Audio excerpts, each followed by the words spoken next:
Watunguyas. Watunguyas. Watunguyas. We are here.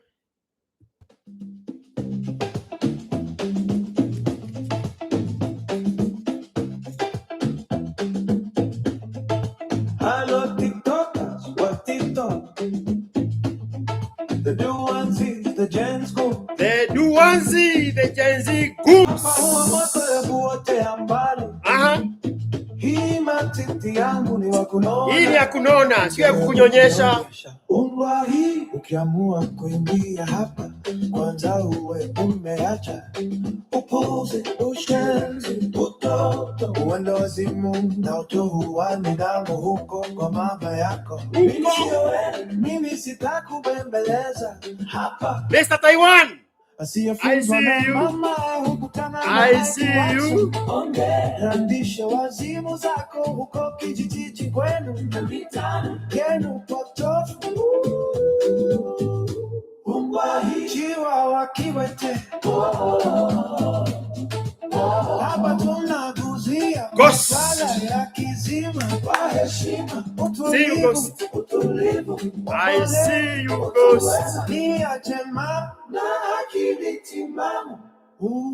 Watu wangu wa YouTube, my YouTube family, I want to take this opportunity to thank all of you. Thank you for taking this journey with me. Thank you for the stories you shared. Thank you for the interactions on the comment section.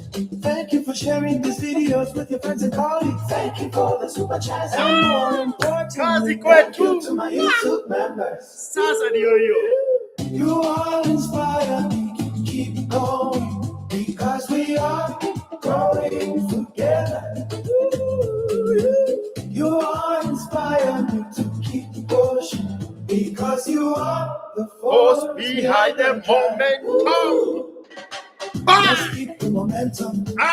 Let's keep the energy. Kiokoto kianze. Papa George always happy. Woohoo! Let's keep growing. Madawa ya kulevya. Let's keep growing. The M-Pesa gang. Asante sana. Woo! Your M-Pesa hits different. Your M-Pesa carries 3 strong messages. Hey, Leona Kaide. How is it looking? She ate this content. And you want to see I see me, seeing me. Say less, my friend. Hey. Say less. This is Captain IQ Watson reporting for duty.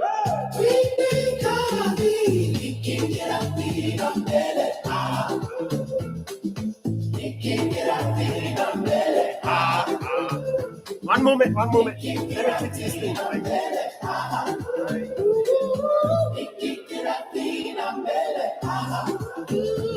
Hey there. You see that glow? You see that glow? On this thing, I have to stand in front of the camera so that when the camera come back, it sees the glow. I love that glow. I love that glow. Woo! Higher. Glaciela.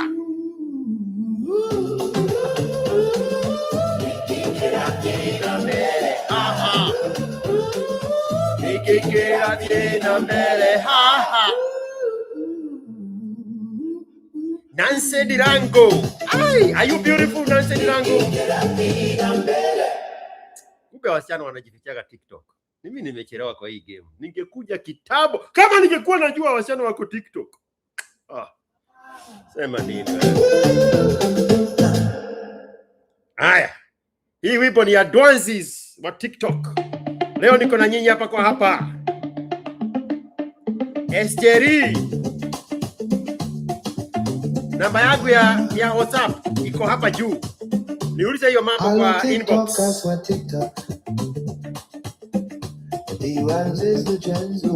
Duanzis, the Gen Z goods.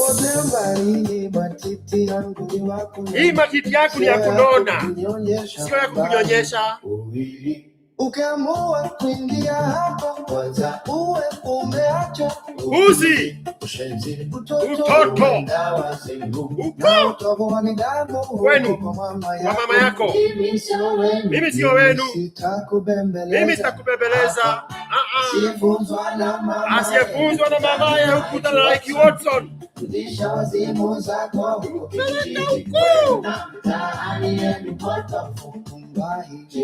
Umbwa hii chiwawa kiwete.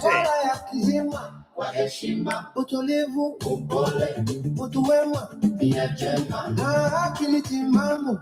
Watu wangu wa YouTube, my YouTube family, I want to take this opportunity to thank These people here. These people here. These people here.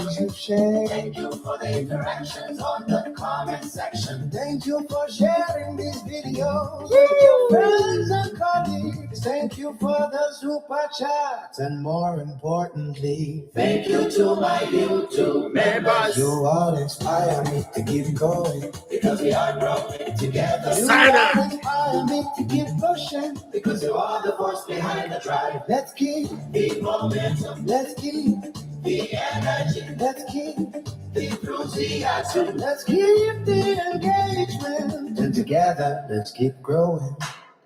Yes, again, Asante Sana.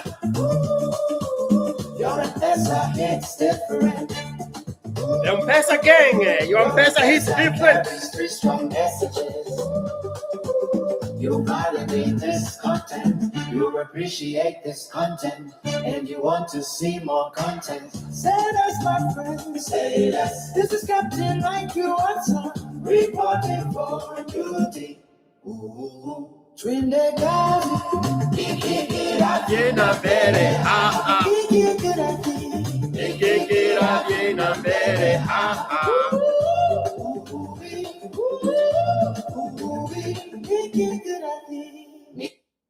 I don't see you, Wangoi. I don't see you on my IG. I'm not sure which IG you are using. The IG I'm looking at is the one that says ASKiQ Watson. That one. If you are somewhere else, good luck with you. Namba yangu ya WhatsApp iko kwa profile. Unatogoga ukienda kwa inbox za IG kwenda kutafuta nini huko. Santos El Mexico. Donde estás, mi amigo? Kinabra allá. Donde estás de tu tierra? Habla aquí, la maya en mi teléfono aquí arriba. Este es mi número aquí arriba. La plaza 1512-738-6400. La maya ahorita habla contigo. Santos.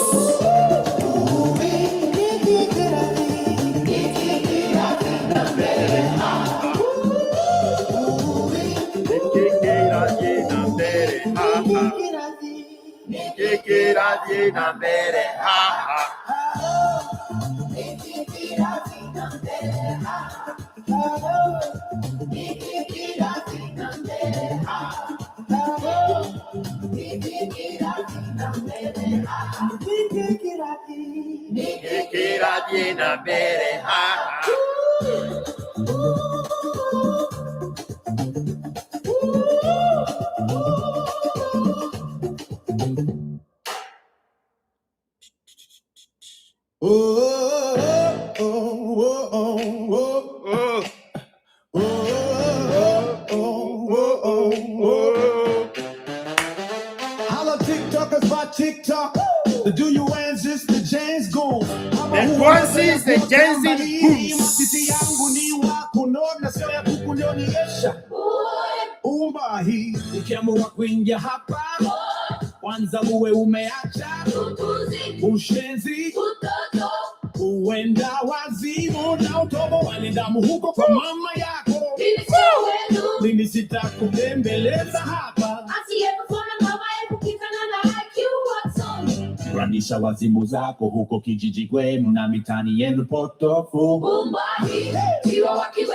Hapa Hapa tunaguzia masuala ya kizima, kwa heshima, utulivu, upole, uwemani, na akili timamu. Watu wangu wa YouTube, my YouTube family, I want to take this opportunity to thank all of you. Thank you for taking this journey with me. Thank you. Hola amigo, buenos días. Hola amigo, buenos días.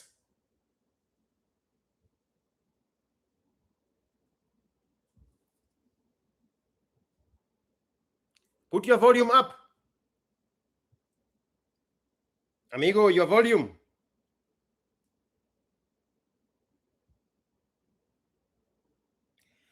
I can't hear you.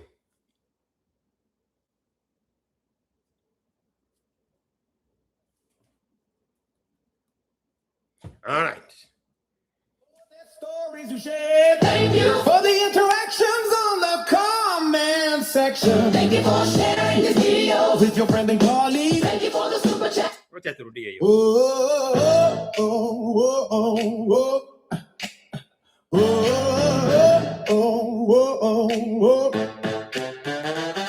Hello TikTokers by TikTok.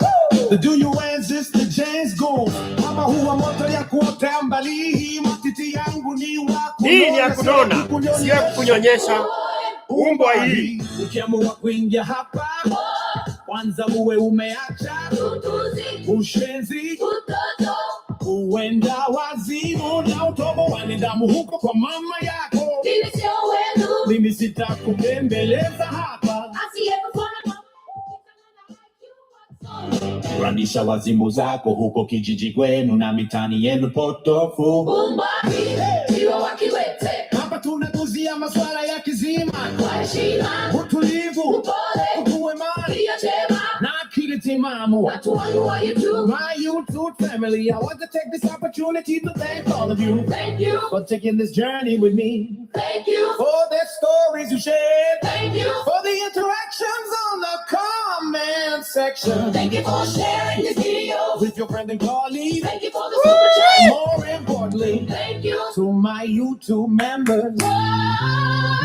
You all inspire me to keep going because we are growing together. You all inspire me to keep pushing because you are the force behind the drive. Let's keep the momentum. Let's keep the energy. Let's keep the enthusiasm. Let's keep the engagement. And together, let's keep growing. Oh, let's keep the momentum. Oh, let's keep the energy. Oh, let's keep the enthusiasm. Let's keep growing. And together, let's keep growing. Oh, let's keep growing. Oh, let's keep growing, growing. And together, growing, growing. EM-Pesa gang. Asante sana. Your M-Pesa hits different. Oh, yeah. Your M-Pesa carries three strong messages. You validate this content. Oh, yeah. You appreciate this content. Yes. Yeah. And you want to see more content. Yes. Say less. Say less. Captain Watson reporting for duty. So reporting for duty. Woo! Better cast.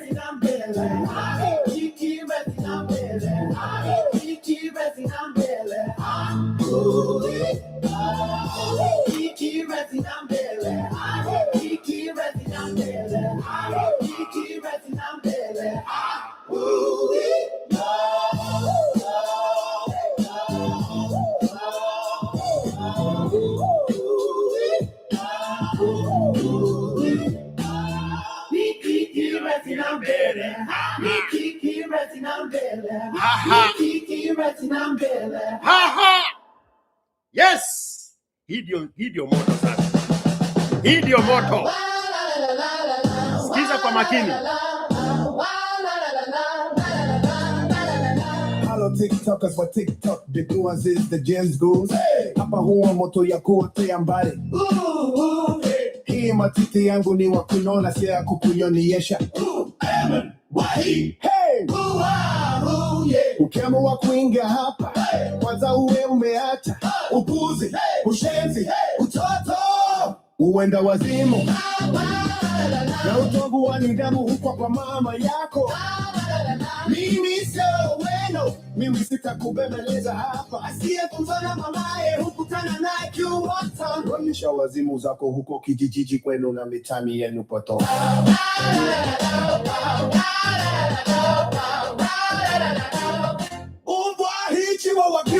Hapa tunaguzia masuala ya kimizima, kwa heshima, utulivu, upole, utu wema, nia njema na akili timamu.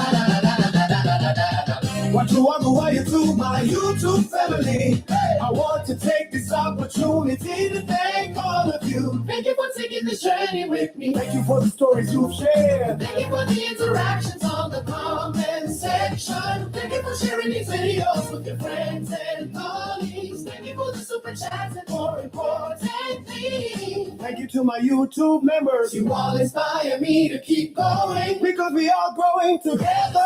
Inspire me to keep pushing because you are the force behind the drive. Let's keep the energy. Let's keep the enthusiasm. Let's keep the engagement. And together. Let's keep growing. M-Pesa gang, Asante Sana. Your M-Pesa hits differential in the pesa. Carry three strong messages. You wanna take this content. You appreciate this content. Then you wanna see more content. Allahu Akbar. Let's say it. This is Captain IQ Watson. Reporting for duty. Twin deck, I see. Keep your ready to make it. Keep your ready to make it. Keep your ready to make it. Keep your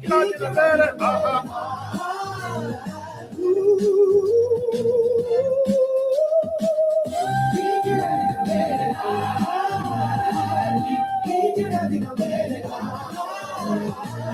Keep your ready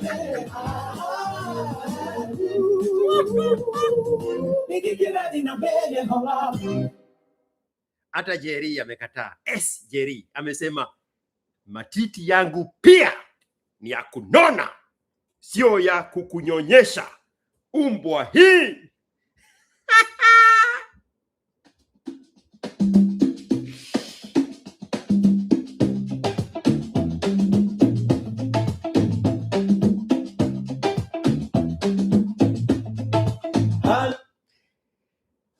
Somebody please help me fight this guy.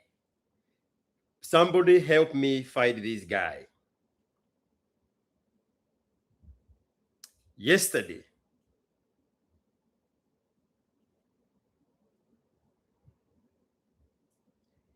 between yesterday and the day before yesterday, because of the time zone, somebody used KCB1. I don't know what that is. We are talking about M-Pesa, and the ones is follow me closely. Somebody went on M-Pesa using KCB1 and sent me some amount of money. I think he made a mistake. Sitamrudishia, lakini nataka kujua ni nani. Do your parents know you are sending strangers this kind of money? Whoever you are, KCB1, there is no way of me finding you who you are. I don't know what the numbers 501901 means. Please, namba yangu ya WhatsApp ni +1 512 738 6400. Jitambulishe ni kushukuru. Kama ni mistake ulifanya, Samganga. Samganga.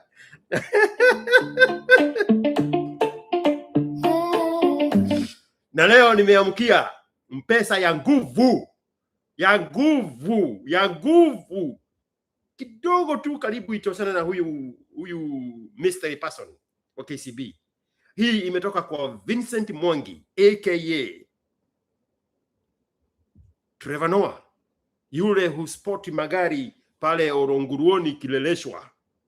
Juzi aliletewa maziwa ya ngamia na mzee mungwana sana kutoka Moyale. Trevor Noah, I sent you that specific song. Can you point it to me on WhatsApp and on this phone where I sent you that phone so that I can repeat it here? That little catch I put there about the Mzee Mungwana from Allahu Akbar Northeast. show me where that song is so that I can play it. All right, twende kazi, twende kazi, twende kazi. Nisirudishe baraka.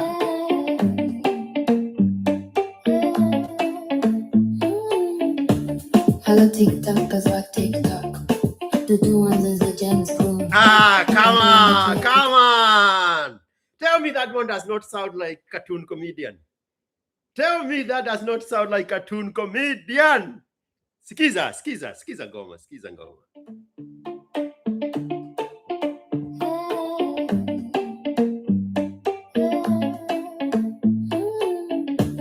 Hello TikTokers, what TikTok? The new ones is the James Bond. Hapa huwa moto kote. Wacha nitoe mauchungu. Wacha nitoe mauchungu. I did not realize until maybe 10 days ago when I was watching something. What's the name of that beautiful lady? The one who got married and has a child. The one, the very smooth skin one. Mwenye alikuwa amepewa ride na Khalif Cairo in those bush airplanes to Masai Mara. What's the name of that girl? She's very big on IG. She has a smooth skin with very well rested eyes. Anaitwa nani huyo msichana?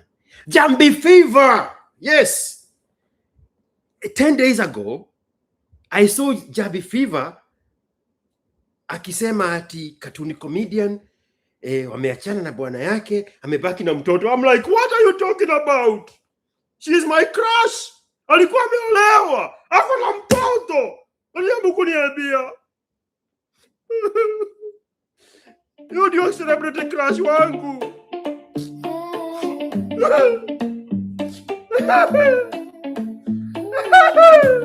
Hello TikTokers, what TikTok? The new ones is the James Bond. Hapa huwa moto kote mbali.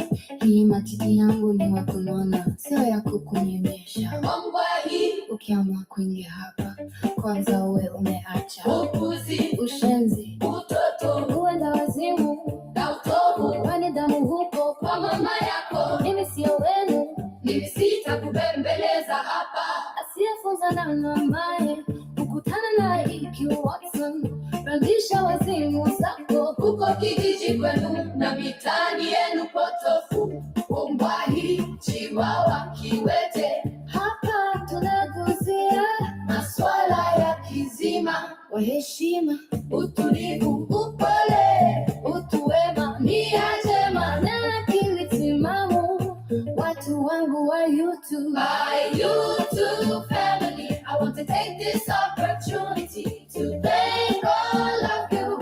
Thank you for taking this journey with me. Thank you for the stories you share. Thank you for the interactions on the comment section. Thank you for sharing these videos with your friends and colleagues. Thank you for the super chats. And more importantly, thank you to my YouTube members. You all inspire me to keep going, because we are growing together. You all inspire me to keep pushing, because you are the force behind the drive. Let's keep the momentum. Let's keep the energy. Let's keep the enthusiasm. Let's keep the engagement. And together, let's keep growing M-Pesa again. Asante sana. Your M-Pesa. It's different. Your M-Pesa carries 3 strong messages. You validate this content. You appreciate this content. And you want to see more content. Say less, my friend. Say less. This is Captain ASKiQ Watson, reporting for duty. Twende kazi, Miki kurafina mbele.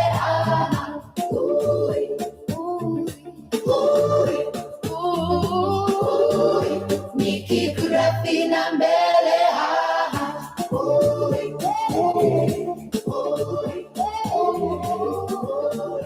Miki kurafina mbele.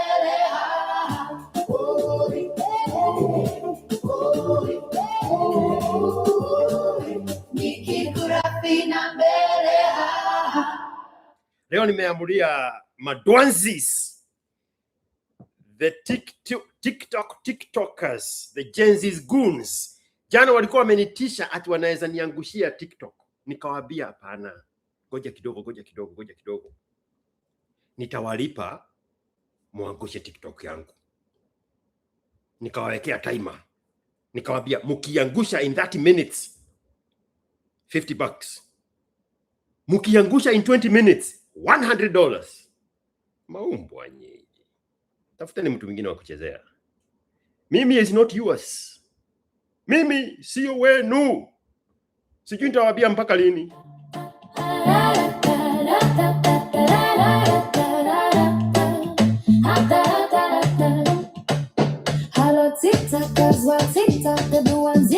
Onesies. Hapa huwa moto ya kotea mbali.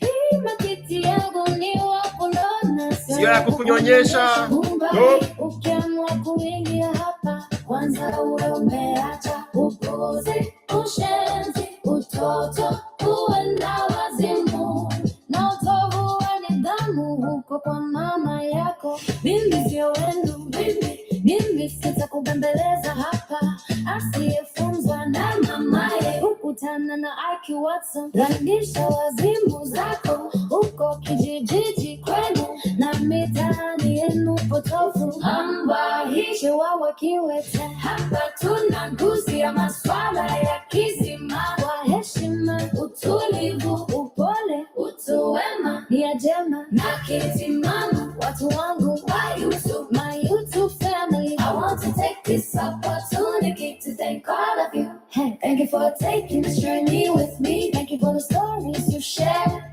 Thank you for the interactions on the comment section. Thank you for sharing these videos with your friends and colleagues. Thank you. Thank you for the super chats, and more importantly, thank you to my YouTube members. You all inspire me to keep going because we are growing together. You all inspire me to keep pushing because you are the force behind the drive. Let's keep the momentum. Let's keep the energy. Let's keep the enthusiasm. Let's keep the engagement, and together let's keep growing. M-Pesa gang, I'm Santisa. Your M-Pesa hits different. Pesa gang. M-Pesa carries three strong messages. You validate this content. You appreciate this content, and you want to see more content. Say less, my friends. Say less.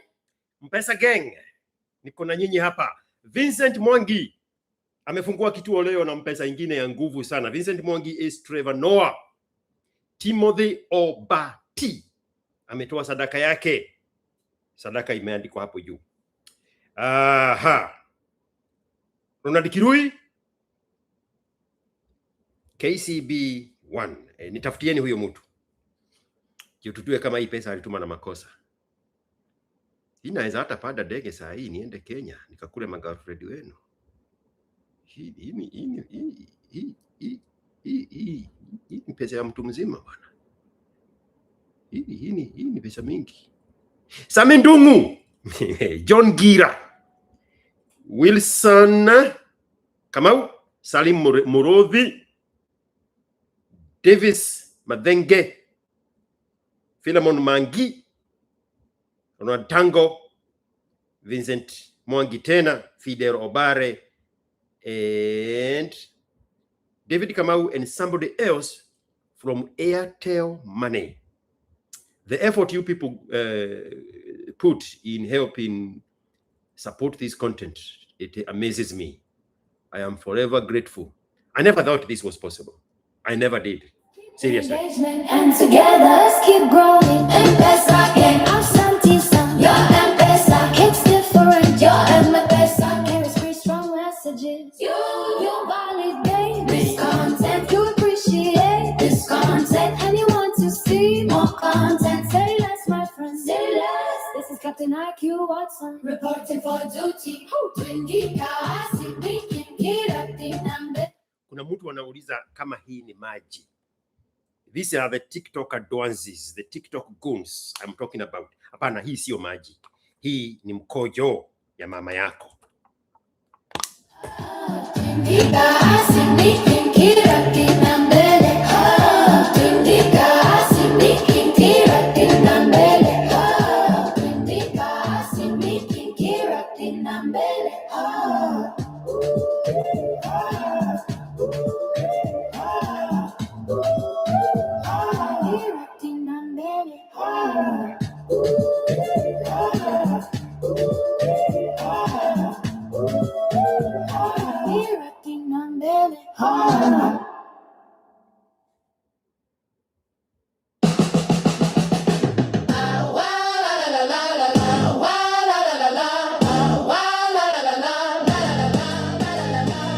TikTokers wa TikTok the doers is the Jens goes.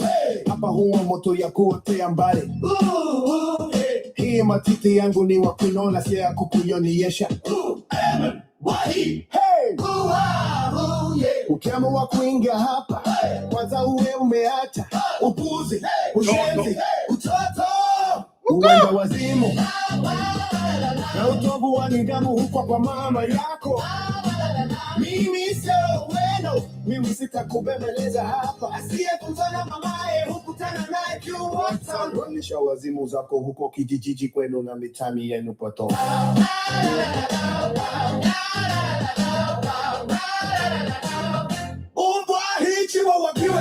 Chihuahua kiwete. Kimizima, heshima, utulivu, upole, utuwema, njema na akili timamu. Watu wangu wa YouTube, my YouTube family, I want to take this opportunity to thank all of you. Thank you for taking this journey with me. Thank you for the stories you've shared. Thank you for the interactions on the comment section. Thank you for sharing these videos with your friends and colleagues. Thank you for the super chats and more importantly, thank you to my YouTube members. You all inspire me to keep going because we are growing together. Papa G, salamu kutoka hapa Kuwait.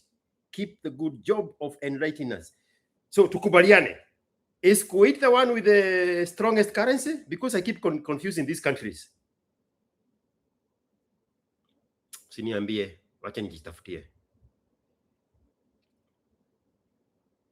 Nitajitafutia saa hii.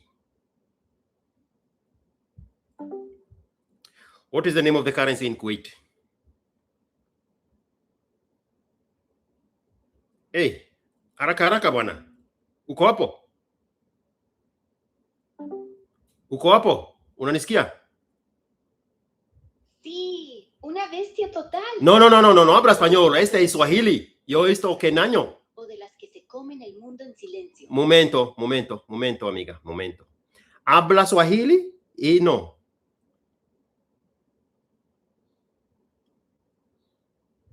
Pincha, ¿dónde estás?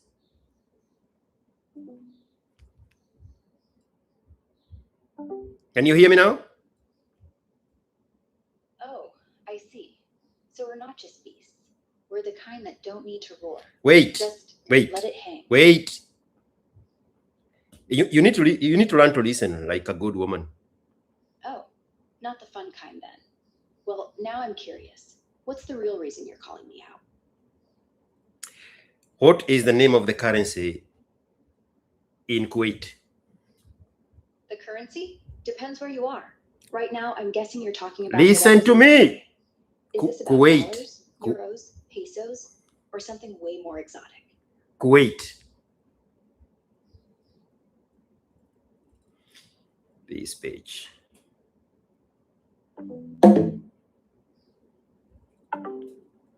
Can you hear me now? Loud and clear, baby. What's up? Pesa ya nchi ya Kuwait huitwaje? A what? Don't leave me hanging. There's Pesa, a what? pesa ya nchi ya Kuwait huitwa aje? Now we're getting somewhere. Kuwait wa AJ? That's the Kuwaiti dinar, bro.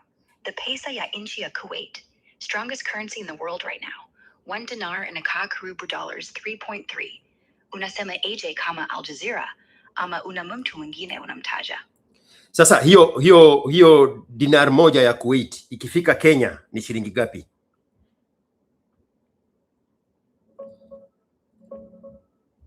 Sasa natafuta rate ya dinar moja ya Kuwait kwa shilingi ya Kenya. Sasa leo dinar moja ya Kuwait inafika karibu shilingi 420, 420 kets, au kidogo zaidi. Kulingana na rate ya sasa, ni kati ya 420 hadi 422 shilingi. Inategemea kidogo mahali unabadilisha, lakini takriban shilingi 159 ndio inayokaa sawa. Ungekuwa na dinar moja, unapata pesa nyingi sana hapa Kenya. Unataka nikuhesabu kwa kiasi gani? Y la estela y México, ¿cuántos pesos tienes un Kuwait dinar? Buscando el cambio al peso mexicano. En México. Pues mira, hoy un dinar kuwaití te da alrededor de 56 pesos mexicanos. Digamos 56 pesos más. Momento. Inés, ¿usted es uneros? ¿Cuántos? ¿Uneros? No.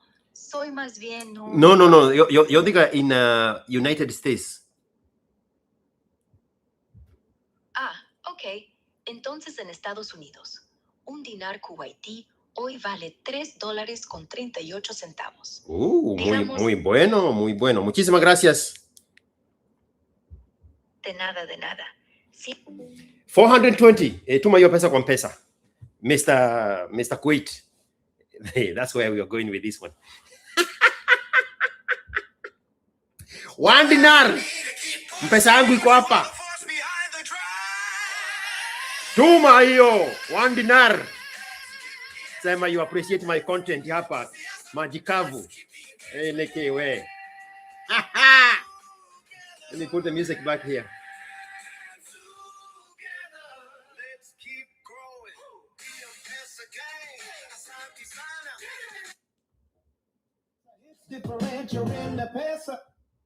All right.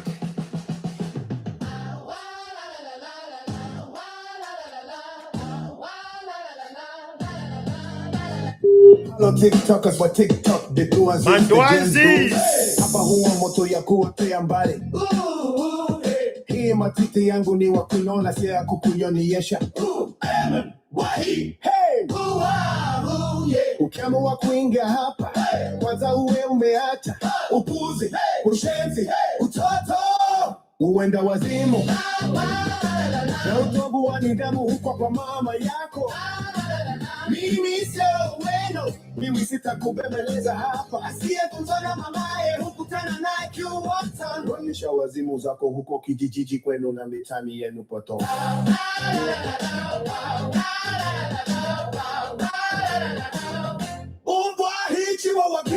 Hapa tunaguzia masuala ya kimizima kwa heshima, utulivu, upole, utuwema, nia njema na akili timamu.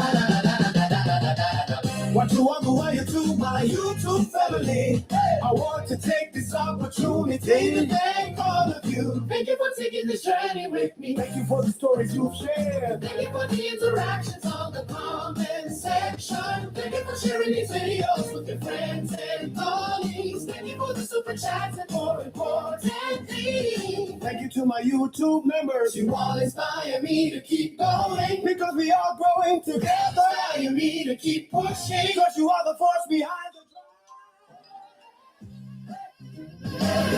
Let's keep the energy. Let's keep the engagement. Together. Let's keep growing. The M-Pesa gang. Asante sana. Your M-Pesa hits differential in the pesa. Carries through strong messages. You validate this content. You appreciate this content. And you wanna see more content. Say less, my friend. Say less, say less. This is Captain IQ. Reporting for duty. Reporting for duty.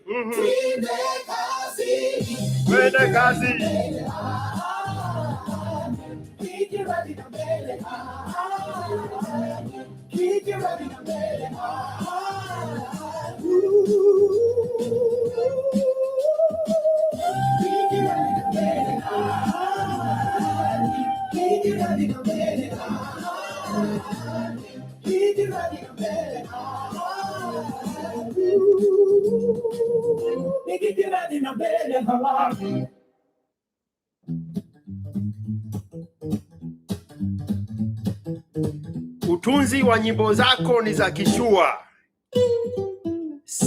Cycling Masai. Allah. Cycling Masai. I see you. Yugush, nimepita mara ngapi? Ati wakavinye anafunguana. So boys, wanani salon na mikuwa nimekuonya. Mkamba anaitwa wakavinye atafinya. Unakutoa Kiokoto cha Kokoto.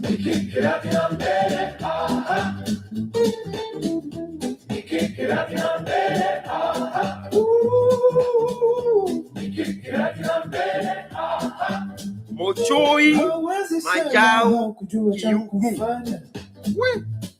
Majina kubwa kubwa. Wait a minute.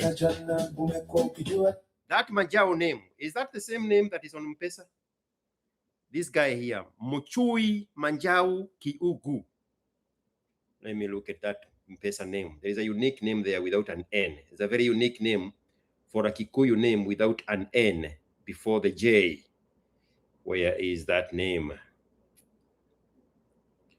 I saw it somewhere.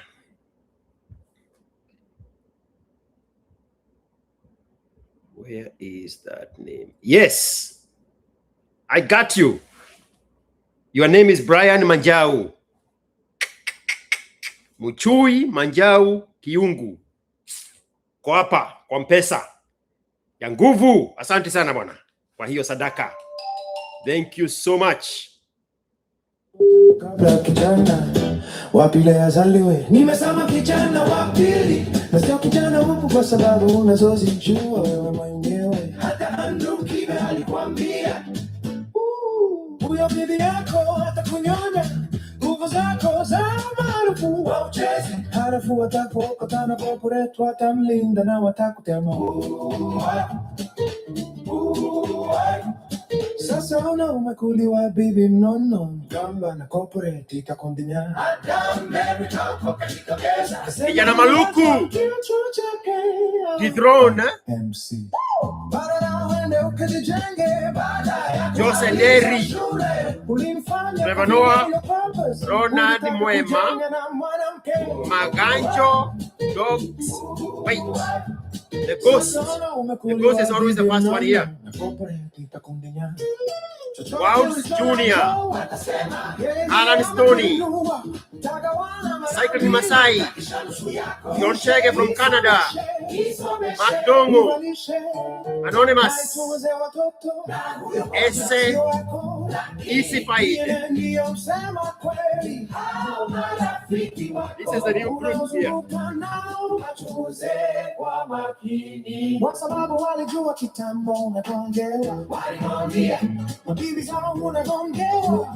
Walalo from Busia.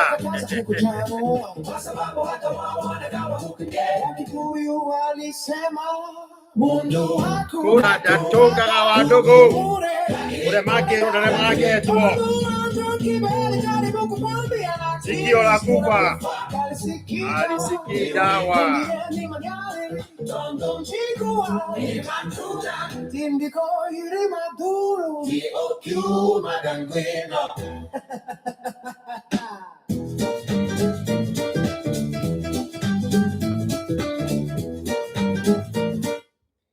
Mr. Peter Matunda, what does your name say on M-Pesa? Peter Matuda. Peter Matuda is the guy who is stealing my content.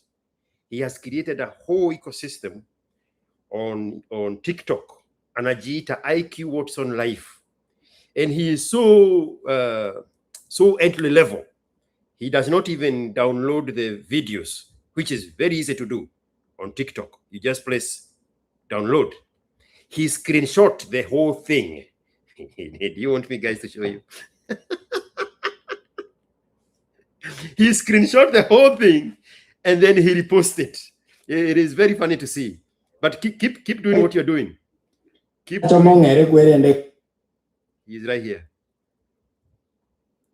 This is what he's doing. Just touch yourself, squash. Just play with toys. When it becomes slow, anywhere you go, of course, you forming bonds. I can't handle noise. I can't handle noise. Anyway. Handle noise. Noise just.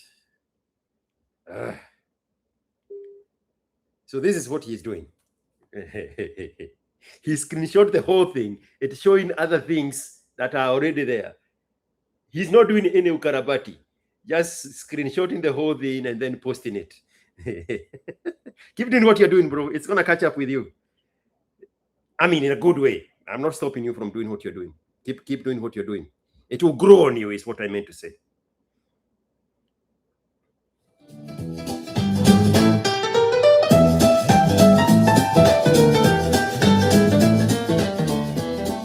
I need to see that M-Pesa of yours, Peter Matunda. You, my content thief.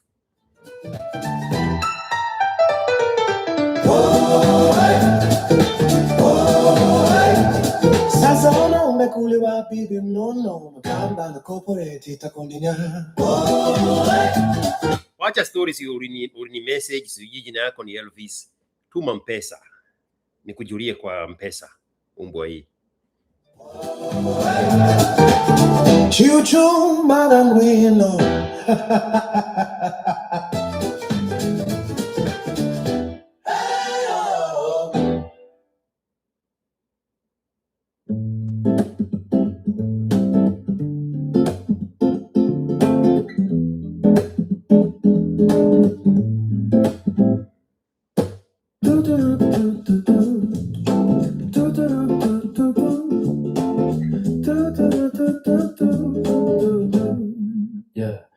Gushi gushi gushi, nimekitambaranga pi, abiwa kavinye anafanya wana. So boys, wanel saloon, na nilikuwa nimekukonya. Ukema anaitwa hapa vinye hapa finya wa, umekutoa Kiokoto. Okay, I have an honest question. Maybe I need to put it here on the TikTok people. Let me put the question here. Do you think TikTokers are wasting our time here when we meet? Q&A. In capital letters. Do you think how do you like TikTok talkers are wasting our time?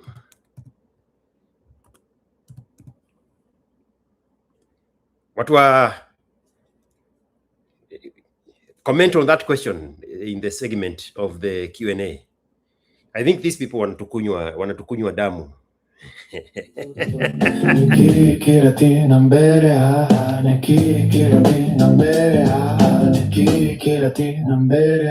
Hawezi sema haukujua cha kufanya. Usijaribu kusema umegundua ulikuwa unangonjea wa mwaka jana. Umekuwa ukijua tangu kabla kijana wa pili azaliwe. Nimesema kijana wa pili na sio kijana wako kwa sababu unazazijua wewe mwenyewe. Hata Andrew Kibe alikuambia huyo bibi yako hata kunyonya. Nguvu zako za umaarufu wa uchezi harafu atakuokoa. Flip the camera so that they only are third parties. So that they are facing the wall, like away from me. Give them somewhere to look. I have a very good portrait here they can be watching. Let me show you. Let me put them on my portrait. Wameenda wapi? Where is the flip button? Where is the... Can I flip this thing when they are alive? I cannot see the flip button. I normally see it when I'm on YouTube, but I don't see it here. I have a beautiful portrait they could be watching here. Man, you're lucky, guys. I can't see the flip button. I don't see the flip button. I would have sent you to the wall up there. What do you think? Yes, TikTokers. The name TikTok says it all. TikTok is okay. TikTokers are the Gen Z influences, the Gen Z goons. Watalinda na watakutema. Sasa umekuliwa bibi nono mkamba na corporate itakondinya. Madam Maverick huko kaji. What are we doing here, by the way? Why are we here? Nikitreka. You give me a topic. Me, I don't have an agenda. Me, I don't come here with an agenda. Give me a topic. What does Air France want from me?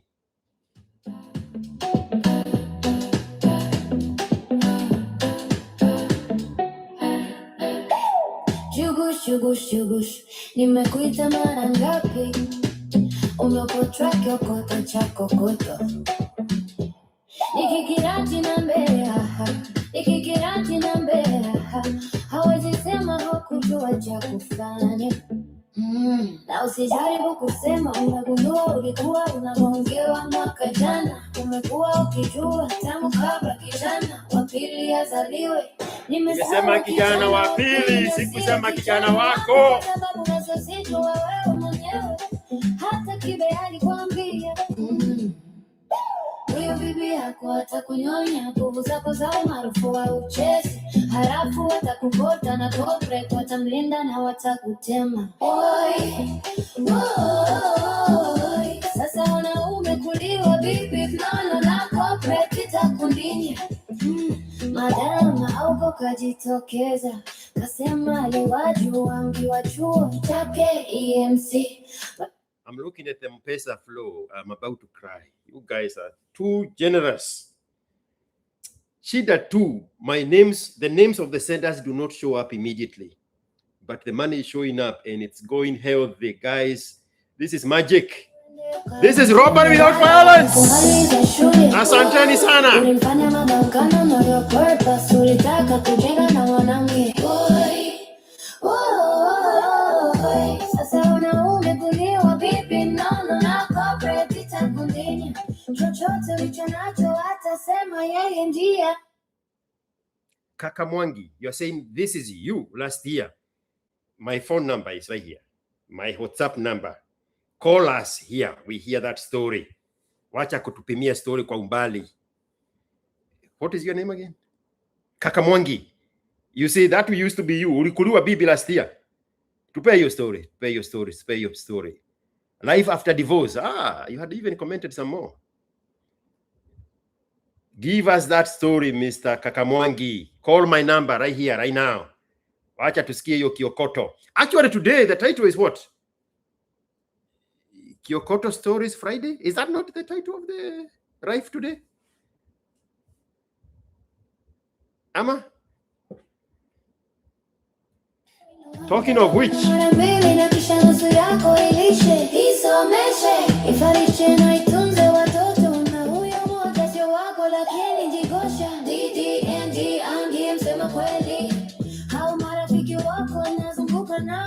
wachunguze kwa makini, kwa sababu walijua kitambo ukagongewa, waliwaambia mabibi zao unagongewa, mabibi.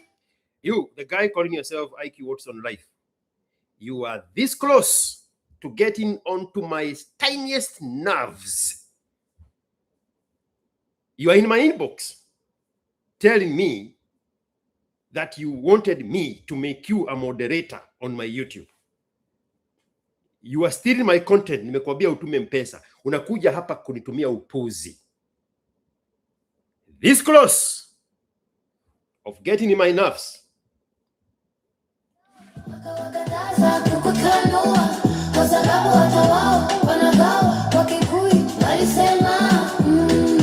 Mundu wao huranda chunga gawa ndugu. Murega haki, rwandarega haki etwa. Chondo, kibeli jaribu kukwambia lakini sikio lako fahari sikikawa. Riu hiki manyari rito mtunji kwa iri matu nani miko iri maguru kio chuma ganguino.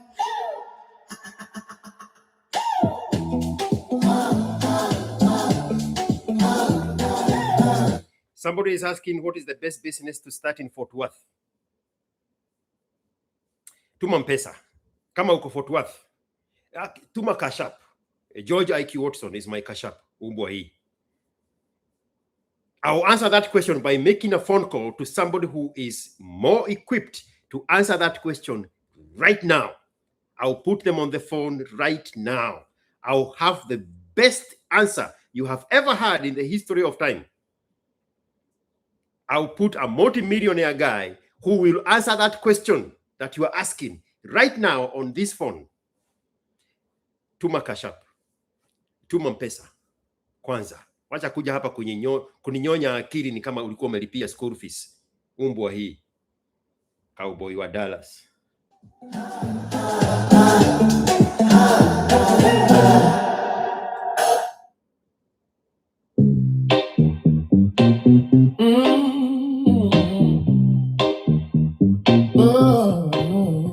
want to do? I don't mean I'm confused. There's something I wanted to do here. Man, I wish these names would load up quicker. The money is flowing in like crazy, guys. Thank you for appreciating the content. Thank you so much. Somebody I wanted to call. Somebody wanted to call.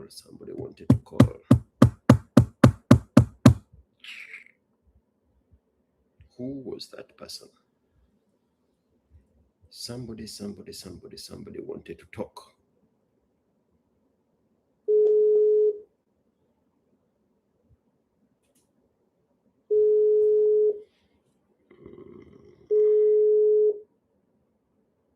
They are not online. They are not online.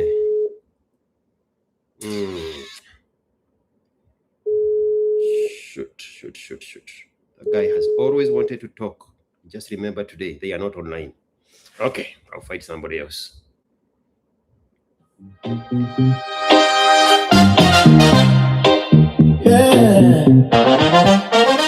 In the neon glow where shadows blend and sway, Russian Gandhi, he glides through the frame, writing yarns alone, a spell that we've tied.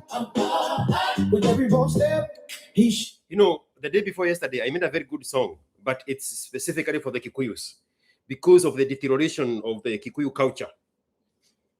But it's a very complicated song because it's in Kikuyu, and then when I made it, the accent went to the Bere, the Kirinyaga accent. So it's a little on the tricky side, but it's a very solid song. Actually, I had made it on this other phone. Let me see if I can find that version from this other phone.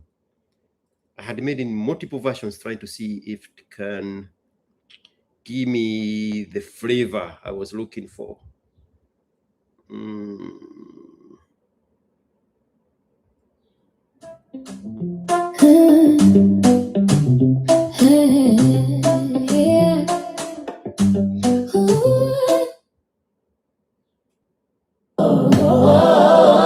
No.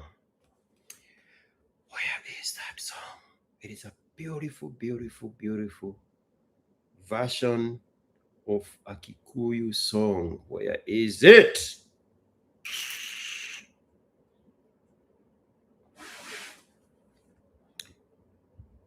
Come on, I must have it. I must have it. The version I made with this other phone was better. Let me see if I can find it.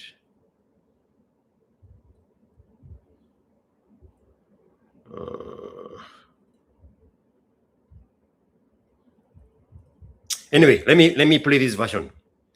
It's not very good. Well, because of the accent. The accent is off.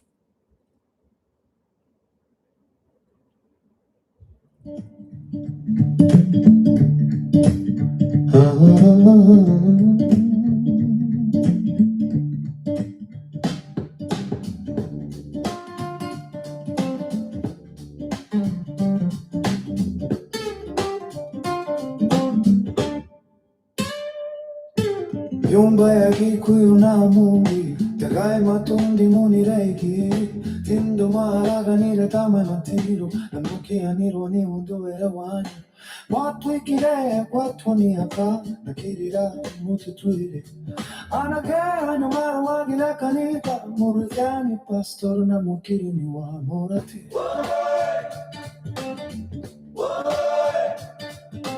Yumba itu kai watu. You see, right there. What I meant to say is, anake anyu maruagira kanitha, mumuruithiane pastor na mumutiri ni wa murathe. Murathe is the woman rep from Kiabu. She is now the leader of the Kikuyu men. But the accent is a little bit off, so it's not coming out well.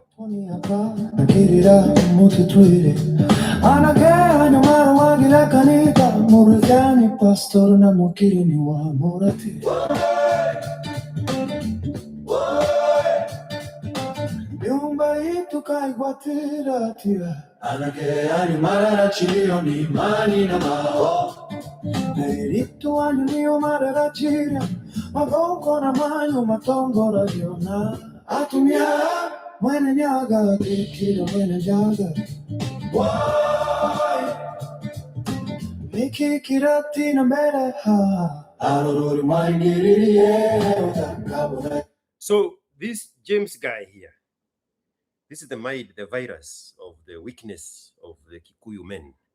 Reads James. You come all the way from asking me what is the best business to start in Fort Worth to now advising me to stick in creating Kikuyu content because English and Kiswahili is not everybody's blood. Wow. You cannot help it, can you? You cannot help it. You cannot help it. You can't help it. Hey! Tufanya hivi, I will put a billboard on Interstate 20, Interstate 30, and Interstate 35 West when I start making the Kikuyu content that you want. For now, go away. I will let you know when to come back. And here is your block button.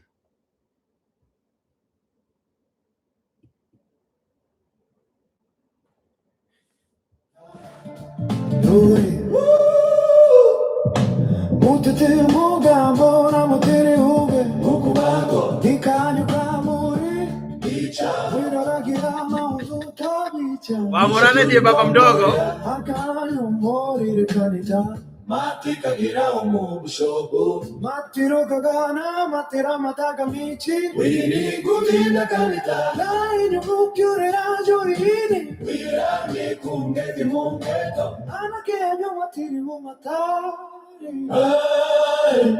mahwani rachana chango ria matiraga chama koyana nanyara.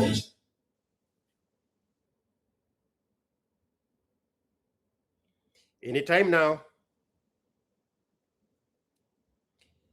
Hello. 5, 4, 3, 2, go away.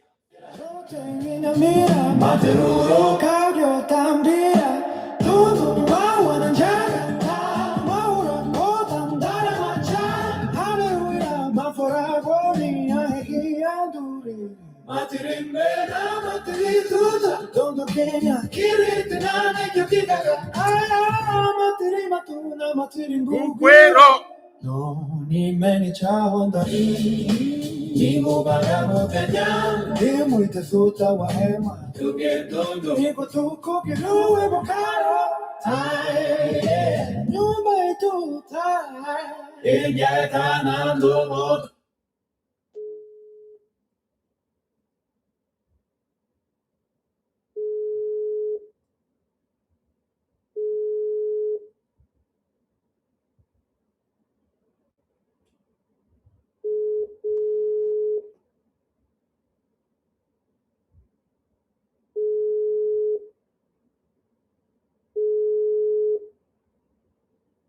The guy here asking about dowry, I'm very sure he's the same guy I'm calling right here, just with a different name.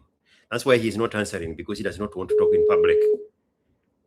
He wants me to perform for him here like his circus monkey. I'm not your circus monkey, bro. Me is not your circus monkey.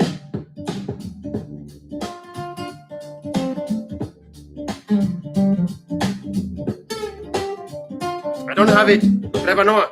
I don't have that button. Not when I'm live.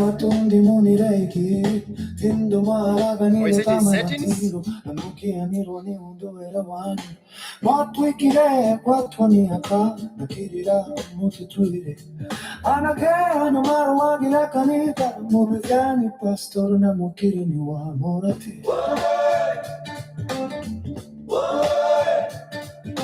Nyumba yetu kaigwatira tira anake ani marara chio ni mani na mao Merito anyo marara. Hello. Wangoi. Your volume, you are muted or something. We cannot hear you. Do something with your microphone. Wangoi Ribbon, do something with your mic. Wangoi Ribbon, do something with your mic.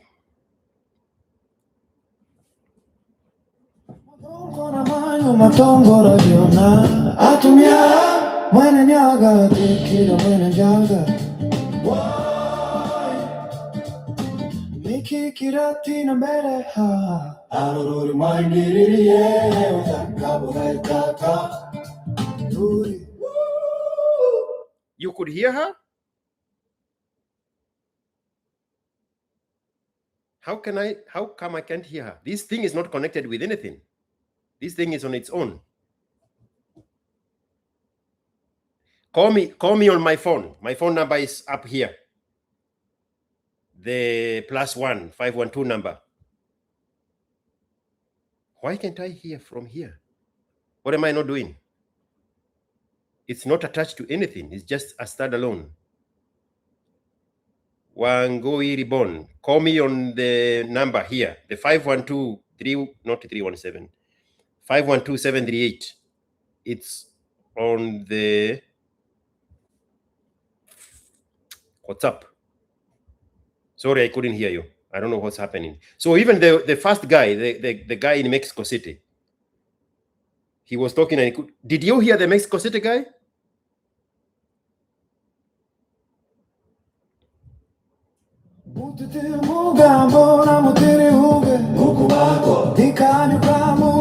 Somebody had asked something here.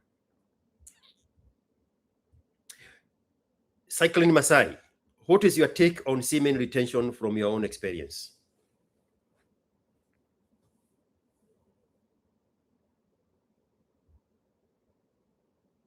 I'm looking for a better example to explain that to you.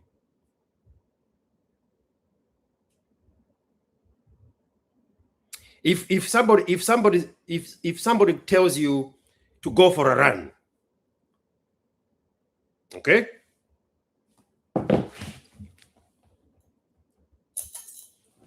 If somebody tells you to go for a run, it is good for your health. What is it actually doing?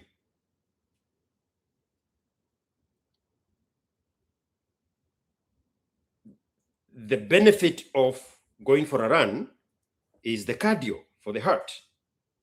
Yes?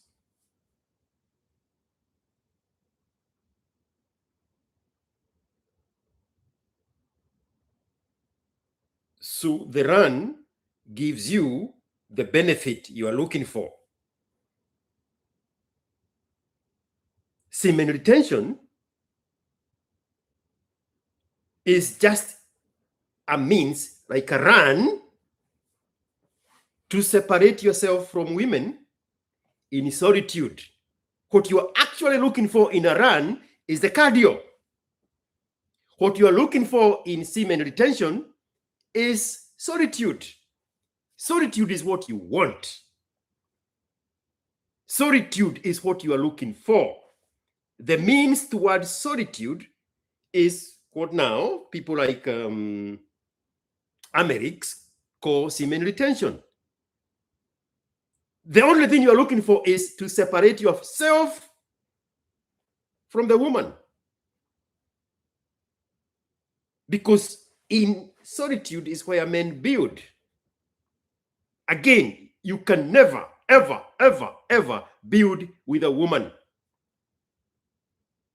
Jogos just proved that to us if we didn't have any other example to go with. It is going to go belly up for him. In an alternative world, Jogos is so talented, is so capable to have built himself 10 times better on his own first. We can even go with somebody like Butita. Build himself first. then at the appropriate age, at the appropriate value of the man, bring a woman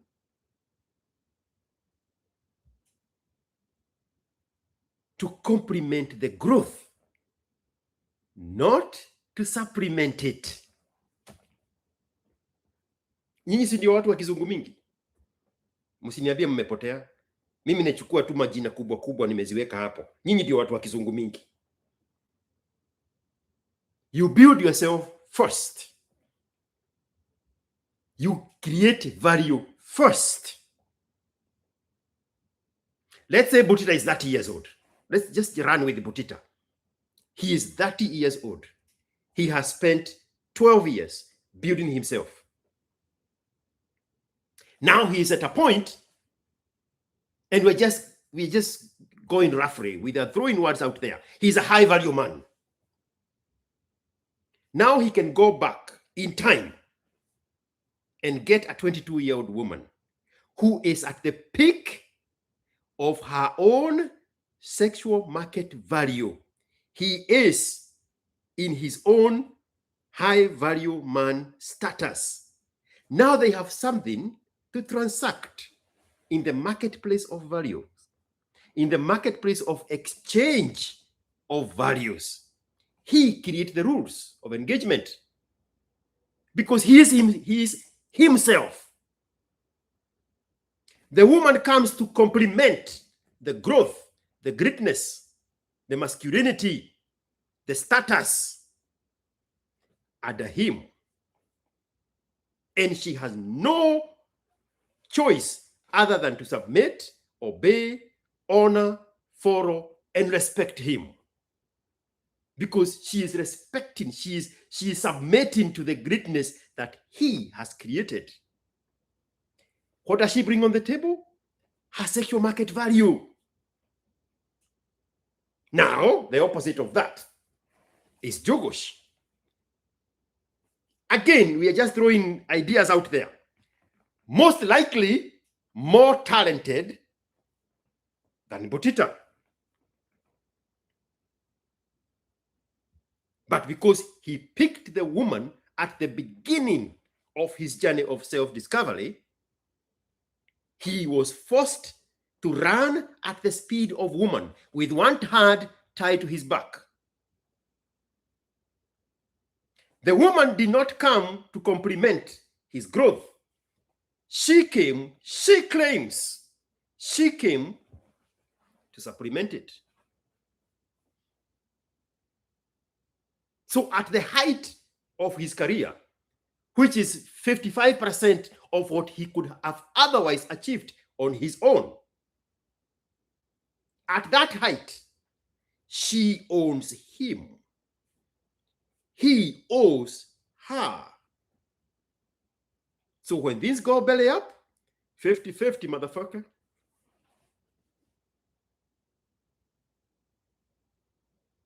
But what Butita has created on his own, nobody has claimed to it except for himself. So any woman coming into that under him, obey, honor, respect, follow, and submit to that greatness that he has created. And she brings her own value. As young as can be, Jogos and the fat bitch, the age difference is 1 year. Guess who is older? Lopsided. So this idea here of semen retention is just for something for you to give you the exact outcome of separating, isolating yourself from the woman so that you can build in solitude. I made a song, I'll look for it here. And it says, at one point in a man's life, there was some time that he separates himself from the crowd in solitude. No bullshit, no fucking around. And he is laser focused. And he built himself out there.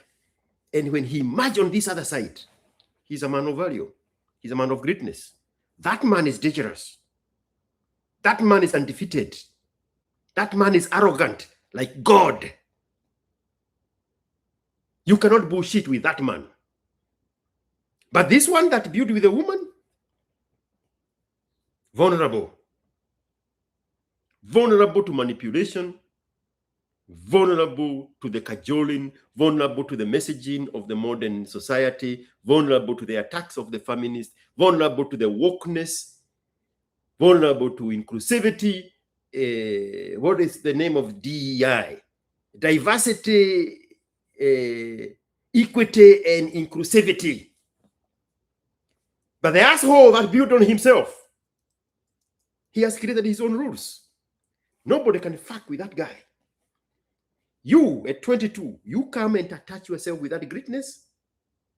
You abide by the rules that this guy has created. This fucker here who built up with a woman. Rules? What are rules? Authority? What is authority? The only thing he has are responsibilities without authority, which leads to slavery, subservience. That is the difference. So the packaging by the manosphere people about semen retention, it's essentially telling you, separate yourself from the woman. Build yourself first. That's what's up. I'll look for the song.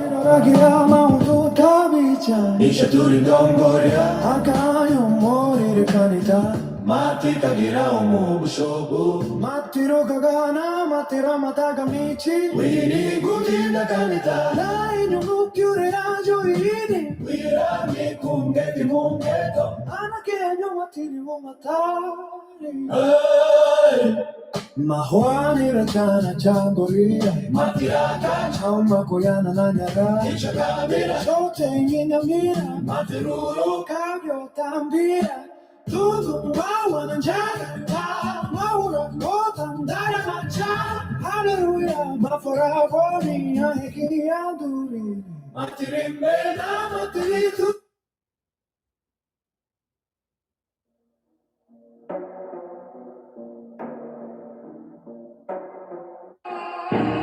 Nothing is off limits. Nobody. This one.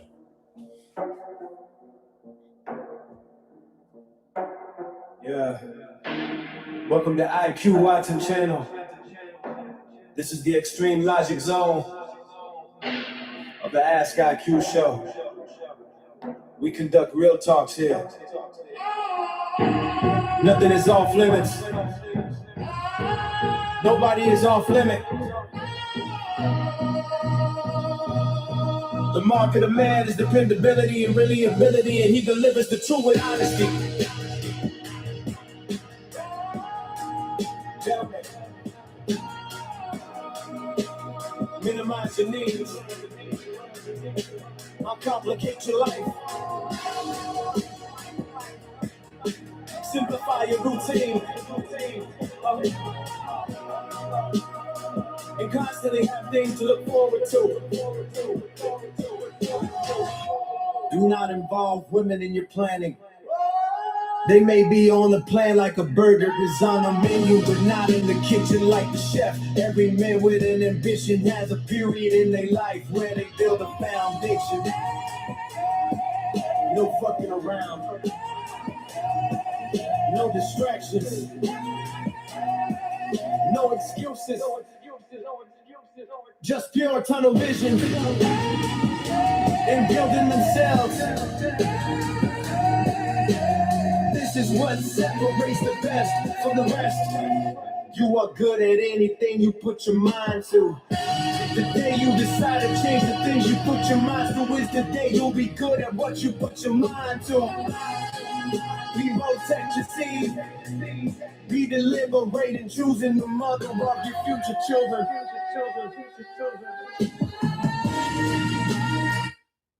Mr. Kiharu, can you hear me? Man, what is wrong? I know what is wrong. I know exactly what is wrong. There we have it. Can you hear me now? Yes, I can hear you. Man, my volume was down. I never use this phone, so the volume was down. I apologize for the two people who came before you and I couldn't hear them. Uko namna gani bwana? Mr. Watson, I really hata nilikuwa nikuandikie message.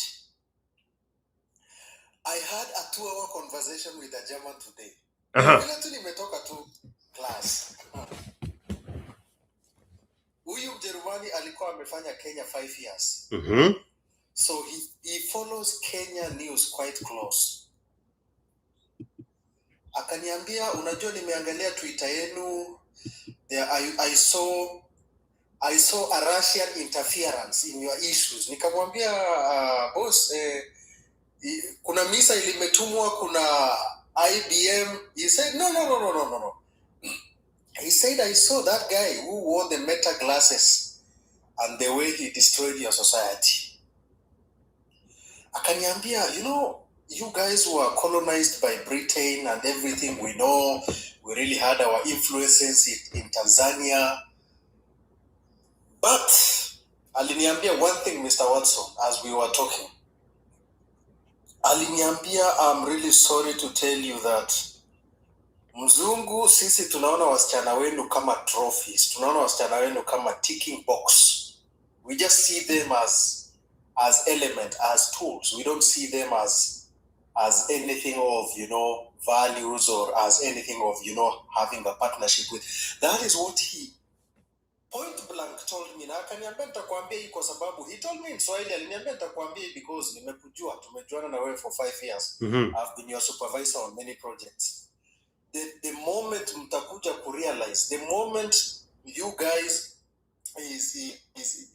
you guys will come to realize that the aspect of establishing a home, the aspect of establishing values starts right from your household. And Mr. Watson is saying something that is your expertise and what you've been telling us. He said, it is what your mom and dad tell you that matters a lot on how you are going to be resilient out there.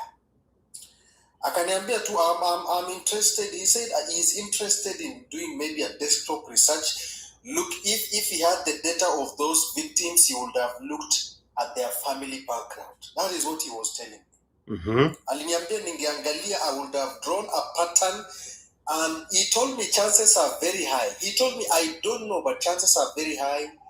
They must have come from broken homes. So in the conversation ilikuwa nayo, I was seated there. Mjerumani anajua things happening in my country more than I do sometimes, Mr. Watson. But even here in Europe, it's a conversation that is happening. Bro, I had a conversation with a Congolese woman that is in Washington, D.C. 2 days ago. Okay. I am in the process of editing that video. It's a 30 minutes conversation. And I was reminding her that when we talked with her 2 months ago, she alluded to the exact same thing. And the exact video is posted on my YouTube. And she said, the enemy of today is not going to come with bombs and guns. They are going to infiltrate your society using your women. That was in December. We had that conversation. And she said, if I had power, I would put women under the Ministry of National Security so that we protect the women inside of the national security docket. And true to form, that is what the Arahu Akbaru people have done with their women. They protect their women as a matter of national security. People in that conversation 2 days ago, people are commenting here who are in Arahu Akbaru country. And they said, you cannot walk around in public with a Muslim woman. You can't. Now, she was telling us that in Congo, in Kinshasa, you go to the clubs where Congolese men are. The Wazungus that are there, that are raping the resources of the country, tens of thousands of them. They go to the clubs and they bring underage children, 12-year-old girls, in the club. And they, in her own words, they are fingering these girls in the club, and the black Congolese are watching helplessly, and they don't say a thing.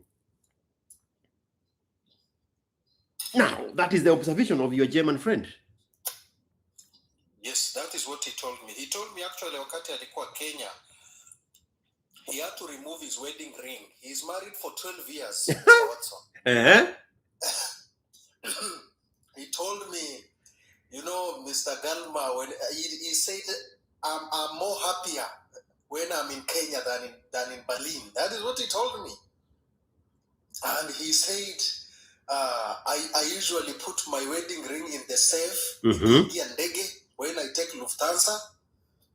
And he said, I'm really sorry to tell you, I'm also a perpetrator in many ways whenever I come to your country. And he told me the good thing for him is there are no laws. He told me, you come and do that here. Sometimes you come and do that here. You can't escape. No. You can't. No. You will be held accountable. It will be a societal shame. You will be put on many societal pedestal. But he told me Africa is like a hunting ground and free for all. Free for all. And Mr. Watson, when people like you come here and speak about these things, you know, they will always speak from the lens, Mr. Watson is this and this, Mr. Watson akonai maneno, akonai shida.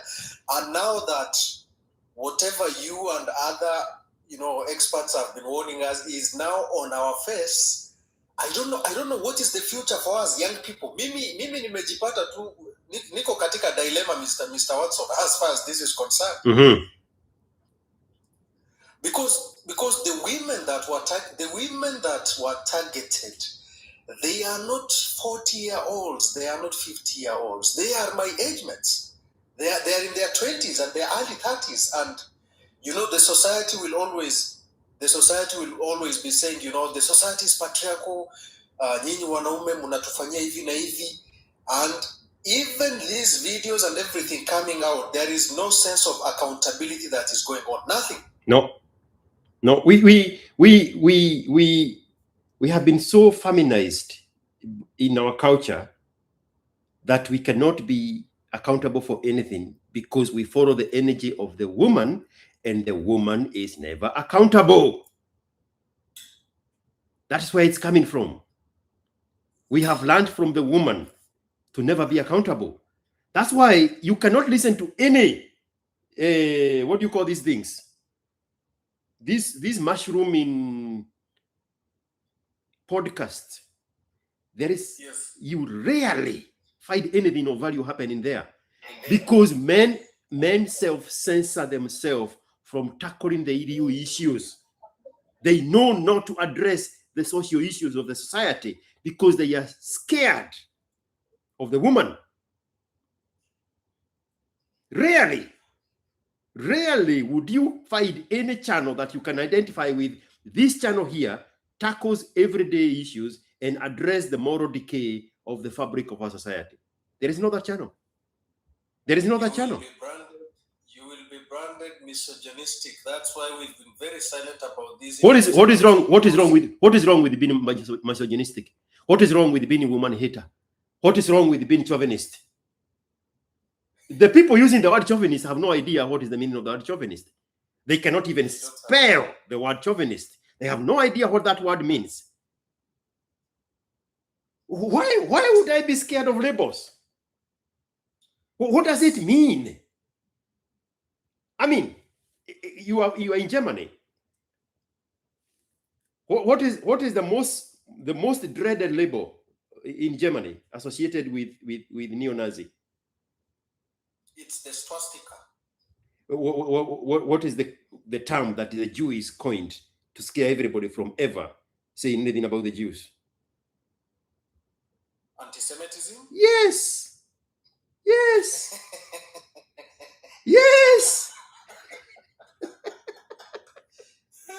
Anything that is not comfortable to the Jew, it falls under the category of anti-Semitism.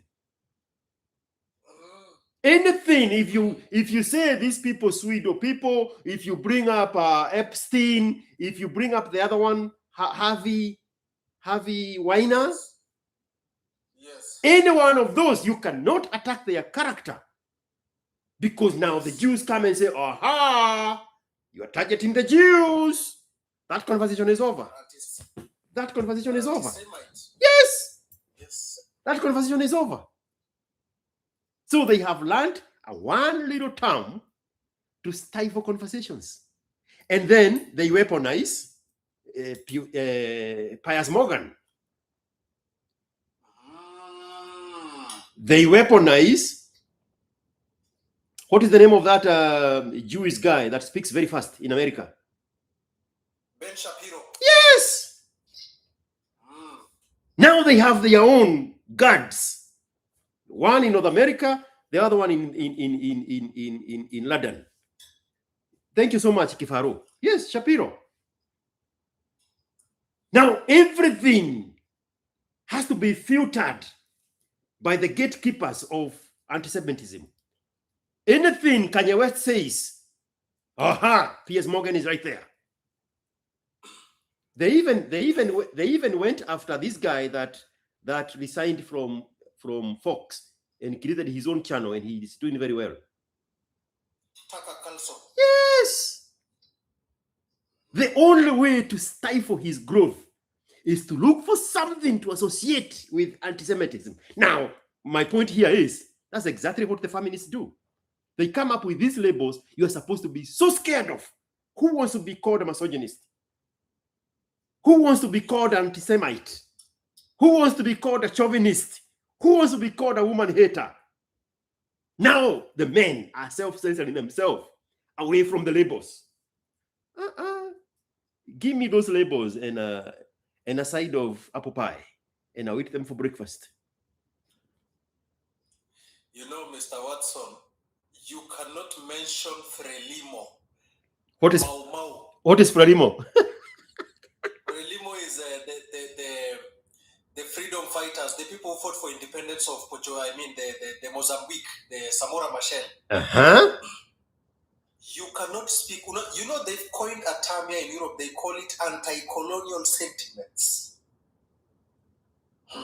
So, huwezi kuja hapa useme Dedan Kimathi, Mwariama, or you go and speak about, Lumumba, or you go and speak about the uprising that we had. They will say, we've accepted the massacres we brought it on. We've accepted, but please don't keep Stop guilting us. Stop guilting us. Stop guilting us. So yes. Nowadays it's called anti-colonial sentiments. You speak about it, unapewa hiyo label. But tumefunzwa Holocaust from class 1 mpaka form 4 from 1945 until today.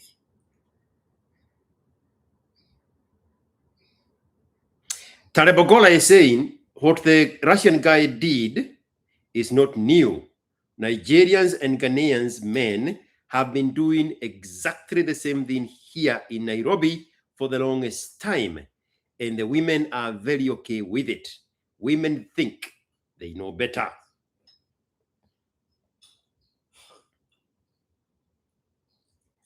Wow.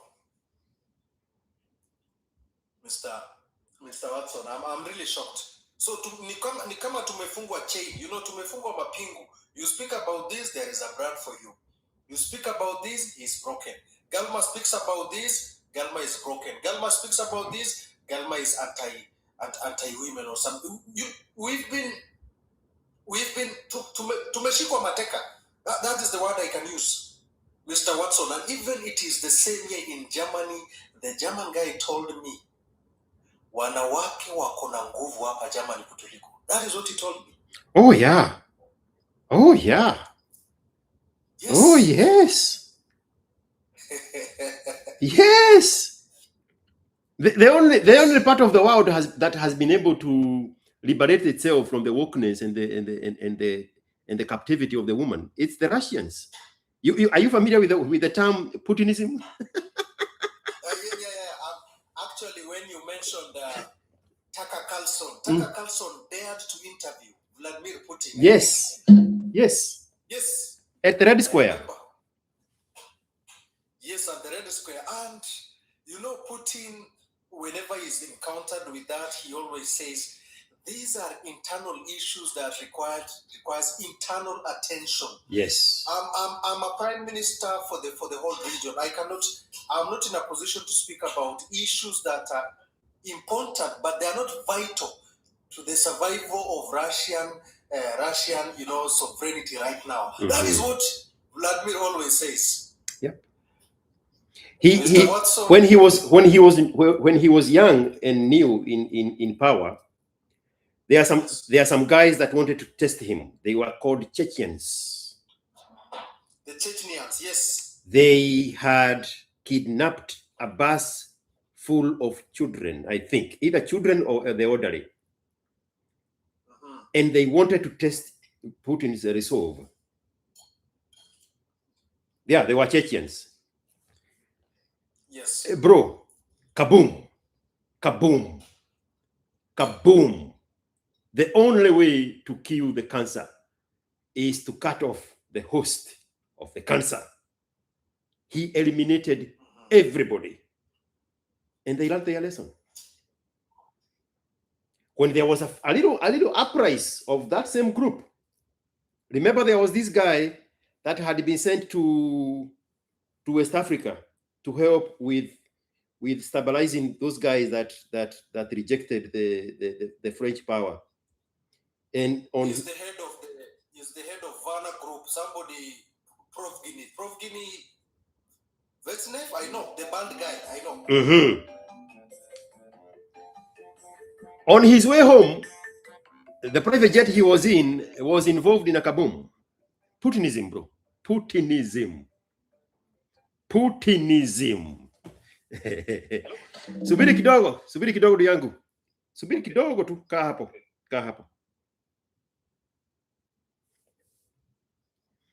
Putinism, my friend. Putinism.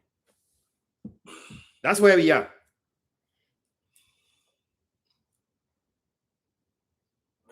Mr. Watson, it's a very profound thing, and the data is all available.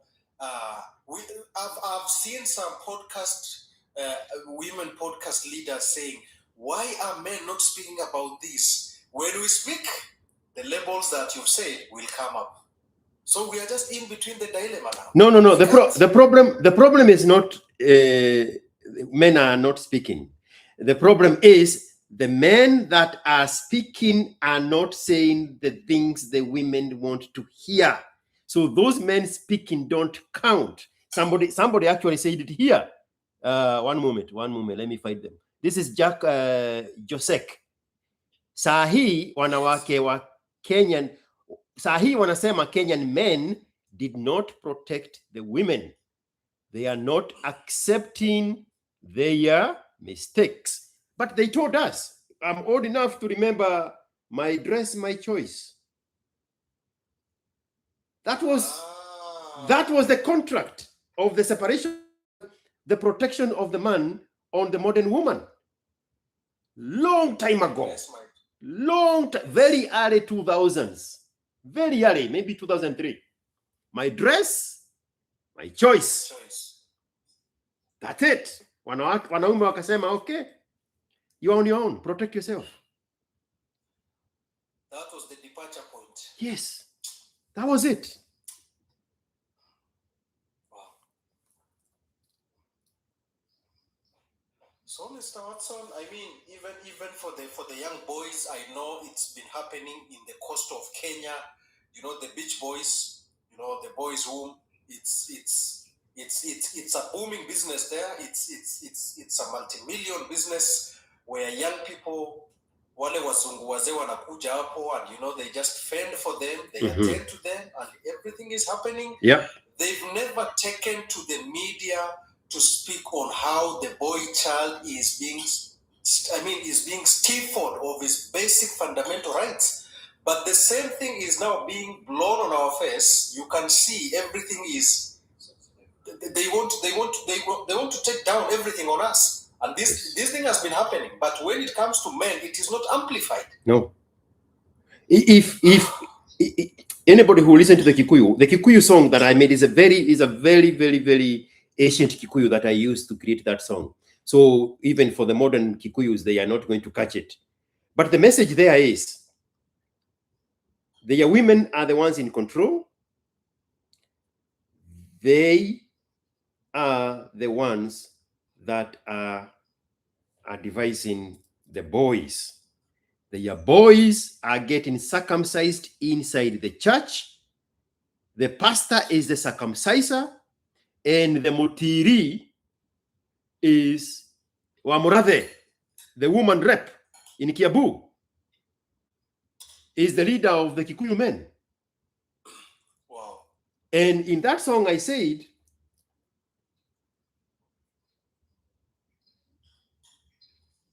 they are no longer worshiping Mwene Nyaga. They are worshiping Mwene Jaga. Mwene Jaga is the one who carries the nakedness, the woman. There is no more worshiping of Mwene Nyaga.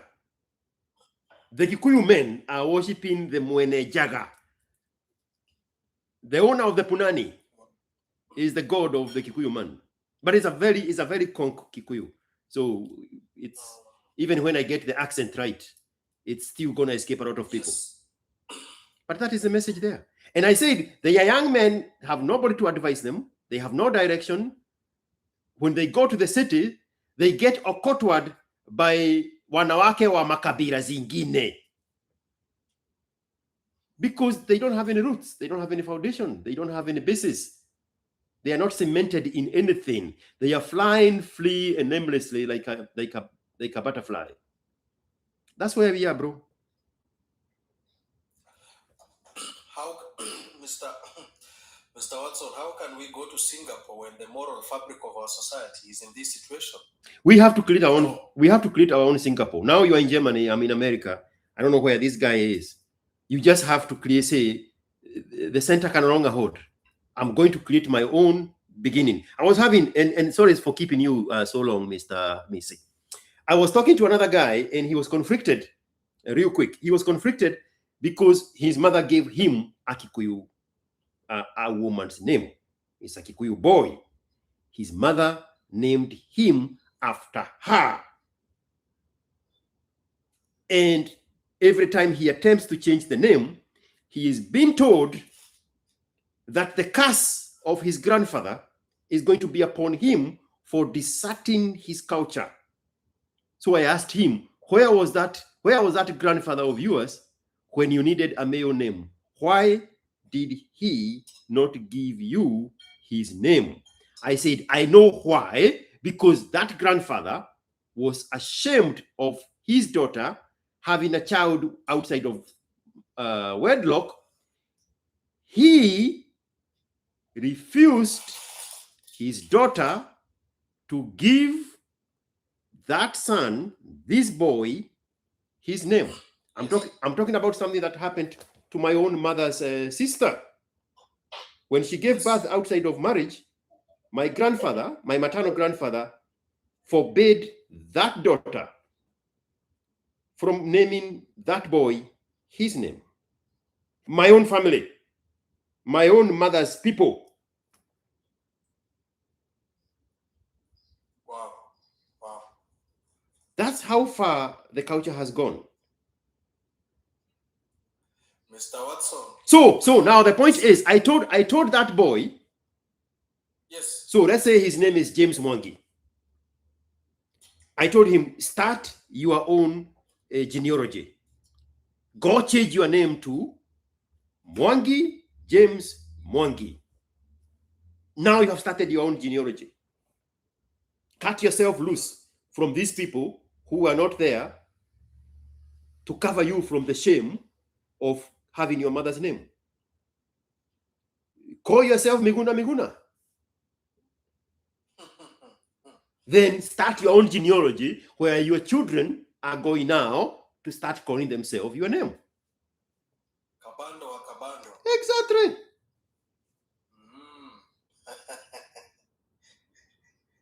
And you find the people that are struggling with this curse of the Kikuyus are the people who have also been sold the nonsense of the Mongeke.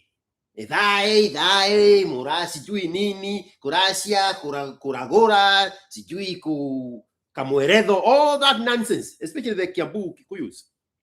They carry that nonsense. It is a petty, empty fucking shit. There is nothing there. There is nothing there. That's backwardness. Bullshit. You know, Mr. Watson, as I finish and then you go to the other host who is waiting for you. Somebody said to me, the Russian guy came and did that. And he told me, he's Allahu Akbar. We are Muslims. So he told me, if a Turkish, a Saudi man will appear today in Garissa, Wajir, Madera with the same analogy, he told me hata sisi tungejipata tabani. Whoa, they are gone too. He told me leo ukipata the clone of Erdogan Ataturk ametokea pale Isiolo, aseme tu assalamu alaikum, me don't speak English, come where I stay, see you. Alisema ni vile tu our preference was not there. If a Saudi man, when you look at the Kushite community in this country, Mr. Watson, yeah, if there is one obsession we have is Arabism. Arabism is killing us. Unaona kijana anaenda anawa pale Isili, anavaa kama Muhammad bin Salman, anavaa kama Emirati king, because they live in the validation for the religion, for the religion, for the culture, for the way of life of the Middle Eastern guy. Exactly. You might be mulitekwa na huyu Russia, but ours is also on the way. The moment you are going to see Al Abdallah bin Muhammad bin Saud bin Hussein, yes, our women also will follow the same trajectory. I'm not going to be shocked about that, because in our society currently, it is very difficult for a typical Galmadido here from Isiolo aende apate aoe msichana. The minimum dowry is 500,000-600,000 Kenya shillings. Anataka dhahabu, anataka gold, and you will never. There is no sense of accountability, Mr. Watson. This is the dilemma that I face as a nomad. Yule mchungaji wa ng'ombe na ngamia. The people who are in your life will maybe amujapata. There is no enough literature maybe kuwaelezea hii, but this is also the same tragedy that we are facing. It's only that ours is not in the media lenses. Yeah. So, I mean, when you go and check our household right now, Turkish drama, Korean drama, Arab drama, Indian drama, this is what they watch. This is what our girls watch. And this is what they try to feed into us. Somebody like me who will be telling my future kids, you need to listen to Kanda Bongo Man. You need to listen to Miriam Makeba. You need to listen to, Oliver Mtukudzi. They will tell you, you are retarded. You are backward. I need my kid to dress like Chris Brown, to walk like Taylor Swift. It's a dilemma that even as a nomad I'm going through, Mr. Watson. Yeah. Yes. Currently, if you go to Somalia, the leading conversation in Somalia today is young people cannot get married because of higher dowry prices, higher wedding prices. It's very expensive. Na sahi ukishalipa unakuta loko ishafunguliwa.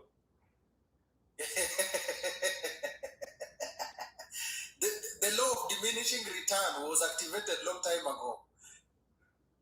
Yes. I am the problem. I am the problem for pointing these things out. I am the problem. Na wenye wamestiri ni kwa sababu wameshonwa. Sio sababu wamejikaza, ni sababu wameshonwa. Ama hii conversation sio ya hapa. Yes, you're right. I agree with you on that. They have been literally sewn shut.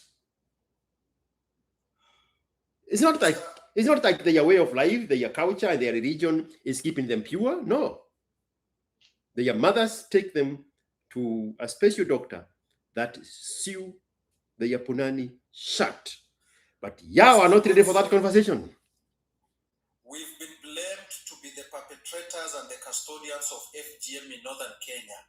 The recent data shows women are the largest perpetrators of FGM in northern Kenya.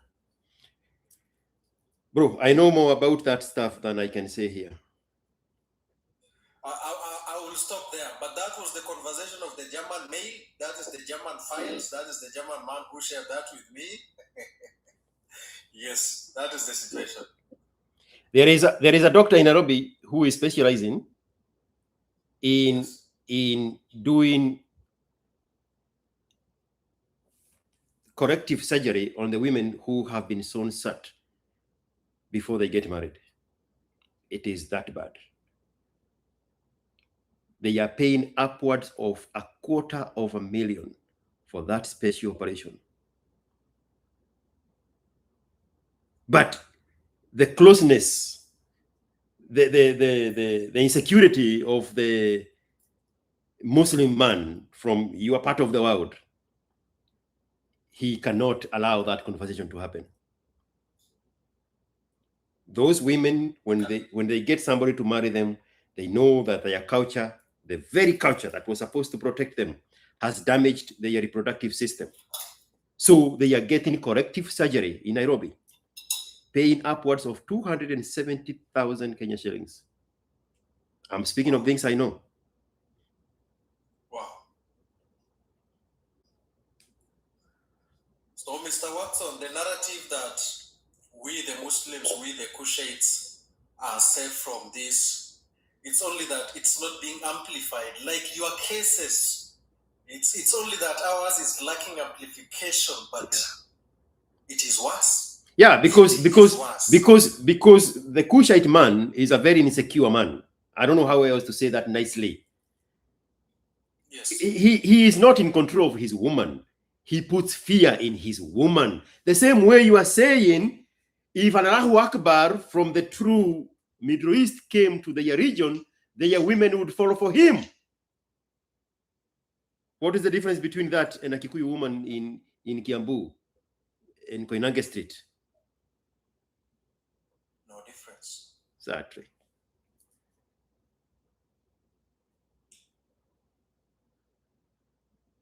Somebody here, Jose Derry, is saying, sometimes back in Mombasa, I knew a gynecologist guy that used to sew up ladies that messed up and is about to get married. Kitu inarudi back to virginity mode. Bro, the northeastern Kushitic guy is a very insecure little man. Yes. Always being tormented by the past, always being told you are the one who started this. Oh, that is the reminder. It's like our label for what you said earlier. We have our own dose of anti-Semitism now in that version in northern Kenya. Yes. He is obsessed with a culture that is not organically his. That culture belongs to a world that does not look like his world. Yes. So he is controlling his woman with the rules that he did not create. Mr. Watson, there is a documentary BBC did. It's called The Lavender Marriages in Italy. It was done by BBC Africa. Mm-hmm. Somebody was telling me something close to that in private. Yes, so this situation is the long distance trackers, the Somali and the Borana trackers from Minnesota and Europe, married, but when they come to Kenya, they hire a little girl for 3 months. 3 months. She's put in a hotel in Italy for 3 months. He does everything. It's actually a validated marriage. They go, and even the elders, they say, we shall allow you to be with this girl for 3 months. They do everything. Anafanya kila kitu. He pays up front, he pays the deposit, and then he goes back to Europe after he has done all that. And then Mr. Watson, who is the inheritor? Who is the inheritor? The price is going to be hiked in the name of Mahari. It is me, Galmadido now. After all has been done, sasa mi ndo naambiwa kijana, you cannot see this girl mpaka ulipe shilingi 1,600. It's on BBC Africa. The truck drivers from Minnesota, wakitoroka winter, they come to Isili. They book an Airbnb for 3 months. Wanachukua msichana mdogo, hajui anything from Mandera, Garissa, Wajia, anawekwa hapo. And that is what they do.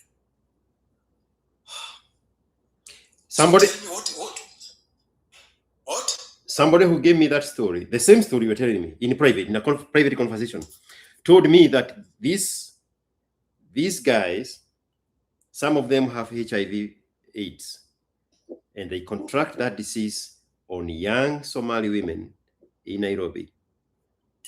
And then they fly back, and the woman is left HIV positive. The young girls are left with HIV positive. Yes. And then when he comes back, the woman, the wife that controls him in America, he takes the passport and hide it to prevent him from ever going back. And now that stigma is buried under the rug. That's why I said the Northeastern Cushitic guy is a very insecure little man. He has no balls to have real conversations. They bring violence. They bring intimidation. They prop up a religion that is not theirs. And they quote some verses that are not in their own language to keep hiding in this mourners. And you know, one abuse of religion comes here, Mr. Watson. You are told you are not allowed to touch that girl. You are not allowed to touch that woman until you got married to her. You are not assured that the goods will arrive safe and untouched and sealed. Umelipa upfront ya mahari 700. That's why Muslims in Kenya currently, we have the highest number of divorce cases, more than Christians, if you go and check the data. Polygamy is as dead as it is right now. It's a very expensive affair to be polygamous right now in northern Kenya. It's a big loss. It's utaenda hasara, you know. And then this is the situation, Mr. Watson. Me, a 27-year-old Borana man, is faced with, and I will be told, you need to follow these sets of practices. And whatever you've said, coin a genealogy for yourself. That will be considered a taboo. You are told you are not here to make your own empire. You are here to continue what we've started.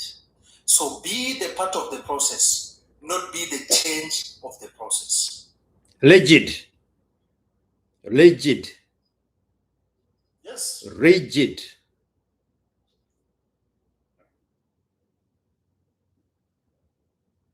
Mr. Watson, I cannot tell you. There are some data I feel I'm so afraid to share with you.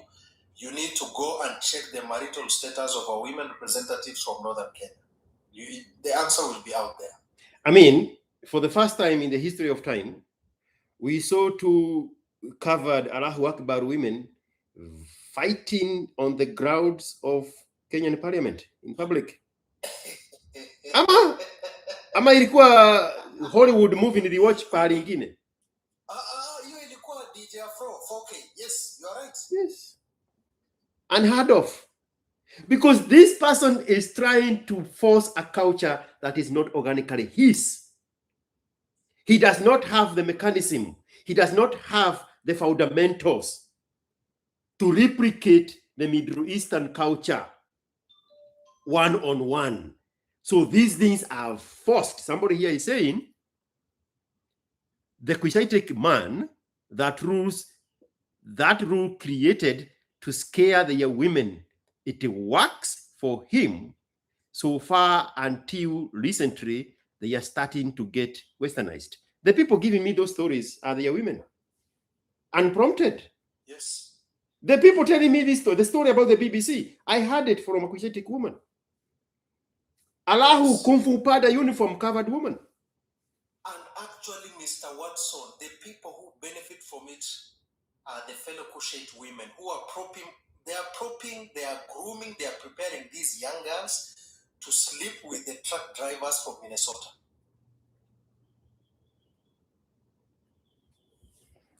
And the same product is packaged.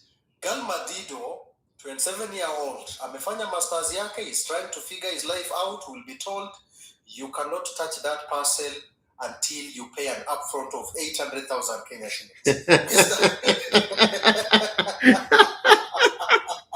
You have reminded me real quickly. You have reminded me of a conversation we had with a guy. I'm not going to remember his name. He's somewhere in the west of the east of this country, in the west coast of America, and he was on Kibe's X Spaces, and he was actually convinced. I think he was 29 or 30. He was convinced that when he needs to get married, he's going to go home and ask his father to approach his father's age mates for their daughters. When he went home, this is 4 years ago. When he went home, his father said, okay, I know just a good friend of mine that has a daughter. Let me go approach him on your behalf. He went, this guy from the East Coast and his father, they went to their friend. And they said, my kijana here lives in America, but he wants to keep the culture and our tradition and our way of life. And so he is interested in your daughter. That gentleman told them, my friend, I know you for a long time. I cannot sell you bad goods. This daughter of mine is not good.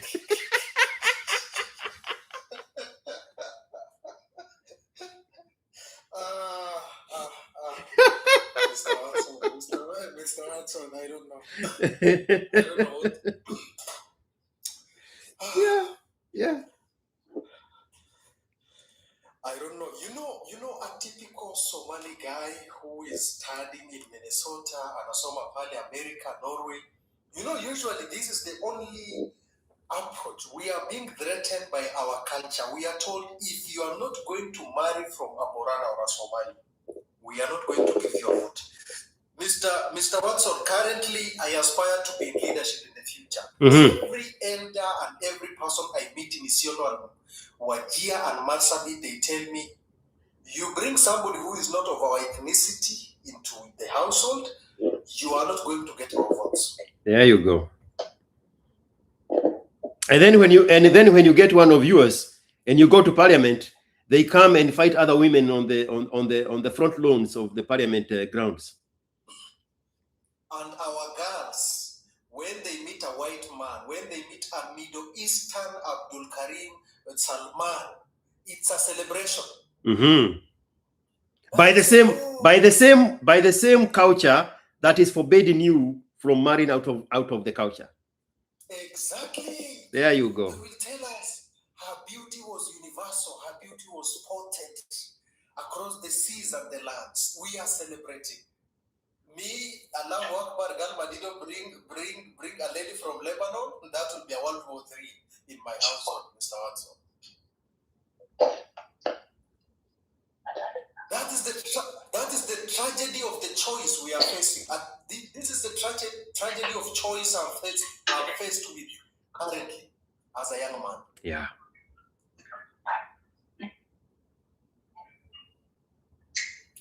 It's only that, Mr. Watson, I wish your media, I wish your presence one day. I wish, Mr. Watson, utafute 2-3 of your agents wanunulie meta glasses wapeleke Wajir. Bro. Mimi, I'm biting my tongue. I am biting my tongue.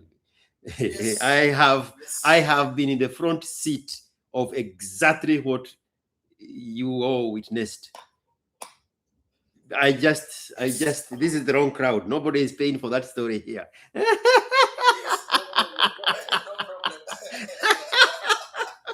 But yeah, Mr. Watson, and you know that is how our politicians in northern Kenya have become useless. The main politicians, useless. A young politician gets a seat of member of parliament in northern Kenya today. The first project is not going to build a borehole. His first project is not to build a school. His first project is to get a second wife, a third wife, a fourth wife. That is the criteria and the measure of development in northern Kenya today. There are our mothers in northern Kenya who are invested in bleaching business. If you are a dark-skinned young girl from northern Kenya, you are not prepared and you are not up for marriage. This is what they do. Yeah.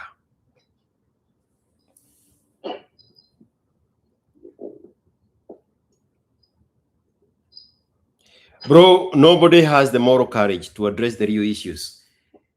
You are northern people hide in religion, they hide in the culture, they hide in something that is borrowed from the true Middle Eastern guy, and they make it theirs. And then they apply fear, intimidation, and violence to protect it, because underneath, he's just one scared guy that he would lose the control of his woman. End of story. Yes. So that is our tragedy, Mr. Watson. I will share with you more, but that is what is facing us. I just gave you the highlights, and it's something the young people of northern Kenya, they are not ready to speak about this. Even real quickly, even what Nilandungu here is saying about the breaching issue is so true. Bro, there is a woman who sent me a video of a women-only group where women go and sit together. The dark-skinned Somali girls are so pretty, why breach? These women go together and they have this like kagitate, but now they are Allahu Akbar women.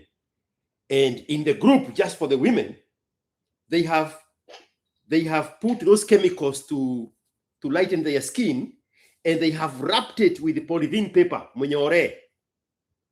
Shared videos and pictures of it so that they can be fair skin. Colorism.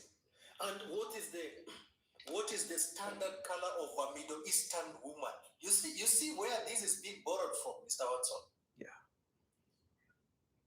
You want to be like that Arab, Asian, Persian, Turkish girl. And this is what I said earlier. When you go on our TV, a typical Somali girl will watch Turkish drama, Korean drama, Middle Eastern drama, Arab drama. That is what they watch. They also watch Indian drama.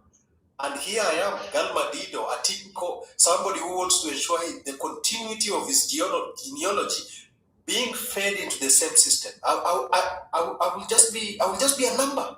I will never have a presence there. I will never have an identity. This guy is saying, I witnessed it in Somalia when working there, and they it's disappearing. And I will tell you, they would even soak their skin in that solution to get lighter. This girl was telling me that majority of that fairness you see, it is bought fairness. It is not their natural skin color. It is bought fairness. The way there is a new saying that is saying, I was born in Kenya, my body is from Turkey. What is the name of that girl called Kuria? Is her name Wajiko Kuria? The one from Kangema, Rwadia. She's a comedian. Caretaker. Her real act is always a caretaker. She went recently and she got her body chiseled. Somebody's going to mention her real quickly here. I know her last name is Kuria. So she's born in Rwadia, Kangema, but her body is from Turkey. What is that girl's name? She's cute as fuck. What is her name? Naomi Kuria. Thank you so much. TNBT and Embu Finest and Huka and Lenkin. You are in touch with this stuff. Carlo Gabino. You all know this person. Alan Stoney, a big JMX. That girl has that cat face. And she has that demeanor when she's been molested by her mother. She has that demeanor of acting surprised. And she recently went and got her body chiseled.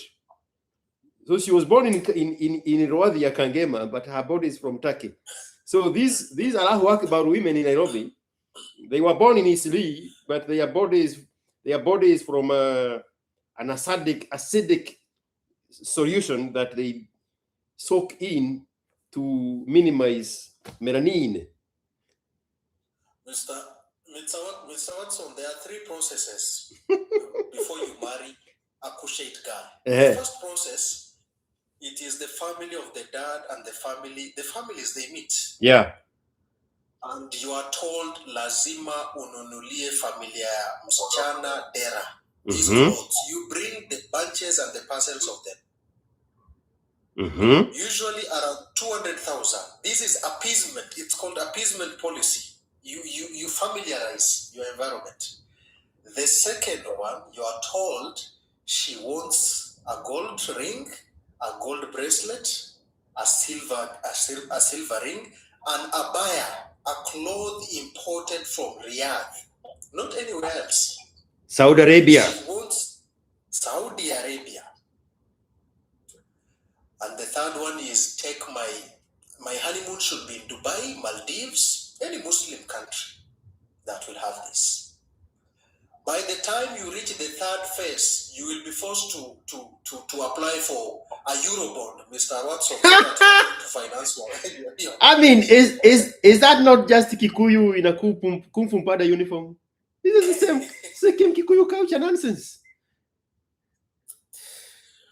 People should go and research about how expensive marriage is in northern Kenya. It's expensive, very expensive, Mr. And then you've done all this, Mr. Watson. The day of opening the parcel comes. Your parcel serial number has been used somewhere in Minnesota. You know? Yawa. Unakuta Egongi mwenye ako na accent ya Kikikuyu wako Amerika alishakuwa huko. Neke kirathi na mbere haha. Yes.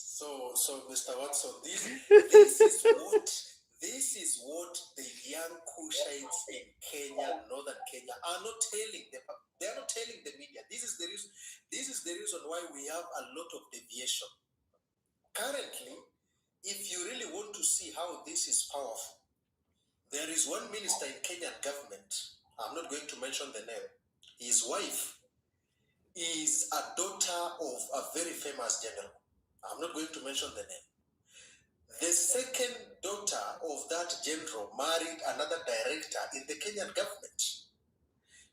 Mr. Watson, nyinyi munaongelea the caste system of India. There is a thriving caste system in northern Kenya. You go to these county assemblies, the whole department is family, cousin, uncle, mjomba. That person you are referring to was photographed in first class on a flight either coming or going to a wedding of one of those girls. Sidio? Yes, you are very right. Usha gonga ndipo, yes. Mimi nakuwa garanda. Mr. You cannot marry above your caste in northern Kenya. You go and marry into a rich man's family, they cannot allow you. They can't.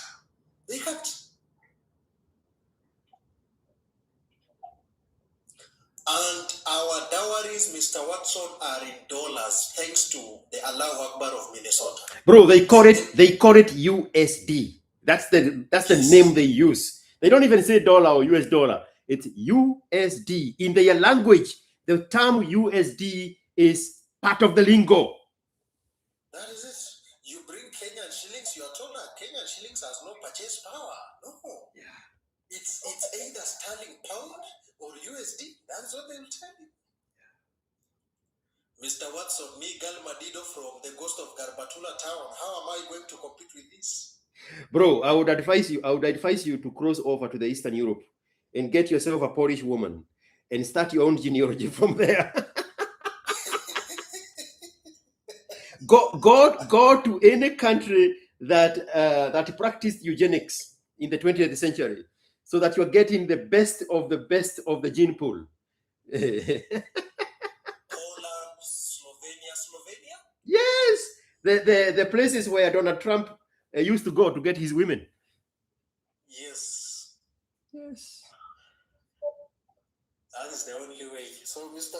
Watson, that is the tragedy that we are going through, and I'm telling you, it's very few.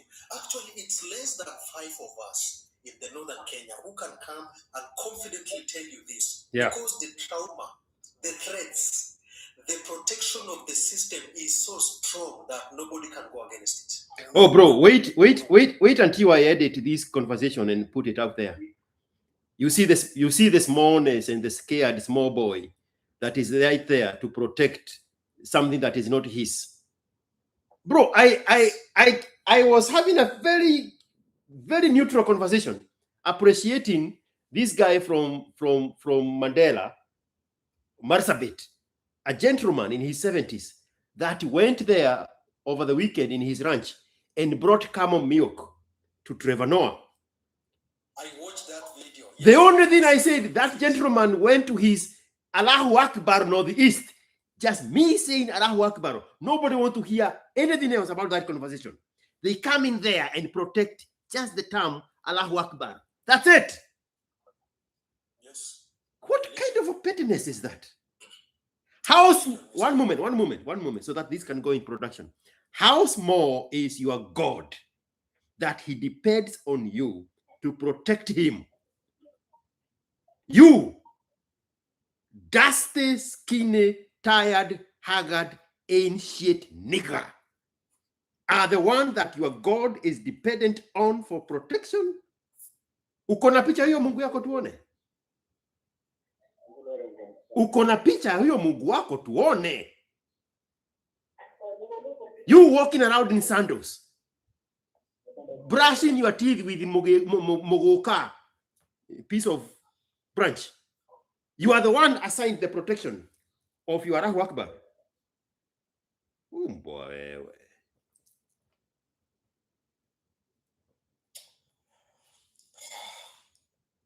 So, Mr. Watson, I mean, there is a lot I can definitely touch on. It's only in northern Kenya you can see a whole family. Leadership is in inheritance there. The father dies, the son comes in. The son dies, the cousin comes in. There is a member of parliament in Garissa County who left the power. His brother is now the member of parliament. Mr. Watson, and I'm telling you, the marriage system is so filtered. They even tell you, the moment the daughter is born, they will tell you this daughter is going to get married to my son in the future. That is what they do. It's as predetermined as that. Here you are, you believe in due diligence. You know, the principles that you've always shared with us, due diligence, honesty, hard work. They don't listen to that in Mandera, Garissa, Wajir, Isiolo. They don't. And that's why, Mr. Watson, if you want to know the grim numbers, the grim situation, go to the Qadi's court in these counties. You are going to see the alarming numbers of divorce cases. Mm-hmm. And 90% of these divorce cases are not initiated by men. It is initiated by women.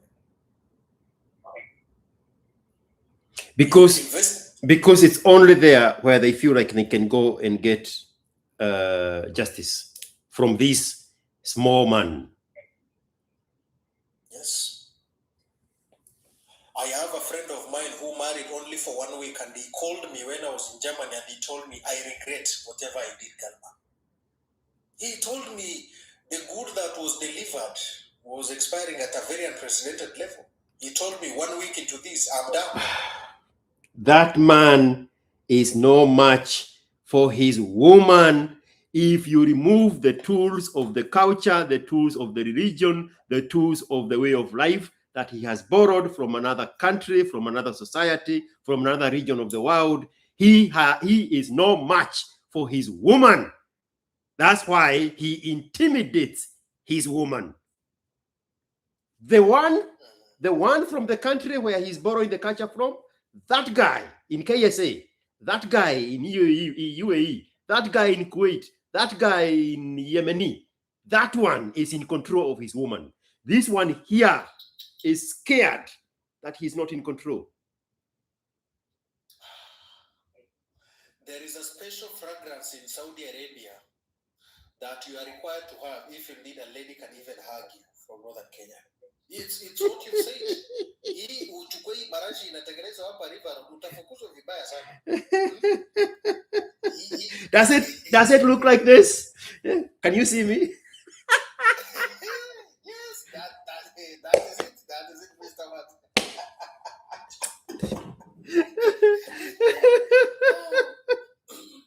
Oh, Mr. Watson.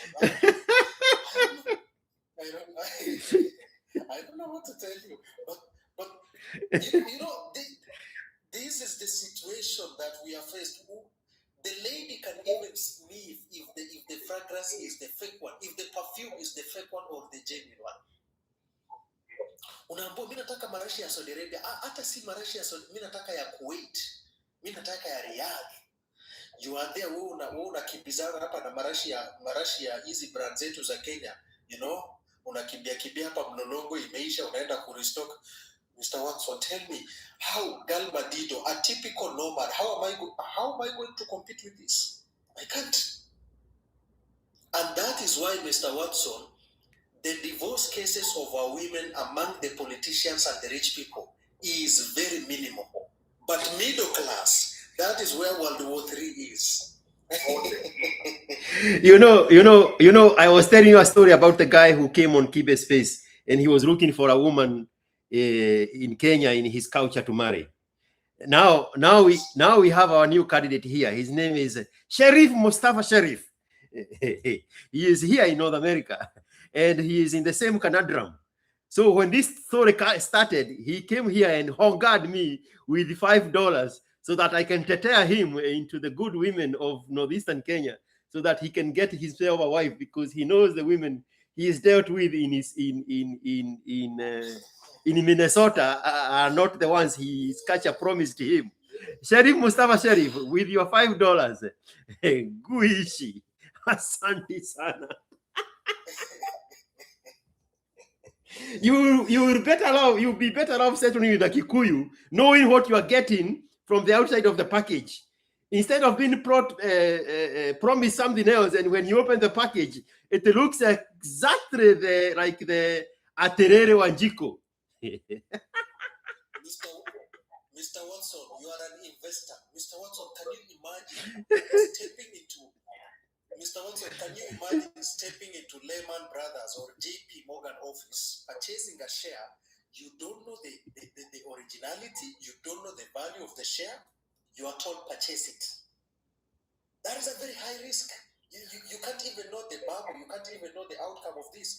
That is the situation, Mr. Watson. Yeah. It's as a Wall Street ni easily. There is no, you can't even estimate the value of it. You can't know the value. You can't know the value. And the central bank is in Minnesota. Yes, the central bank is in Minnesota. The Wall Street, the Lehman Brothers are in the city. You're finished.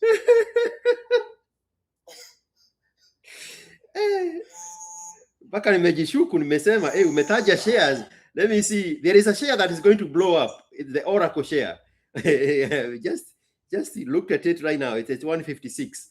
That is the share of the future now, if anybody is into investment. It's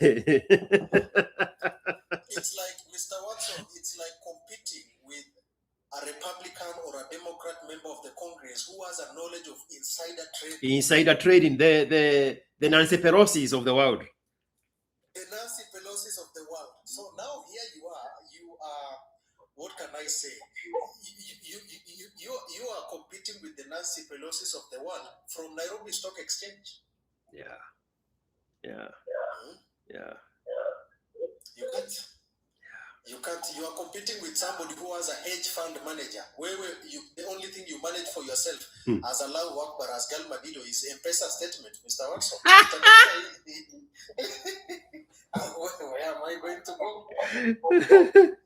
My friend, we can talk forever. Thank you so much for your insight. Yeah. Thank you so much, Mr. Watson. Asante sana bwana. All right, now we have our very patient guy here, Hamisi.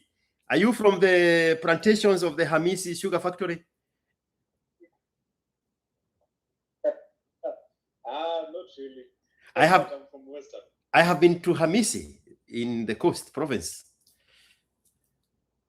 There's Ramisi. Oh, that one is Ramisi. Yes, I think it's Ramisi. Yes. Yeah. It's a beautiful flat land. You're pointing a bit away from the microphone of the phone. Si ulikuwa unanisikia vizuri wakati nilikuwa naongea na huyu jamaa mwingine. Sasa unataka kuniokota.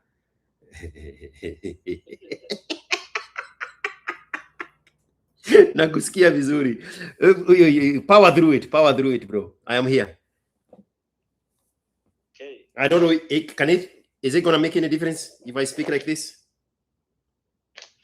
I can make it. I can use the headphones to listen to you. Yeah.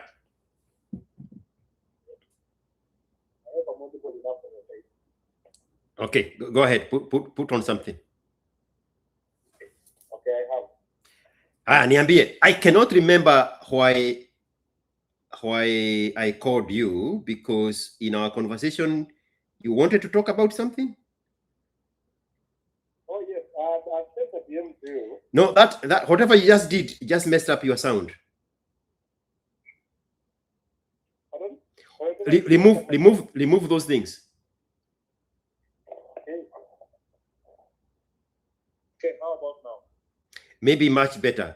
Try to manually increase the volume with the buttons. Okay, I have. Okay, so you want to talk about something about content creation, Sidio? Yes. And thank you for your patience, man. That was a long conversation with you waiting here. Aya, niambie sasa. Okugagatea. Mondo wewe ni omlembe. Okay, so I'm actually interested in doing something called drip farming. I think you might have heard of it. Drip farming. Yes. Yes, there's another name for it. Hydro something. Yeah. Yeah. So basically, I actually create short content from what you've been doing, from the long format content. Yeah. And you can use the short form content posting on YouTube Shorts, TikTok, Instagram, Facebook videos, to essentially lead your audience from these other platforms to your YouTube, and also you can actually also encourage them to subscribe to your channel. So actually through some of the conversation. So I don't really have to give out the whole conversation, but I give out like snippets of some of interesting conversations that you've had on the long format videos that you've done. What you are referring to is reacting. Okay. You want to react. You want to react to my content. The way do you watch more of Ikonini?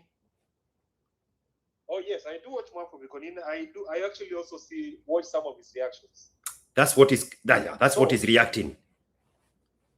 Okay, so the difference. And somebody else is giving it an appropriate name. It's called clipping. But you are playing a video. Say that again, Monica. Copyright. He's asking for his copyright. No. Subiri kidogo. Let's go to the beginning of the stage. You are talking about picking up my content, like now what we have just talked with Mr. Arahu Akbar here, and then you play it, and then you post it, and then you react to it. Sidio? Okay, so for this one, I think I can actually give you a good example, because I've watched your interview with Sajid on Coffee Pump. So you see how Sajid does short videos on Instagram, yeah, and Facebook and TikTok. But he doesn't really give out the whole conversation, but just gives a bit of context on the Instagram reels. Yeah. So that's actually what I want to do for you. So you want to do it for free? That you stealing his content for free. He's asking you for your copyright. No. It should cost you a bit of money. It should cost him a bit of money. If you listen carefully to what he's saying, what he just said before you spoke, he said, "That's what I'm asking to do for you." All right. In his head, he thinks it's a product I need for me. He's not seeing, and tell me if I'm wrong, if I'm reading you wrong. You don't see an opportunity for yourself to create content out of my content. You think there is something you need to offer me instead of yourself. Sijui kama tumepotezana. Hatujapotezana. Yes. So that's not what he was saying. You're saying that you're quoting him right now. Yes. You're quoting him right. That's not what he was saying. Yes. Yeah, he was asking for your copyright without.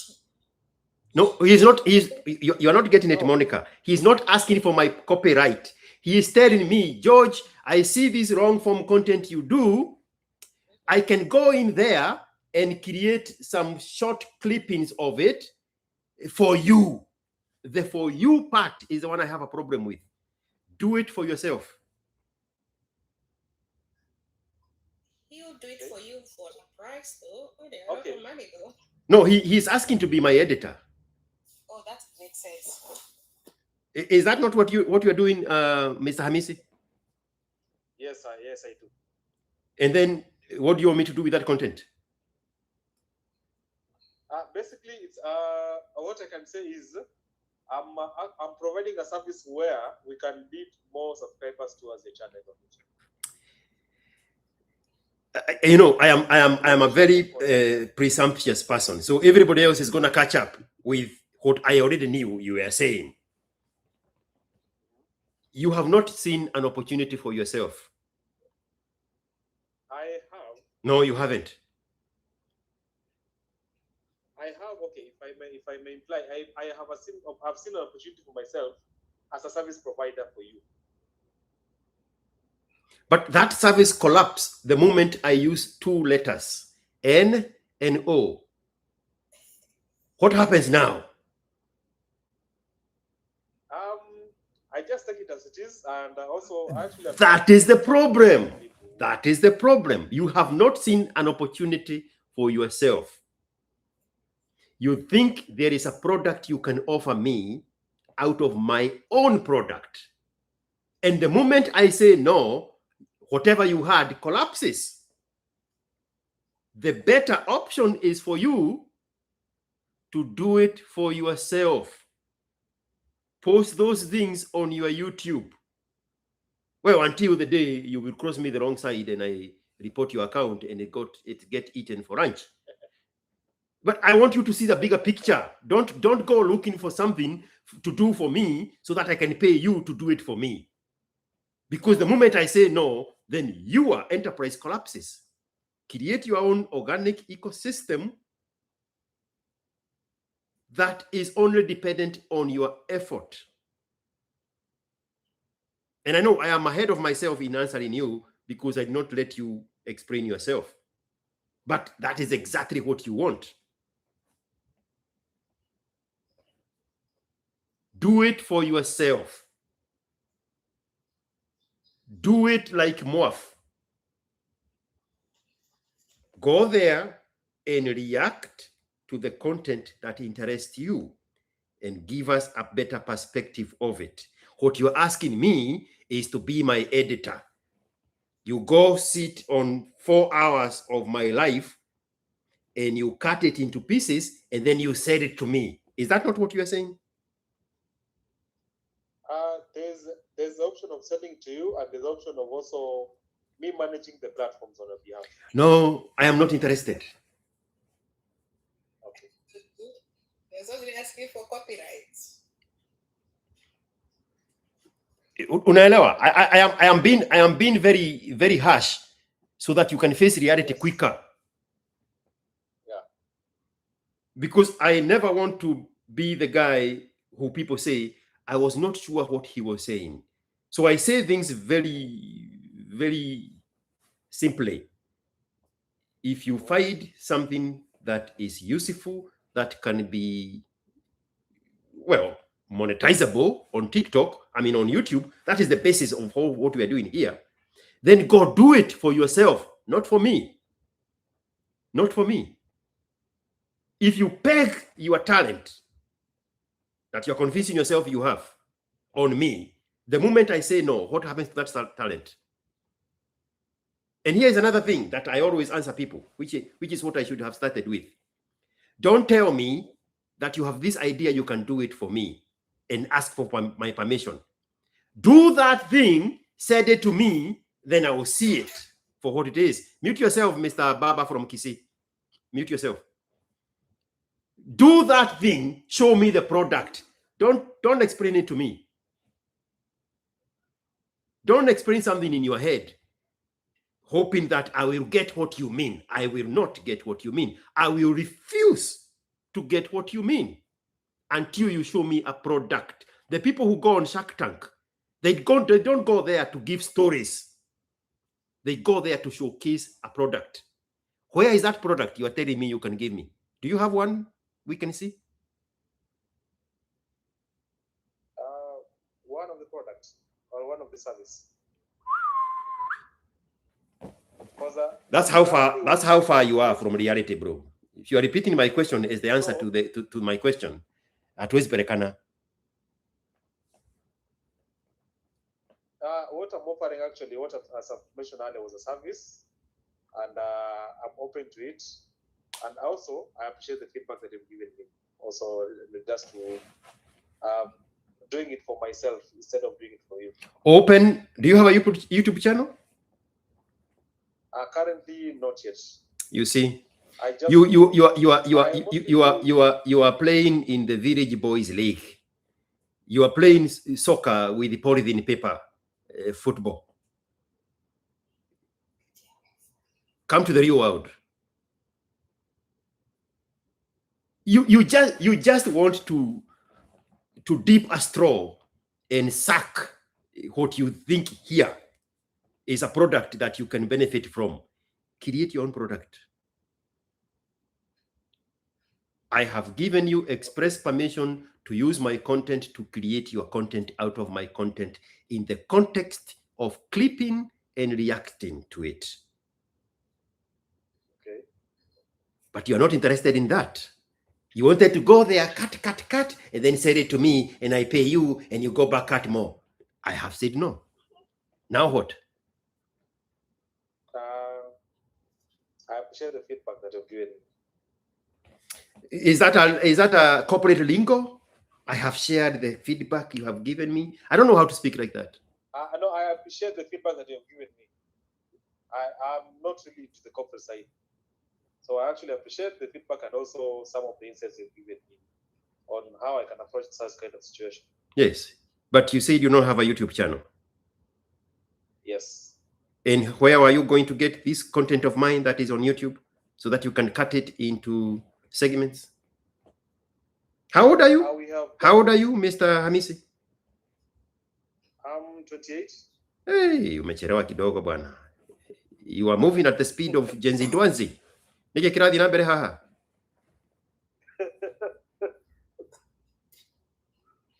Bro, your idea would have been in the front shelf, in the top shelf of my idea acceptance if you showed me a product.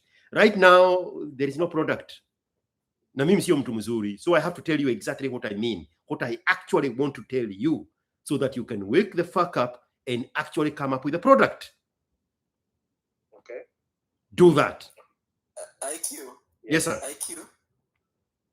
He's trying to be like your social media manager. Like I think it's a new profession that people just you give them access to your accounts, like they post on your behalf, like the moment like you're not online. And I think it's mostly from MPs and politicians. So I think he's trying to be someone like who will be behind the scenes as you do your content and all that, you would be like on the background posting, showcasing the content, cutting the clips, and posting on your behalf. So I think that's what you meant. Yeah, the new thing in the market right now. That is what the person behind Sonko's page does. Maybe approach Sonko and tell him you can take his content to YouTube also. He is very open to that kind of service of a social media manager. I am not. I am not a traditional content creator. Me, I'm interested in conversations. I am not in a rush for anything else other than conversations. Yeah. I'm not motivated by money. I have not cashed a single cent from my YouTube. I have not even put my bank account on the YouTube system. Me, I am here for conversations. That's it. Hii haraka ingine sina nayo. But somebody else will be. Again, I can only communicate to you the way I speak so that there is no doubt of what I'm trying to say.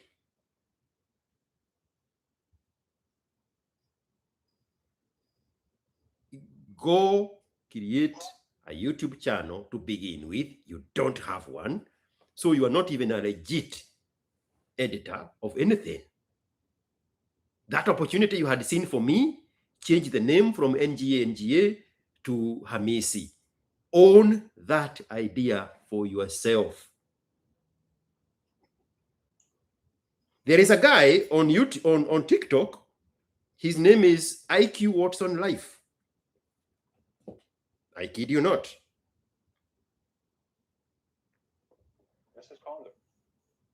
He has, I'll put the volume down for a minute.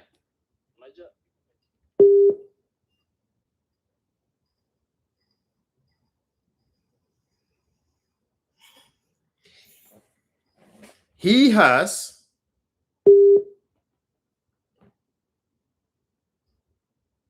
8,782 likes, 3,732. I cannot tell how many videos he has put up. Where I can tell, they are not many. 1, 2, 3, 4, 5, 6, 7, 8.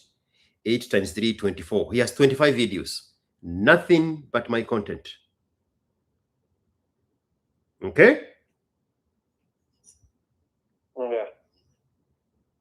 He has found an opportunity to use my content to create his content inside the ecosystem. If you look up here, Adrokibe or Mr. Arabistic, yes, you find people with hundreds of thousands of impressions using Kibe's content. Do that.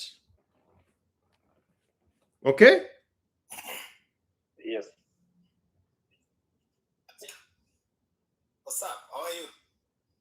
Who is speaking? Sir, thank you for your time. Sawa. I hope that helps, bro. I am not hiring for a manager, as Droiz here is saying.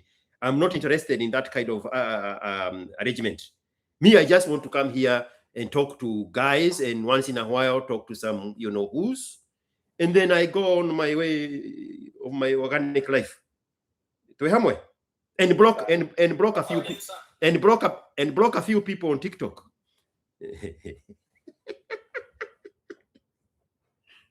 Thank you.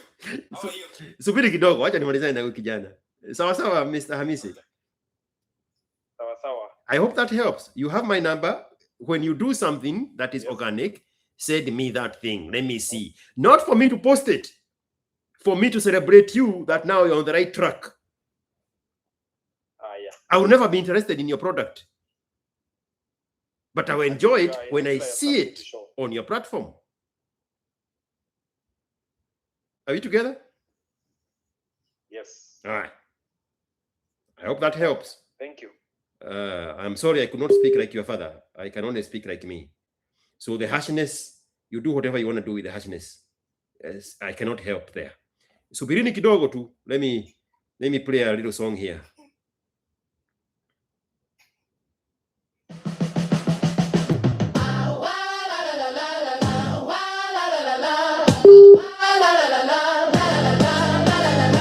follow TikTokers kwa TikTok. The doers is the James Goons.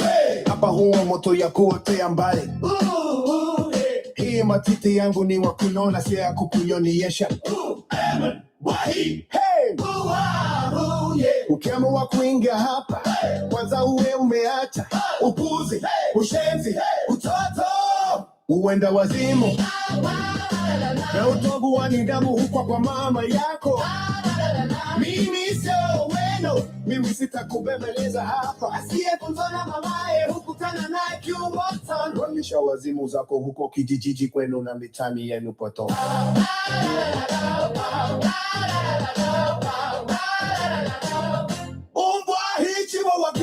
Hapa tunaguzia masuala ya kimizima, heshima, utulivu, upole, utu wema, nia njema na akili timamu. Watu wangu wa YouTube, my YouTube family, I want to take this opportunity to thank all of you. Thank you for taking this journey with me. Thank you for the stories you've shared. Thank you for the interactions on the comment section. Thank you for sharing these videos with your friends and colleagues. Thank you for the super chats and more importantly, thank you to my YouTube members. You all inspire me to keep going because we are growing together. Inspire me to keep pushing because you are the force behind the drive. Let's keep the energy. Let's keep the enthusiasm. Let's keep the engagement. And together. Let's keep growing. The M-Pesa gang. Asante sana. Your M-Pesa hits different. Your M-Pesa. Very street strong messages. You validate this content. You appreciate this content. And you want to see more content. Say less, my friend. Say less, say less. This is Captain IQ Watson. Reporting for duty. Twende kazi. Ikiradi na mbele. Ikiradi na mbele. Ikiradi na mbele.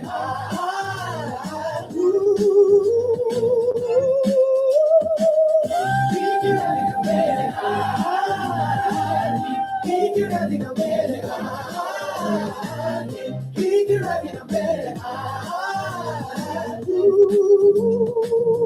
Ikiradi na mbele. Mr. Kisii Baba, the best Baba in Kisii. Are you still here? Okay, Dais, unmute yourself.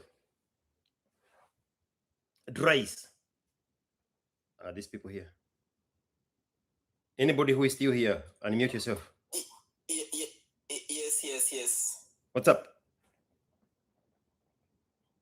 Okay. I'm Dre. So nilikuwa nimeraise hapa. Subiri kidogo. Dr. Sativa. My M-Pesa number is on the profile of the TikTok at the top. The Kenyan number is on TikTok profile. Drais, endelea. Tuma hiyo kakitu.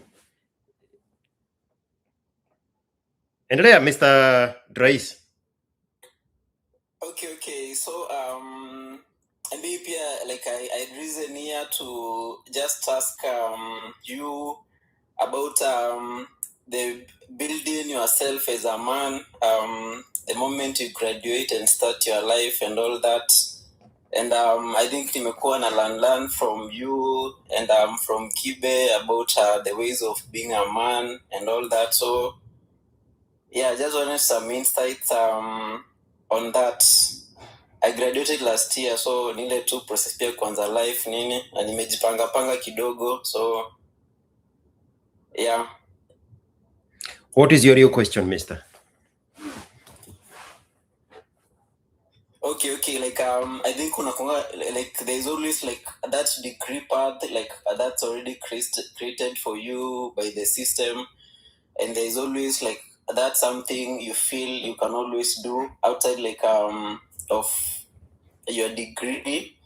So you find out like your parents might be pushing you to go and pursue your maybe degree and whatever you did in campus, but you are like, I don't want to do this. So like I think it's more of conflicting argument between you and your intuition. And replace the term you with me. Talk about yourself. Yes. Yeah, me. So like I think like there's that's the inner self now, like telling you maybe they are right, maybe they are wrong, and maybe this might turn out to be bad. Who are they? Who they?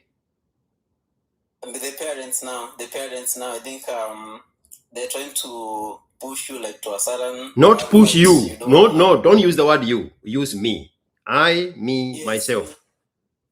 Yes, me. So like the parents trying to push me to a path that you have studied in, and then you're like, I can do something else that's outside of me, and you feel it can work. But when you listen to them, not you feel. I feel. Everywhere put yourself in this story. Yes, I feel like yes, they might be right or they might be wrong.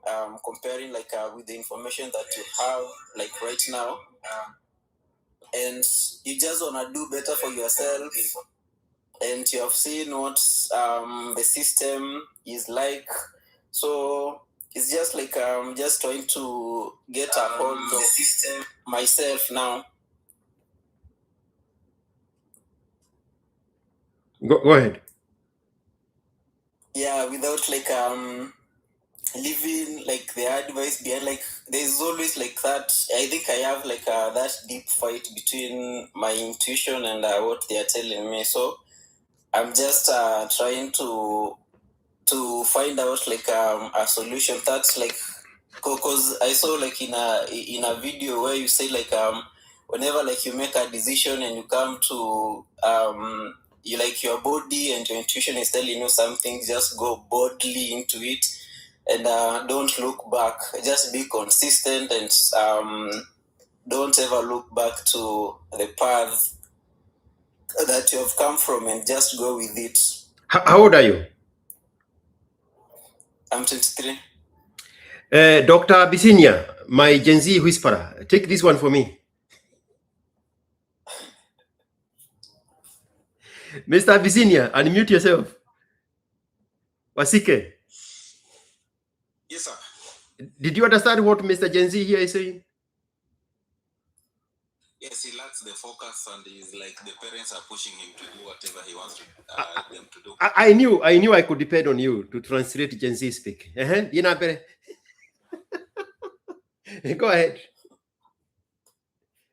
So kwake bro, wacha nikueleza hivi Darius, unasema wazazi wako wanaamua.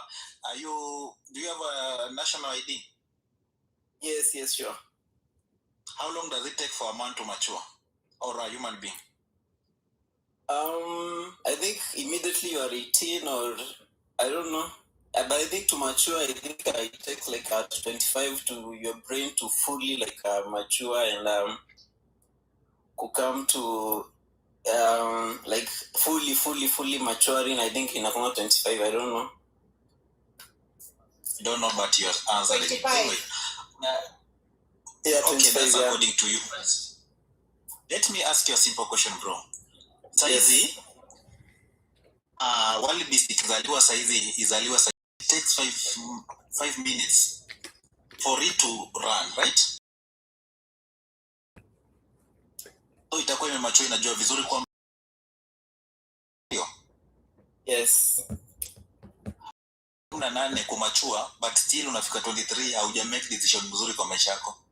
But while within 5 minutes isha make decision, unajua kwamba I need to run or be eaten. But you take 18 years with your parents up to 25, but still can't make the right decision in your life. You still have to blame your parents that they are putting pressure on you.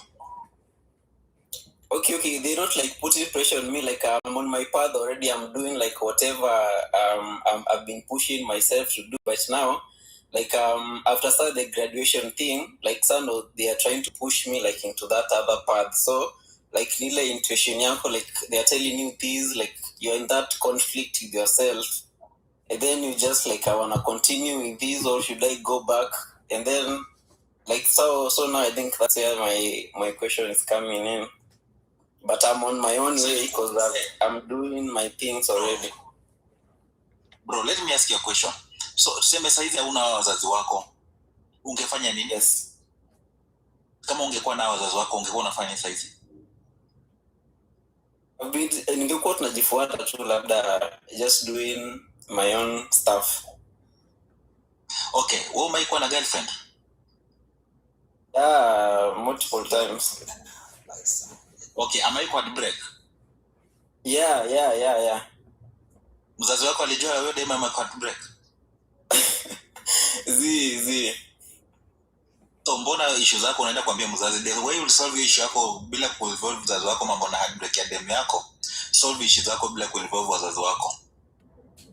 Okay, like I think it was just after the graduation thing, like no hii story ilianza come up, but I think pia imekuanga tu as just like the father always like he's always trying to push, because wakikwambia sijui tumekulipia sijui hii pesa sijui nini, like you should like unajua, so hiyo ninakuzanga na the parents like tumekulipia hii do za hii degree nini, like I think kuna kwa hiyo nini tu ya their investment like in whatever you are trying to do. No bro, do this. Wewe unajua story iko kwa kichwa yako bana. Do you think mzazi wako ungemkataza nayo kwa story yote atakujali na wewe? Of course no. So what I can tell you is, bro, if you want to fail, you'll never run out of excuses. You want just to blame your parents for the decision you are making in life. Mzazi wako doesn't care about you kama uko miaka 18 and above. Wewe mzazi wako hata umblock saizi uende uishi maisha yako kama ndege huko msituni. Your parent will never call you or make any other thing. Ataishi.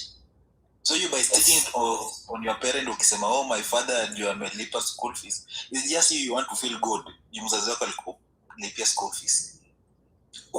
Yeah. Ule mzazi wako akiamua kukuzaa alikuuliza kweli? Hapana, sidhani.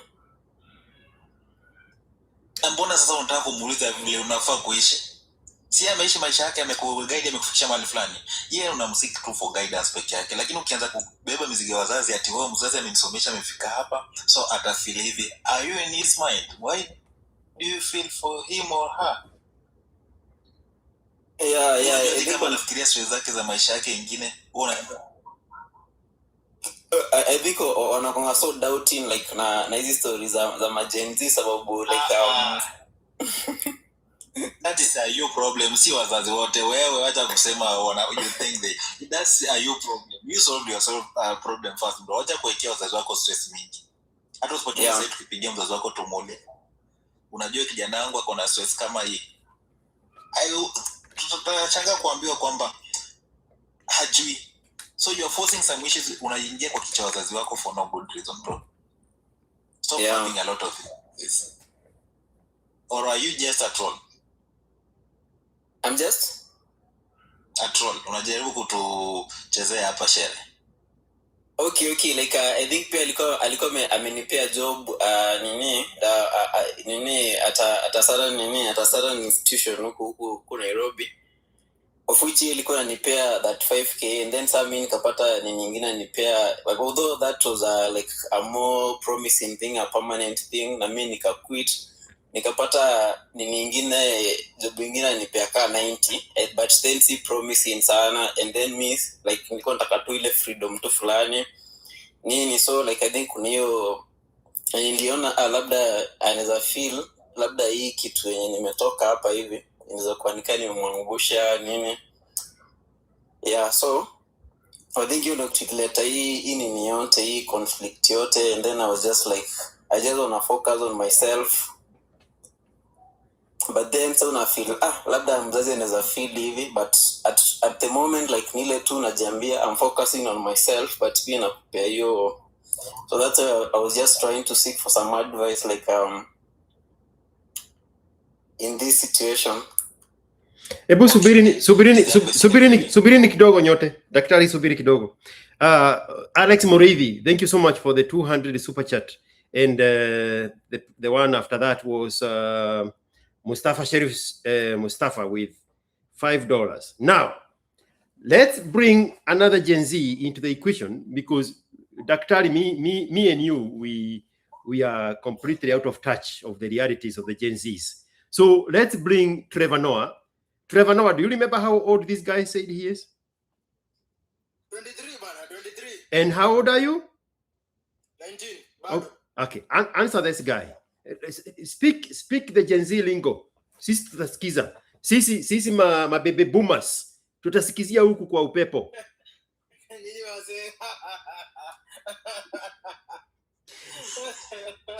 You know that Kikuyu, there is that Kikuyu song that says, oh man, it just escaped me. At some point he says, Tododamu era mokugani edukete kimenyi. I can't remember the full sentence of that song. Because if I tell you, you are going to retort that I claim to know everything. So let's hear from the actual Gen Zs speaking to each other in the Gen Z world. Because this guy reminds me of Mr. Cyprus. All of you remember Mr. Cyprus? Before he went to Cyprus, he was in Gara. At 22, staying in his parents' home, fighting with his father, because he thought he had a responsibility to protect his mother from his father. And now he is in Cyprus, and he is putting all of them in a WhatsApp group because he wants to control how his father speaks to his mother. This guy reminds me exactly about Mr. Cyprus. But Gen Zs, carry on. Sisi ma baby boomers letu tu jicho. Amasikio. Inabere. Sasa hata wewe George, ukipiga tu hesabu ya 35k na 90k, hata hapo unahitaji kutumia akili bana. Hapo sasa unahitaji advice gani? Ebu tukumbushe hiyo story ameitoa wapi? Amesema nini kuhusu 35k? Buda, umsema mzazi wake amempatia mboka 35k. At 23 unapiga 35k. Lakini yeye amejitafutia yake. Ya 90k. Sasa nataka sisi tumpigie hiyo hesabu. And he is worried. Subiri kidogo. He is worried of what his parents are going to think of him getting a pay that is 3 times what his parents had found of him. Is that what I got? Zizi like ile woga tu fulani wanakuwekanga like wanakuambia ido haizi last labda pale mbele like saa yenyewe cushion so unataka kupiga like you want the like to be making like to be going higher and higher, of which you can see that, but now wao wanakuthreaten like labda hii pesa hata inaweza nini bana labda ufuate. So like I think it was just that kind of an equation and you add up to me, and I'm just like I can just ask from your point of view, but of which me for myself me nataka the 90k and to keep going up with it, even if we invest nini. George umru ni mkora juu hata wewe ukiulizwa hapo kuna hesabu gani ya kupigwa. Alafu pia why you do consult your parents about a salary plus 18. Wanja budangu mimi hadi ajuangi pesa yangu inatoka wapi. Hadi mkoro siwezi waambia. As a matter of fact, me I wanna live as long as possible without my parents knowing I earn. I swear. Eri hata niwaambie tu I am unemployed na niko 30. Why should they know how much money I'm making bana? Yoni mbaya. Mimi siwezi waambia anything about do. Kuna ni financial consultant, unaona? Wewe Maybe why do you consider your parents bana when making a financial decision 35k na 90k? Unless you are mkora and the says involved bana. Mimi sioni hapo hivyo mtu anastahili kukupigia hiyo hesabu. I swear. I'm not going to ask you how you're earning your thing, but hapo hivyo it's a no-brainer bana. So what do you want? I want the 90k, bro. I want the 90k, and to be free from the system. What system? And somebody up here said, stop listening to motivational speakers. What system are you talking about? to 5 system, 9 to 5 system. How old are you? How old are you? I'm 23. How are you going to get yourself out of the system at the age of 23 without anything in this world? You are not a woman, you are a man. You are born without value. You have to build that value from somewhere. Where else are you going to build that value? And you are not born into an ecosystem where your grandfather built that system for you so that you can escape the matrix without ever needing employment because you inherited what your grandfather created for you. You are not that guy. Your parents are looking for a job for you at 35,000 to get you out of the house because they did not create any ecosystem for you to thrive in outside of the matrix. What is this nonsense? You fuckers of your age keep talking about escaping the matrix. You were handed nothing by the parents before you. Stop demonizing matrix.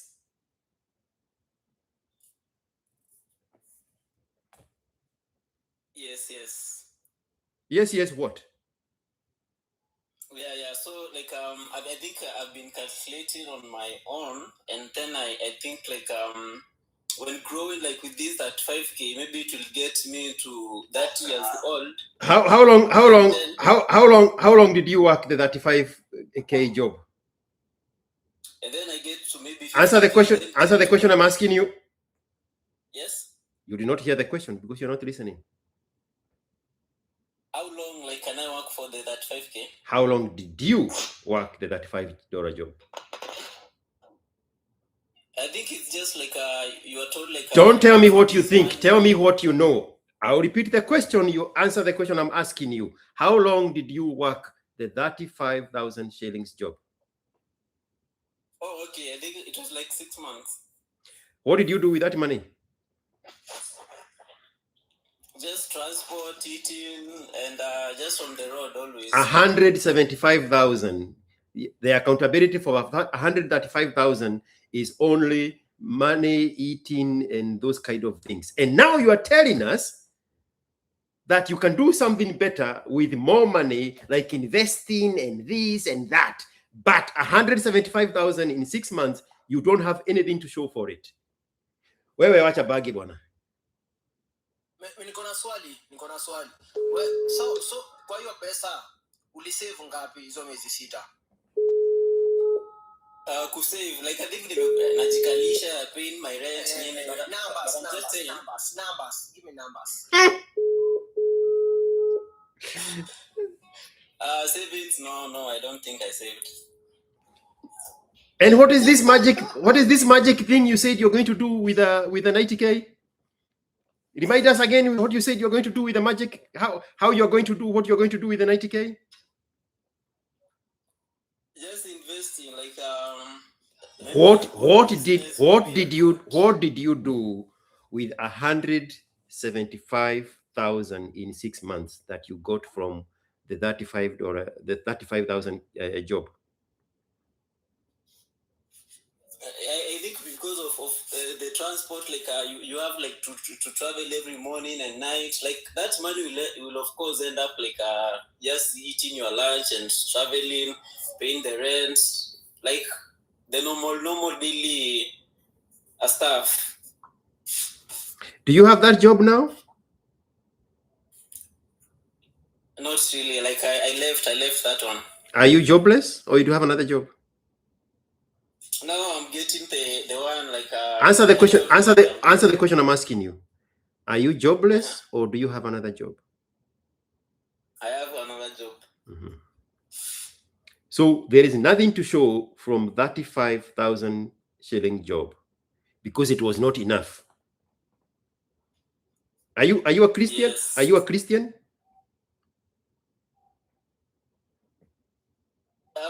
Yeah, I am a Christian. Yeah. You are Jesus, the one in your Christian Bible. There is somewhere he said, how can you be entrusted with more when you cannot manage the little you have? How can you be entrusted with other people's property when you cannot manage your own property? You are Jesus. He said that. So you're telling me there's nothing you could do with 35,000. You are going to find something to do with 90,000. When I was around your age, a little older than you, in my mid-20s, my salary at Tuskys was 28,000. Yes. I had a family in Nakuru. I was living in Nairobi. And I was still able to save 25% of that money every month in a Nakumat co-op. Nakumat, Tuskys at the time was not big enough to have their own co-op. We were using Nakumat co-op. Every month, they were putting 7,000 shillings in my co-op. From 28,000 pay. You are telling me I should have waited. I should have waited for my salary to be 35,000 like yours, and then when I get to 35,000 like yours, I sit back and say it is not enough. I'm going to wait until I can get a 90,000 pay. Yes. Mr. Ogola, ongea na Gen Z. Mimi siwezani na hii group. Hii demographic sio yangu. This is not my demographic. George, niko na swali lingine. Sasa kama miezi 6 hauwezi kuwa na kitu ya kusave. Hiyo ndo kazi unataka kurudia. Haya. Tarabogola. Yes, George. I'm giving you this demographic. Anybody under the age of 25 is yours. Mimi, I don't know what to do with other 25s. And I'm not joking. I'm not joking. Trace, when did you finish campus? Yes. Last year. Last year, when exactly? On April. In April, not on. In. Yeah, in April, yeah. So how long did it take your parents to get you the job that you're talking about, the one that you're earning 35,000? Yeah, so it was around May to November last year, and then I got the other one, of which I've been pushing it for the last 3 months. So you are asking whether you should pick the job that pays you 35K or the one that is earning you 90K? What was the actual question? Yeah, I think it's about the consistency of the income versus this one that it's more of performance based and all that. So that's where they're trying to put me there. This can happen. So so you've been doing this same job for the past 3 months. Yeah. But you're still talking about going back to the same job, the other job. So if you were to advise, I'm not talking about going back. Maybe I don't want to be there, but I'm just asking for the advice because I think they're just coming out to do what job is this? The one I was working in. The one that you're currently doing. So originally I did a data science course, and then I ended up getting up a job in that. And then right now I'm working I'm working with a company that's outside of Kenya. Yes. What is the actual job you're doing? Stop saying too many things. Or the current job that I'm working, Stop using the word like. Oh yeah, he was asking me the job that I was doing versus the one that I'm doing right now. What job are you currently doing? Customer management.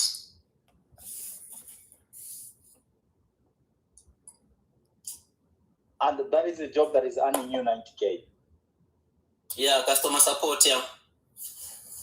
So your mother is the one talking to you, or your dad? Who between the two of them is pestering you about going back to the other job? Or consider The dad is the one like who had put me like in that company. Who? The dad, like he's the one who had put me like in that company because like he thought like he had invested so much money in the degree. So that was a family business. No, like you just like stop using the word like. Hey. Stop using the word like. Okay. I mean like I mean getting connection. The way it happens like in Kenya, where your parents just puts you in a position. Can I I think there's a bit of translation issue. Can I speak if you don't mind, Judge? Go ahead. Yeah. If I'm getting you right, you're saying that you have two jobs at hand. One that is in line with your course and one that is a customer care job. The customer care job gives you 90K, the one in line with your course gives you 35K. Am I right? Yes. And you've been told that you're taking risk at a career that leads nowhere because it's giving you 90K. Is that right? Yes, that's the thing now. So your parents are telling you go back to a job that is in line with your career. Is that right? Yes. Yeah. Okay. So the question is, should you go back to your career or take the 90K? Yeah. All right. I think that's what's being lost in translation. You guys can answer that. So what did you understand that he is doing to get him paid? I think it's a risk. It's a risk management issue at this point. That no, subiri kidogo. What do you think he is What do you think he is doing to be paid as customer care and earn 90K from Kenya for an international company? The long term has to be put in consideration. No. Tujibu tu swali yenye nauliza kwanza, Monica. Mr. Property DJ. Property, yeah. Mm-hmm. If I'm getting you right, you're asking me what exactly he's doing as a day-to-day role, or in the job that he is in, that is earning him 90K, working for as customer management. Yeah. For an international company from Kenya. What do you think he actually means? Is a virtual assistant? Ask him in your sweet language, in your sweet voice. Yeah, like it's that kind of a job, and you know, like when you do the translation from when you are paid like in those dollars, like you get that amount. What do you do? Freelance customer assistant. Are you a freelance customer agent? Is that right? Yeah, I'm on a freelance like contract with this company from Australia, and I get 90,000 every month. So, you know, George. Yes, sir. I want to just a minute, property, George. Yeah. I want to make you understand. I know you are not used to TikTok people, so this might be a ploy for this guy to just be giving these fake numbers to get traction from the women that are here. That's what they do. So ini kipidire. Yes, and Trevor already say is Amkora. You can even go to his profile and okay, Drace, subiri kidogo, Drace, whether that is accurate or not, drop yourself before I block you. Drop yourself before I block you. Again. Subiri Wangoi. Subiri Wangoi. Wangoi Subiri. Okay. 5 seconds. Drop yourself before I block you. You drop yourself, you have another day here. I block you, it's bye-bye. 5, 4. Thank you. Wagoi, what were you saying?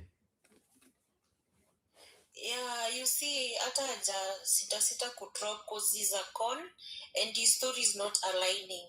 Mara anasema that 5,000 job is a long-term job, okay? And the 90,000 job is short-term and not like it hana surety ya hiyo kazi. So then you wonder, what kind of advice do you need?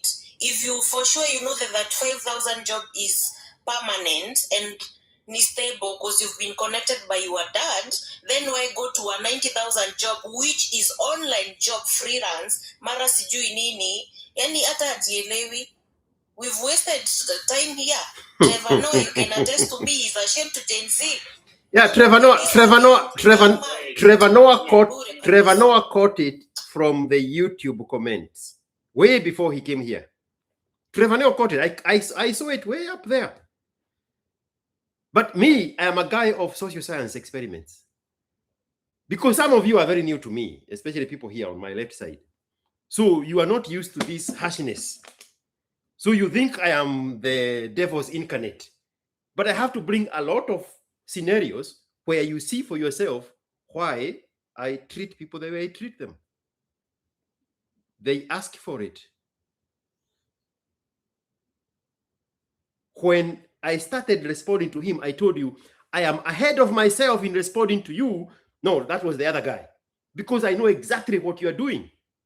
You want to sell me a product instead of you taking advantage of that product. You are not motivated enough to have your own YouTube channel. You want to go in there and cut my content and then sell it to me. I already said no. Now, what happened to that conversation? It's the same story here. I am a bloodhound in smelling bullshit. Do you still have a Daktari here? Or Daktari is gone? Wasike, are you still with us? Wasike, are you on WhatsApp?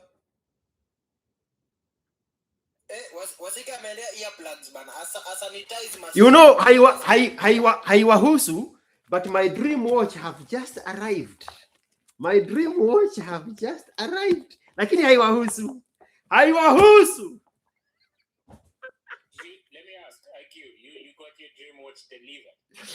Yeah, I just got the notification on my phone with a photo of the phone on my front door. Are you serious? Right now, 123. It is 142. Your package was delivered. There is a photo of the package sitting on my front door. I went outside and I found it. How secure is your area? That's crazy. Well, there are no niggers here, if that's what you're asking. Okay. All right. I've seen your watches and I can imagine how much that watch is. You know, the one I wanted to buy, I don't have enough ranks to access it. The collectors already scooped it for the New Year collection, for the New Year edition of the president. It's called Day Date. The president is its nickname. Rolex, yeah. And it's a green in color. I could not get that one. So I settled for a different watch. So the fact that you have it delivered is G move. I'm not gonna lie. That's definitely gangster move. I mean, it's 2026. Yeah, this is the 2024 Sky Dweller edition with the Jubilee, whatever they call it, Jubilee something. This thing has a special strap. Yeah, it has a special cloud of its own. Yeah. All right. I get it. All right. Let's go back to. Let me ask my question and then I can leave. First of all, I'm gonna give you flowers. I think you're doing a good job in what you're doing, and I'm happy that you're getting more and more in front of our faces. I know that you have a very strong background in business. I currently am in England and Nizaliwa, Kenya. Lived in Kenya, came here about 5 years ago. I'm running businesses here. Currently in property management, hence my name. And my specific question to you is, I have seen and heard how master networker you are. What do you reckon is in terms of 80-20, what's the thing that moves the needle forward the most in terms of networking when you do it? All right, so I'm just asking about networking. Yes, sir. I know that through your story, I've heard how much networking has been a very pivotal part of your growth. What's the skill that has moved the needle the most while networking for you? Personal references. Okay. The people who call me is because other people told them about me to call me. I don't know them. Some of these people, even the people they tell me, give them my name. I don't even remember them. Is that what you're asking? Yeah, go ahead. Yeah. If I come on my messages here, right?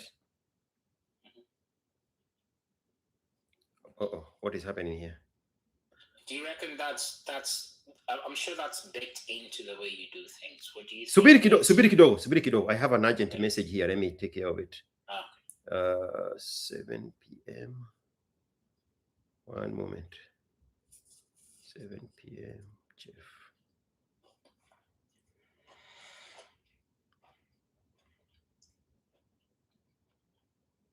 So if I come on my messages here, right?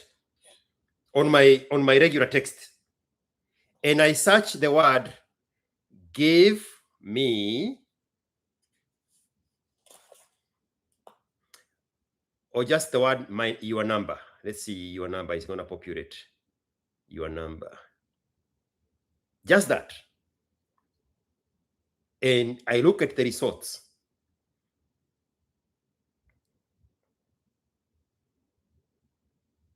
It's people telling me, George, I got your number from EDC, is the Executive Private Airport. Are you available for this? George, let me see another example. My daughter's friend gave me your number. Everybody here, and it's a lot of messages, a lot of them, with the term your number,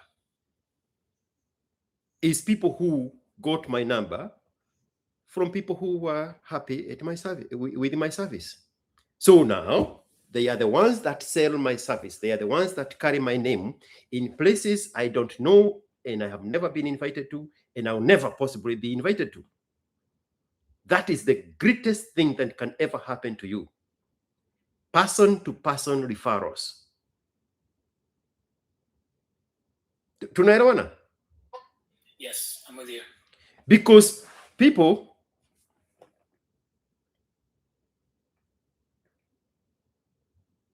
subiri kidogo, this thing wants me to verify to stay online. Okay. People don't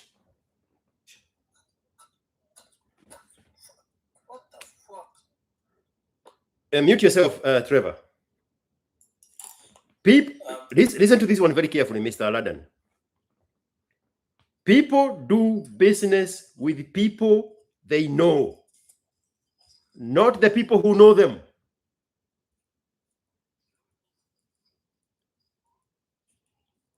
You know Raila Odinga, but Raila Odinga does not know you. You are not going to do business with Raila Odinga. But if somebody tells Raila Odinga about you, Raila Odinga will be the one calling you when they need a house in London. You can try, what do they call, cold calls and cold emails, all you want. But if this person does not know you, you can come with the best resume. They put it on the bottom of the shelf. But if somebody they know tell them about you, they are calling you because somebody they know introduced them to you. That is how I do my business.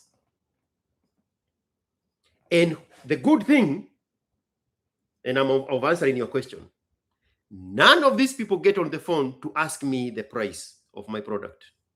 That conversation never happens. Never happens. Because they are not buying a product based on its price. They are buying a product based on its value.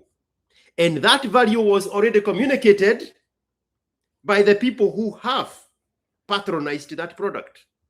There is nothing better in this world than that. I have bought vehicles from the same place. It's a Toyota dealership. And all my cars, except one, have not been Toyotas. My recent vehicle, the brown one, the brown Suburban, I went to a GMC dealership that is owned by the same company where I buy my vehicles, a Toyota. I found it at the actual GMC dealership. Then I drove out of my way to the Toyota place and told them, go get that car, bring it here. I want to buy it from you. And that's what they did. I'm not buying a vehicle. I am continuing a relationship. And what had happened, the first guy who sold me a car, who believed in me when I did not even have credit, not money, credit score. Because I'm coming out of 11 years of undocumented, living in America illegally. So there's nowhere to report my credit worthiness. So when I started, I went to this guy at Toyota. His name was Jim Lee. He gave me a brand new Toyota. Bro, I was this close to crying my Kikuyu tears driving out of the lot with a brand new 0 mileage Toyota Highlander. Because I had more than enough to put a deposit. So that overrode my credit worthy. I have given this story before, even on every other day with Eric. That money that I had gotten from this other car from the accident, I took that money and it stood for what I did not have, which was credit, because I'm coming from being illegal. And this guy told me, hey, the finance department is taking too long with your paperwork. Here is the key. Go make money. When they are ready, they will call you and you come sign papers. I have never forgotten that. So I went back to him and bought a Cadillac. I went back to him and bought, that was the XTS. I went back to him and tried to buy the Mercedes-Benz, the V260. Yes. The Cadillac, he got it from Corpus Christi. I saw it online in Corpus Christi. It is one of their ecosystem. And that one is a Cadillac dealership. I said, hey, Jim Lee, I want this Cadillac, but it's Corpus Christi. He was like, hold my beer. He told them to put it on a transportation truck. Did not charge me a single penny. Or like eliminated the traveling charges, the shipping charges, brought it here at Toyota, and I bought it from him. When I needed, what is the other car I just mentioned? The V260, the Mercedes-Benz. It was in Florida. The guy in Florida refused to release it because it had 0 mileage. So it was not considered as part of the ecosystem of the vehicles they could ship to other dealerships. He refused with it. This is during the lockdown. That's the only vehicle I did not buy from Jim Lee. I bought it online from Oregon. They shipped it to me in a box. I have a video of it. And brought it right here outside. And they dragged it out of the box. I customized it, took pictures of it, and sent it to that fucker in Florida that refused to release that vehicle so that I can buy it here. I say, you umbwa wewe, nilipata ile gari ulikataa niuziwe. That's my loyalty, bro. Now, that is the same loyalty your customers are always going to give to you. Just create an organic, truthful, diligent relationship with every customer that walks through your door. Just one is all you need. You only need one person to believe in you. Then they are going to tell other people about you, not the product. Your product is uniform across the board. Anybody can buy a house from anybody. People are not buying houses. They are exchanging enthusiasm. And the enthusiasm you show on your product is the one that attracts these people. My cars drive better because I buy them from Toyota dealership, even if they are Chevys and Mercedes-Benzes. Even the S550. We got it from, I think, Florida also. We got it from Florida. Mute your mic, Mr. 254 Plus, in 3 seconds, or you're out of here. Kari. Where is the remove button? There you go.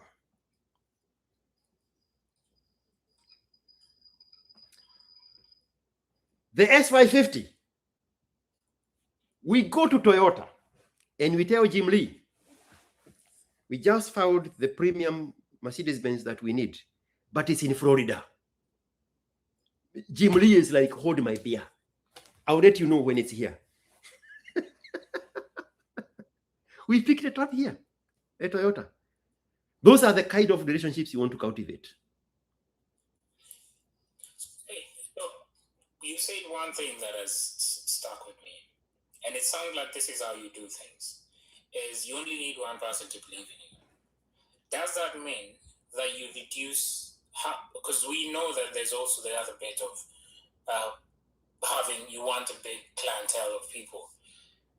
How do you deal with that? Do you say, are you deliberate on saying, like Jim Lee is your guy, are you deliberate on saying, I want to hold this relationship and I'm going to do it and I'm going to have 5 of this as opposed to 100 of relationships that are not as deep as you and Jim Lee? Is it a deliberate decision that you made to say, let me reduce the number of people I interact with and go deeper with them, spend more money with them, as opposed to kuwa na watu wengi and you don't spend as much? Is this something you decided to do? I don't know if I'm coming clear. Bro, I'm glad you asked that question. I'm already having goosebumps in the response I'm about to give you. When I was ready to buy the brown Suburban, I found it, as I told you, in an actual GMC dealership, but it all belonged to the ecosystem of the Toyota place.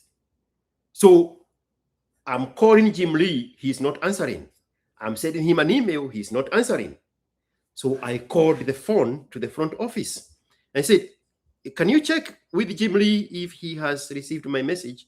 I'm about to buy a car and I have sent him the details. They said, oh, we are so sorry, Jim Lee passed away.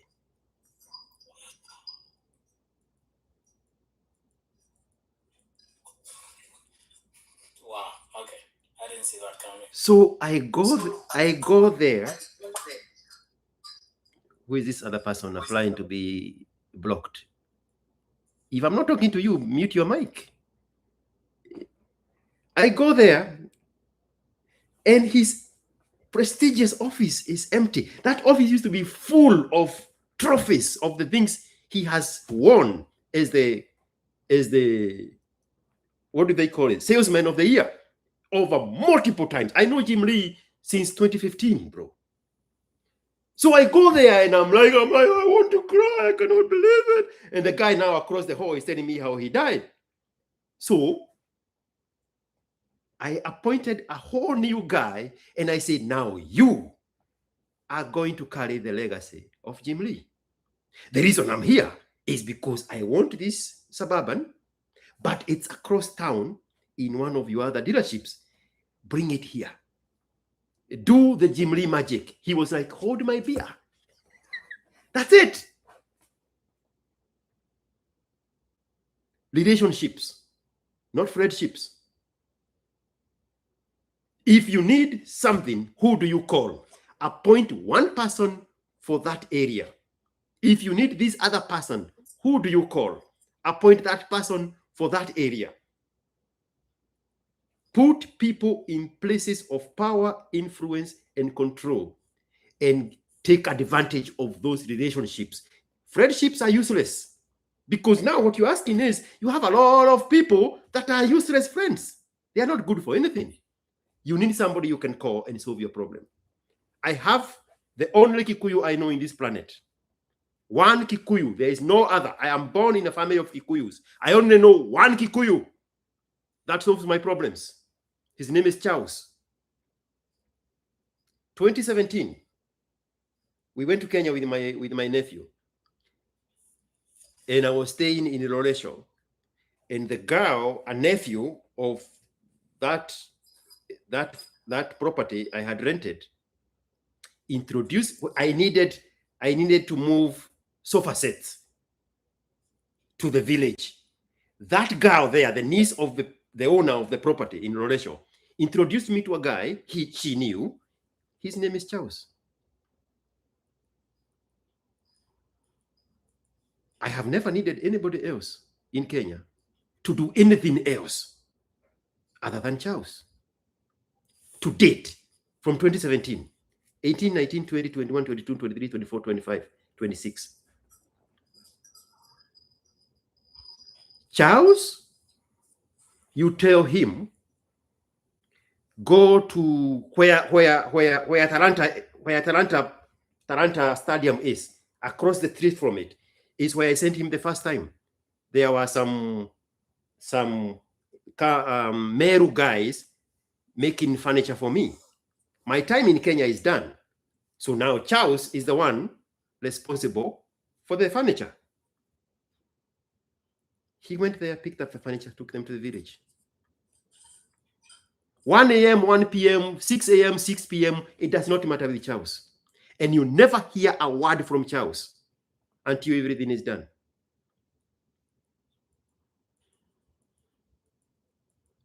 Over time, Charles has carried my credit card with a balance limit of equivalent of 5 million Kenya shillings, so that he can take care of the things I need taken care of instead of us staying on the phone the whole time. He carries my credit card that does not need a PIN number. We have never had a conversation. He charge naona hapa ni ya nini? Never. That is Charles. When I need my mom picked up from the village and taken to an appointment in Nairobi, Charles does that. Charles get in the car, go all the way to Maragua, pick up my mom, take her to the clinic, take her back, and then come back. 4 trips. Charles knows, I hope his wife is not listening. No matter what I am asking him to do, I can ask him to go to Australia at ACL and buy an item for $2. Charles knows when my phone rings, that is 10,000. It does not matter what he's doing. If my phone rings on Charles' head, Charles knows that is 10,000. Because I'm not buying a price. I'm buying a service. Those are the kind of relationships I care about.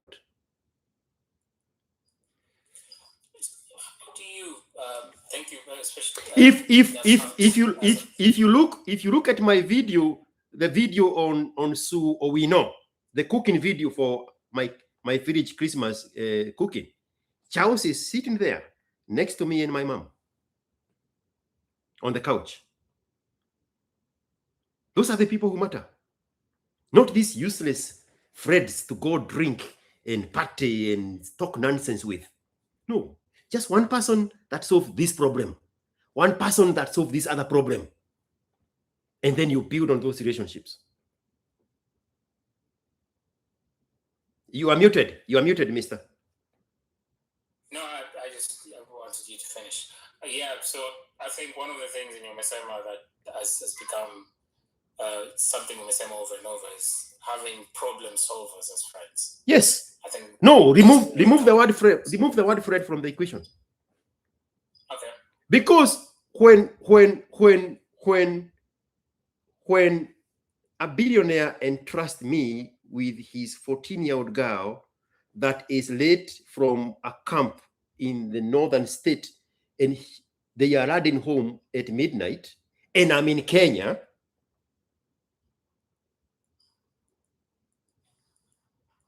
they are not looking for a friendship.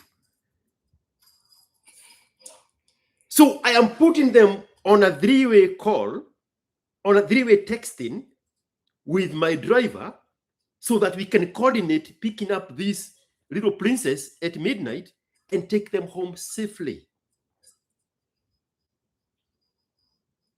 I have the gate code, I have the garage code to the house. One of these clients, my biometrics is on his property's gate. Touch and the gate opens. Thumbprint. Those are not friendships, bro. Friendships in our total high school. So these people are not paying to pick up their daughter. They are not paying whatever Uber would charge, maybe $60 at most. These people are paying $250 for that same ride. They are not paying for a ride. They are not paying for a ride, bro. No. Those are the relationships you cultivate. Nobody asked me what anything cost. That is the wrong conversation. If anybody picked up the mess, how much is that going to be? I already know. Who is your customer? Relationships. My best client, I call her boss lady. She is the best in real estate in Texas. The best. The best. There is nothing above best. She sells multi-million-dollar homes. The most I have ever seen her sell, because she's my customer, so we go house hunting with her billionaire clients. In one day, 8 million house, 6.8 million house, 150 million ranch. One day, one conversation at the back of my car. One person. Relationships. She don't go looking for those clients. Those clients come looking for her because of the name she has created. With reliability, dependability, and honesty. Honesty is an insult in African language.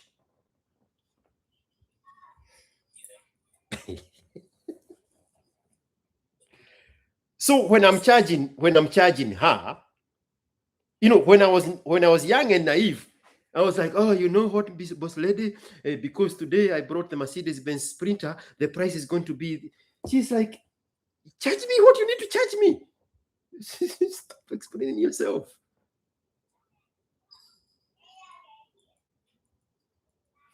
$175 an hour with a minimum of 3 hours, multiplied by 8 hours that we spend with this group house hunting. She does not care. That is the name you create for yourself. Bro, I cannot emphasize enough how valuable your name is, not the product. You have to transcend the product you are selling and become the product. Anybody in London can sell a house. Anybody anywhere in this planet can sell a house. But why do they come to you? Answer that question for them. Then put a premium on it. Yeah. Okay. Thank you. I really appreciate that. Like I said, you have a lot of wisdom, and unfortunately, some people. No, I'm just older. I'm easily twice your age, and then half the age of your girlfriend. I know I look young, but I don't think you're 60. Bro, do you want to see my ID? Yeah, but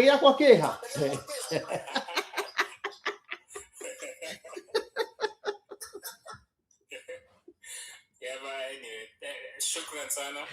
Whenever you're in London, I will happily be your chauffeur and host you.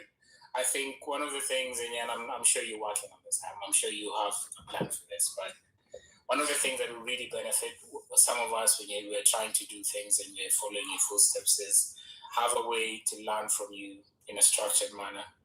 And I'm sure you're working on something, so I'll be waiting for you to finally announce it. But I'll be very, very happy to be a part of that group to learn more from you. So asante sana. Thank you for taking time. Manchester United timetable. Whoever has the mic on, Wycliffe, just mute yourself, please. Manchester United timetable for April is April 11 at Leeds. They are playing Leeds. April 18, they are at Chelsea. April 25, they are at Brentford. And May 2nd, they are in Liverpool. Manchester City, not Manchester United. No, United, umboi. United. Unataka kunidunga sababu nienda kuwatch City. Unafikiri mimi, I am only embedded on City. I'm talking about United. Si story ni yangu, wacha nikwambie kwa nini naenda kuwatch United. Hii sio game yangu. Kuna kamsichana anataka kupeleka. Sasa mimi najifront nasema kuna game hapa inaendelea, hebu chukua I can show you the messages. Chagua siku moja nataka kwenda game gani. Actually, I can literally show you that's what the message says. So one of these games I may attend it, and when I do, I will call you up for the London experience. Okay? Yeah. All right. Thank you so much, man. You have a great night. Thank you. Unasema nini, Mr. Ogewachi? I wanted to, property, if you're still around, I wanted to contribute, but speaking after George, I don't know, is watered down. That was a masterclass 101, and I've also learned quite a lot. I don't know if property you're still there. No, I'm still here, brother. You can. I'm here to learn. I mean, of course, with the blessings, George, just allow me to. I mean, besides, you're in property. Besides flipping and renting, you can also diversify. And just go big. Dream big. Go dare yourself abroad. I mean, London is a city of many opportunities. You can innovate and come up with a crazy proposal. I know with a crazy proposal, just a big proposal, something equivalent. I don't know how your ecosystem looks like, but I'm sure you studied your market in real estate and you understand it better than I do back here in Kenya. I'm in a totally different field, but I know where I am, I've met investors and financiers, $1 billion investors and financiers. If you come up with a proposal, a big proposal, you don't need to have the money. Something equivalent of what do you call it here in Kenya? The government project. The housing project? Yeah, the housing project, or even students housing. You can just identify a location, a strategic location whereby if you come up with a viable, with a good property there, even if you find an investor, you are able to sell that idea, get funders. I can introduce you to some funders. Those funders are in the UK, and that is if you have something more than 100 million USD. If you have something more than 100 million USD, and I mean, you can dream big. You can dream big, and partner with someone who has who's influential, who can have easy access to the documents and permits and whatnot. And once you get hold of one billionaire and you do something, you build a landmark in London, believe me, you'll sell your name for the next 30 years and beyond. That is just an advice. Shukran, Muklik. I'll follow you. I have done a few things, just to let you know. But we had a few deals fall through as block deals. So there's this investor of ours who wanted to buy a few block deals, something in the range of the Manu Nongelea. So yeah. So I'll reach out to you. Thank you for that. Like I said, Santeni Sana. I don't want to take so you around here on TikTok. Let's link up. Let's see how we can. We are young people. Let's see how we can fikia the likes of George in the next few years. Now, one moment. Right, at the height of this conversation, now the people on TikTok, you understand why I cannot allow pettiness and childishness and uselessness to reign here on TikTok. Now you understand why anybody who brings pettiness here, I have to block them, because what they are stealing from us is what we just had in your conversations. I cannot allow nonsense here. That's why my job here on TikTok in the next 6 months is to block 9,000 people so that we can have a true community of people we can talk without the childishness of the stupid Gen Z dwanzis. To marijuana. If Ogora was not on the phone, I would have played the song one more time of my message to the dwanzis, but it cannot play when Ogora is here. That is my point. I am not going to tolerate nonsense, because nonsense steal from us that conversation we just had. Tunaelewana? Plus mimi sio wenu. Shukran. Have a good night, guys. Asante sana, ASKiQ. You are a guru. Much. All right. These other people, if the two of you, if you can drop so that I can see the lineup here of the people packed here. Anybody else want to say something?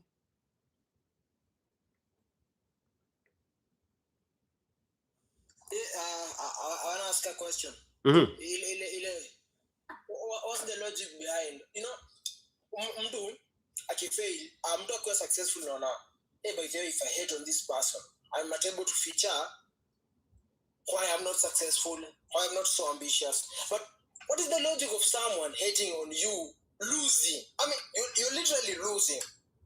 You are. What's the logic behind someone hating? You are referring to the sentiments we played here yesterday from Jogosh. Yes. When he was glorifying his own achievements, juxtaposed against Kibe's failures. That is more. Yes. That's more boys talk. Jogosh is a small boy. Monica, mute yourself. Monica, Sorry. That and you can tell he was tapping into the energy of the woman behind the camera. I mean, you have to look at the things from the context that is given to you. Mimi, I don't know Jogosh. Me, I don't know anything. I don't know even who was behind the camera, but I know how to read people. He was auditioning to that woman, and he was responding to the energy of that woman. Because my name is George, and I don't know how to talk, you can look at Jogo's parents. How can we look at his parents? Because he have shown us his parents. Look at his father, and then look at his mother. And you tell me, with your own Rubin, where is the power dynamics? when you look at his mother and his father. Mimi sio wenu. Mimi mtaenda mtafute mtu mwingine huko wa kuwapembeleza akiongea. The weakness of his father is demonstrated in the character that Jogos is. Jogos' father has been awkward inside marriage because he has run out of options. Jogos is just a younger version of his father. Chances are he's going to stay in that relationship. Where else would he have seen how to be a man when the image in front of him is his father? In Kibe.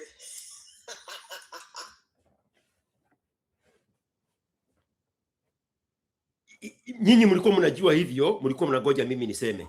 Saa hii ndio mnaanza kutype. Inakaa kama baba yake amekaliwa. Saa hii ndio mnaanza kutype, lakini mlikuwa mnagoja mimi niseme hivyo. Si ndio? So you have to work with what people give you. If that man, with all his talent and supposed success, that's how he speaks, then you have to ask yourself, where is that energy coming from? Then he shows you his father. Ah, okay. Now I get it. That's all there is to it, Mr. Trevor Noah. Again, mimi sio wenu. Just translate what I said into some sweet words. It's going to make a lot of sense.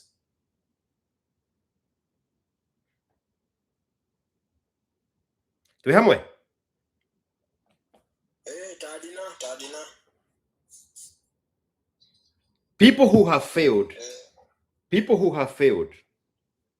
they never demonize success and they never demonize failure.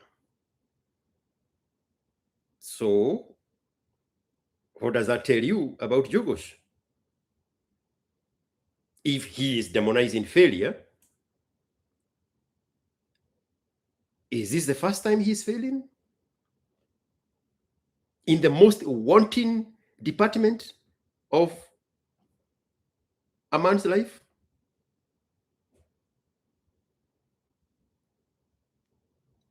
He's dumping his chest there, demonizing Kibe's failures. Oh, he was on radio. It was called Roga Radio, not Rogue Radio. It was called Roga Radio. But Kibe is still standing. There's no point in time where Kibe failed and stayed on the ground. He's selling books now. Is your father selling books? Have you sold a book in Kenya? Do you know how hard it is to transform Africans into people who would read a book? Let me say that one more time so that the insult can stick. Black people don't read books, but they'll read Kipe's book in thousands. Try that. Mr. One Testicle. Try that. Try that before you call Kibe a failure. Mimi nashagaga watu sana. When are you people getting ready to speak the truth? When is this time you have looked at the calendar of 2099? Tukifika hapa ndio tutaanza kuongea freely. Hebu nionyesha hiyo calendar yenu so that I can cut you some slack. Niseme okay. Kuna siku amepanga ni mimi sikuwa na copy. Nitaanza kucheza chini. How the fuck can you transform under 40-year-old men to read a book? This is technology, people. They do emails and WhatsApp voice notes. And now they are running up to buy you a book? What kind of voodoo is this? And you're going to turn around and call that person a failure?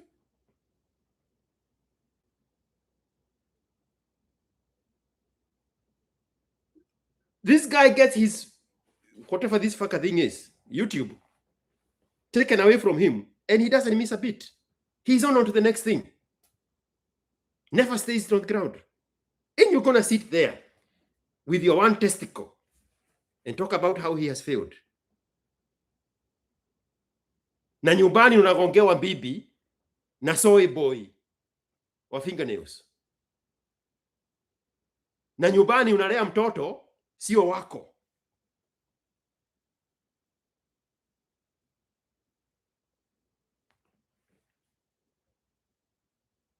Bibi yako anatoa mimba under your nose. And the first time you're hearing about it is from us. Get the fuck out of here. You little skinny bitch.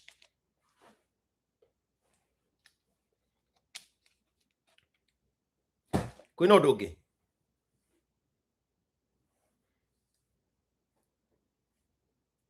Kwino doge. Hey, Tarapogora, are you still there?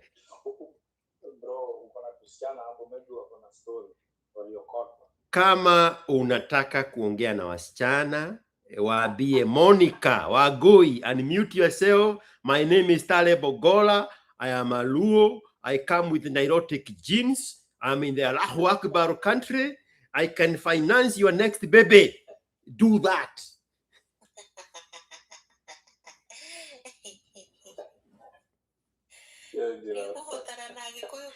Uliza yeye hiyo swali. Uliza yeye hiyo swali.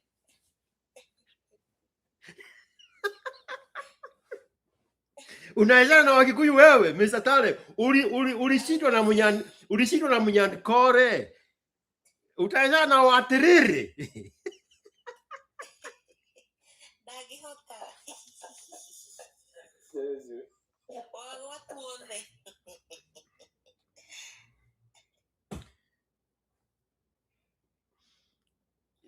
Si ujitetee. Wangoi ameanza kuongea sasa. What else? What did you want me to ask her? What did you want me to ask her?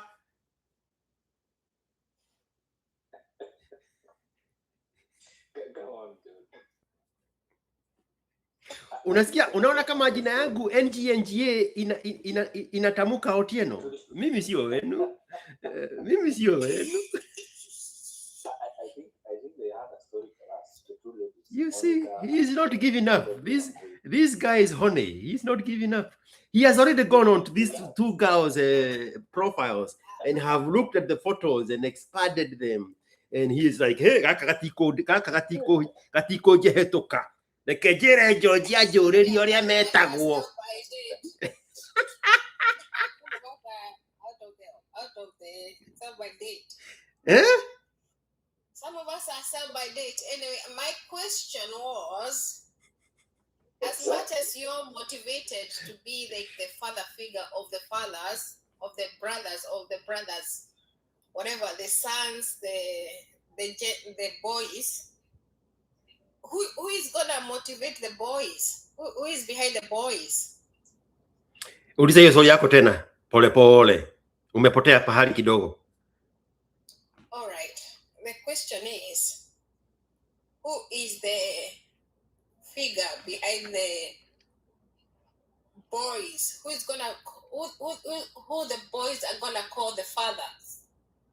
Well, you started with as much as you guys are motivated to motivate the boys. Start from there.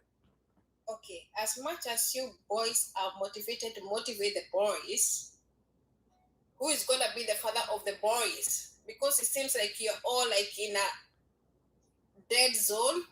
You're all speaking the same language. Neither is motivating the other.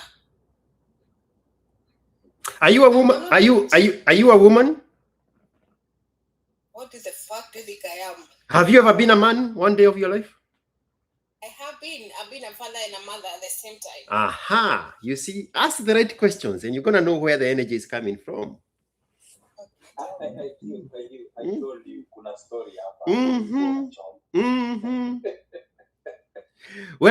Wewe, you want to talk to your baby daddy through us. Sidio? Not really. I don't think you're the best. Oh, the best motivator. I'm actually the best. Don't use the word not. Just say the positive of it. I am the worst motivator. I see the Maris. I see the aggression. I see where you're coming from. Mhm. Remember, you're not negative. You're Mhm. really, really positive. Mhm. And that's what the current society needs. Mhm. And I'm not bashing you. I am Mhm. behind you all the way. But you are both the father and the mother to who? To your son? To my son, to my daughters. How old is your son? How old is your son? That's not the question at the moment. The question Okay, is this conversation is over. This conversation is over.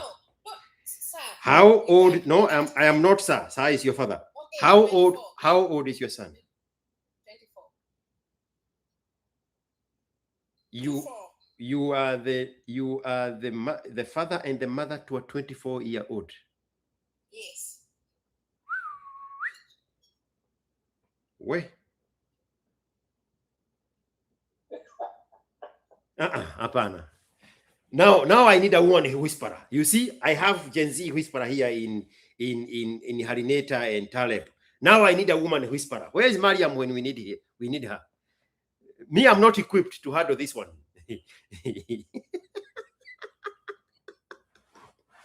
I need a woman whisperer. What?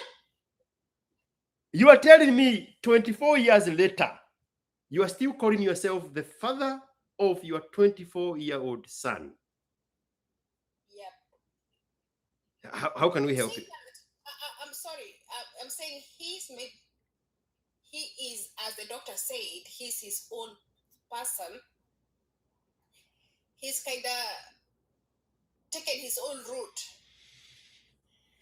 But it doesn't also give me the satisfaction as a human being, knowing that I delivered this human being to the society.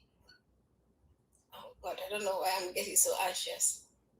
I delivered this human being, yet the doctor said a very important point.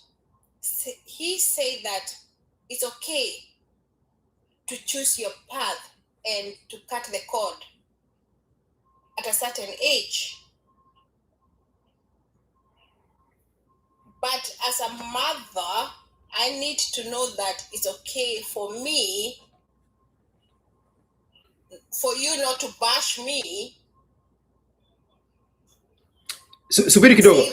Subiri kidogo. The lady with the German name, Hilda Badge. You have to request for me to add you up. I need to see a +1 on the bottom here. I don't know how to add you until you request. Or alternatively, you can join the mic because I have opened the capability of you to join the mic without me having to approve you. I hope you're hearing me, Miss Hilda Badge. Do that. Let's continue, Miss Lady.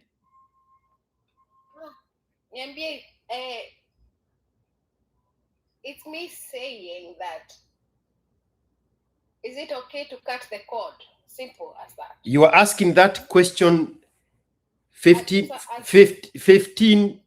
oh, not even 15, Jesus Christ. 24 years later. You are asking that question 18 years too late. Okay. And I know the question you have braced, the question you have braced in yourself to hear from me is, where is the father? It's not important. No. The boy is 24. So this is not an issue of a 5-year-old. No. This is an issue of you playing the role of mother instead of the role of grandmother. All right. You need to be busy baking cookies for your grandchildren, not babying your 24-year-old. You have girls. Are girls older than the boy? No. The son was like 5 years before the girls. Yeah, start preparing your home for grandchildren. You will be the sweetest grandmother the world has ever seen. Because physiologically, in something I wanted to tackle sometimes back, and people are not ready for that conversation. And Bogwa, mute yourself as soon as you get in. Bogwa, mute yourself. Where is that music coming from? But I will drop you so that the next time you come, you know what to do. Yes. The woman's body, when you are high on hormones, it directs you to the natural call of self-preservation and selfishness, so that you can do the best for the universe, because your call is to the universe, to give, to carry, and to give life. And for you to do that, you have to be self-preserving and you have to be very selfish. Once you hit menopause, those hormones start disappearing, because now nature is preparing you for the next phase of your life, where you are no longer selfish. That's why grandmothers make the sweetest human.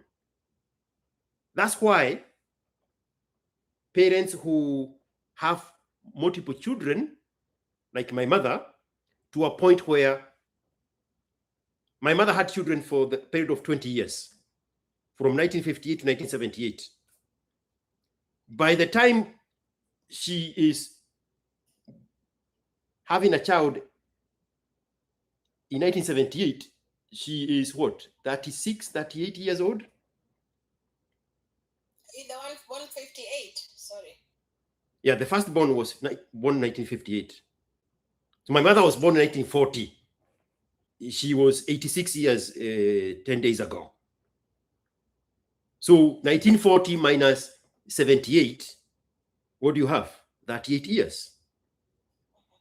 So he have the first one at 18, 19, and the last one at 38. She was not the same mother to the 9th born as the mother she was to the firstborn, because her body now is changing into being a sweet grandmother, which is now what the menopause does to women. It removes those hormones that direct you into selfishness and self-preservation, because the universe depends on you to create a conducive environment to harbor life. So you have to be looking for the best opportunities, the highest value money you can access, the best opportunities, rake everything in so that you can create a better opportunity for a child to have a better life. Naturally, that is what is happening. We have disrupted nature so much, we never get to see that. We can only see that in animals. So now you, without even telling me your age, if you have a 24-year-old, you are in the sweetest stage of grandmother, but a very selfish, very evil mother-in-law. So before your son can transform into a father who will give you grandchildren, you are going to disrupt his life like you have been sent by the devil himself. You are already doing that. This is why we are having this conversation. Because nature has deserted you, because you have finished your duty as a mother. You have entered menopause without the children to enjoy the sweeter version of you. So the bitterness is going to be reverted back into destroying the life of the very children you claim to care for. So you're going to disrupt their life. You're going to dictate who they date, how they date them. Bring your girlfriends, let me train you how to be mothers.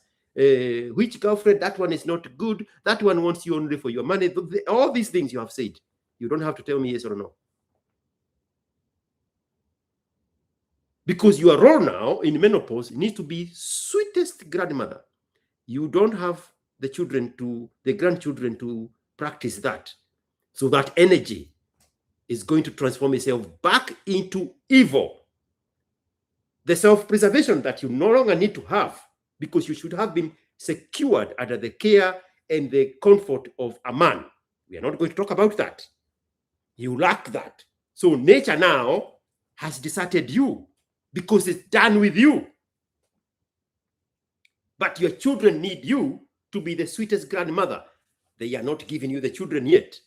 And because of that natural now demand in your menopause to fall into this natural category of grandmother, and you're not having that, that energy is going to be projected back on the very children, and you're going to start controlling them. A very bad thing. That's why you are holding on to a 24-year-old grown-ass man. Tell me something I said that is not true. That is not true. Say that again.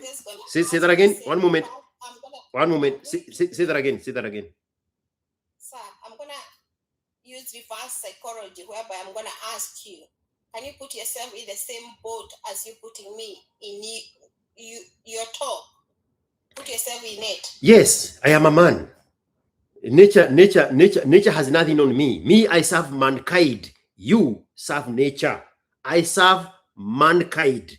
I asked you, have you ever been a man? You retorted by saying you are a single mother, so you play the same both roles. But that does not give you testosterone. So you don't know what our role is as men. We serve mankind. You serve nature. We have different callings. I cannot put myself in you the way you claim to put yourself in me. All I can do is understand your call so that I know how to best serve you, because my call in this planet is to serve mankind. Yours is to serve the universe. I think it's a little complicated for now because you are high on anger. You're not listening to me. I'm not angry at all. I'm not. I'm just listening. I'm listening. So I cannot put myself in your situation, but I can understand your situation so that it is beneficial to your son who is a man. Your question was, you people seem to be on the same page. You are advising the young man how to be a man. Who is going to be the father of this young man? That young man does not need a father. You, a particular young man, has never needed a father, does not have a father. He is good to go because he's over the age of 20, over the age of 18. He is 24. So the discussion about a father does not arise to him. What arises for him is to know how to forgive the absent father and to know how to deal with your natural evil. Your natural evil. This is not an insult. Your natural evil. For him to know that you in his life is detrimental to his growth. Yes. Yes.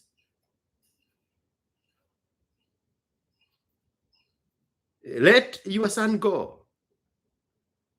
Tuhamwe.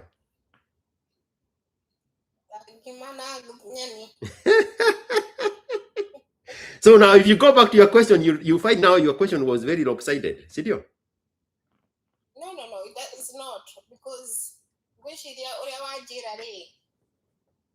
it's kind of more educational, in an educational level, makes sense. I with you at it. I sit on the same boat with you, but the society tends to judge.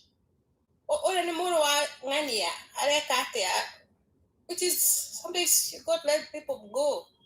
If you're in control of your life, you don't care about what other people say about your life. What people say about me is none of my business. Make that your statement. If you truly believe in what you're doing, if you truly believe you're in the right path, then what the fuck are they saying about me? They have never been me. They have never been where I have been. They don't know what I'm dealing with. No.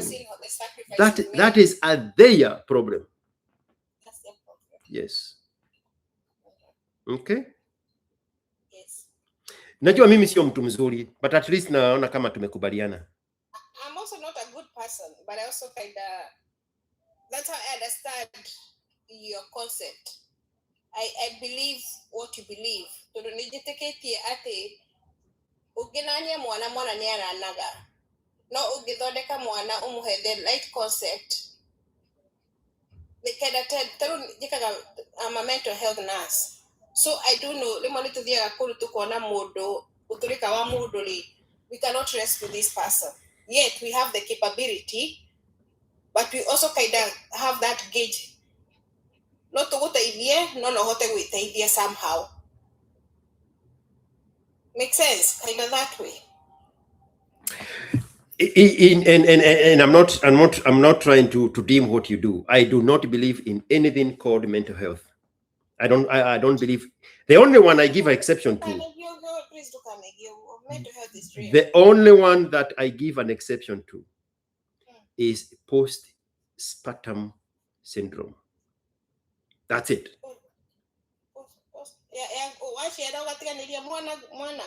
The fucked up state that woman is in, that one I understand. What of when you go to war and you come back and you see things in your dreams? PTSD. Probably you should have chosen a better career.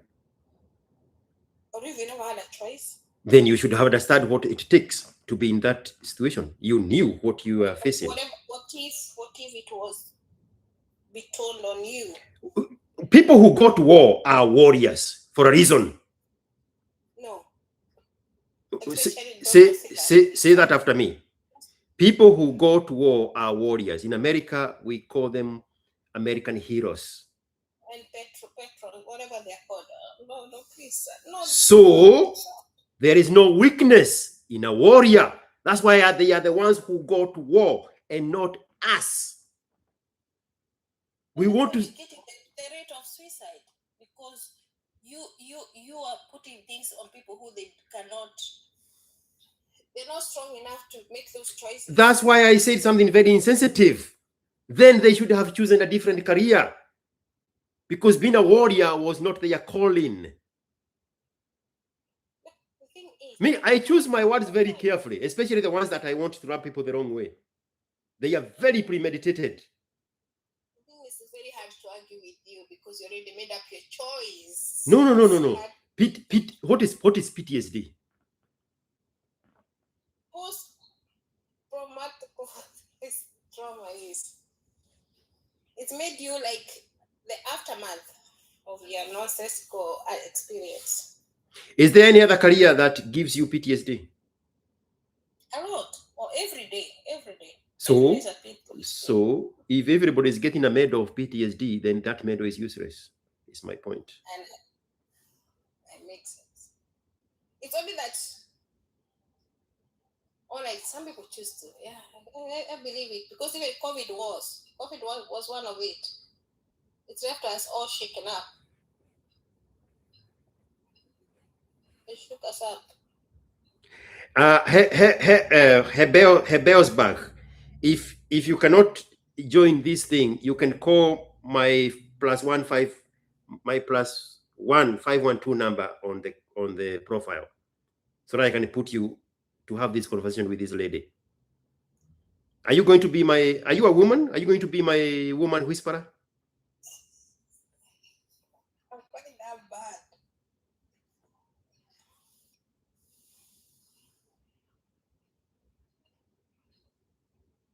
bad. Are we together, Miss Monica? I'm not telling him he's mental. I'm not telling him he's mental. He's all right. Who?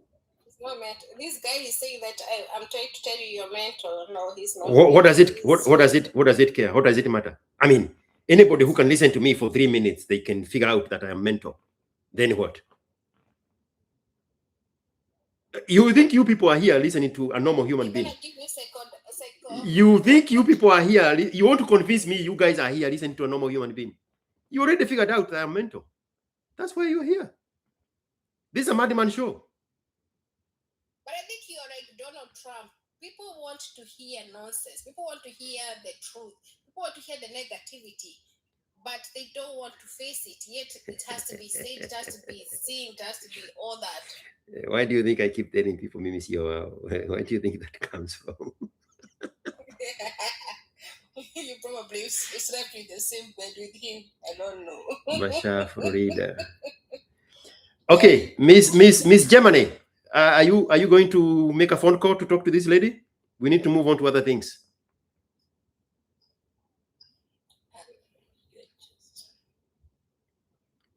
Okay, Quinodo, game with to Amranga. Okay, she's on now. Go ahead, German name. The doctor to come up and psychoanalyze me. Who is speaking now? Hi guys. It's a guy. It's a guy. I'm just home now. We can talk. Yeah. So, like, what's the question now? Oh no, there was no question. We wanted to know if you know how to play cello. Jeez. Yeah. I'm trying to say, like, on the issue of the 24-year-old guy, he's just a man. He should be given his own space to thrive as a man. He should move away from the umbrella of a mom. Yeah. Are you the doctor who was psychoanalyzing the other gentleman earlier on? Yes, I'm a doctor. Oh, nice to meet you, doctor. What do you think of the IQ guy up there? Do you think he's all right? George? Of course. Yeah, George is 100% correct. Like, of all the things he has been talking, to me, I agree with him everything.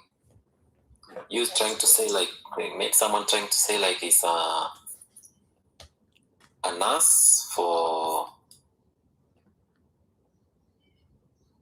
What is the name of that course? What course? Mental health. What are you guys are wasting our time now? I'm not following with what you're saying. Munanibo. I think this woman a mental health nurse, to me, for ladies, no. Like, Monica, anything else? Why have you let the guy go? Do you want to go also? No, I don't want to, but I wanted to hear Anything else? Get in his inbox, continue that conversation there. I'm good. Thank you very much.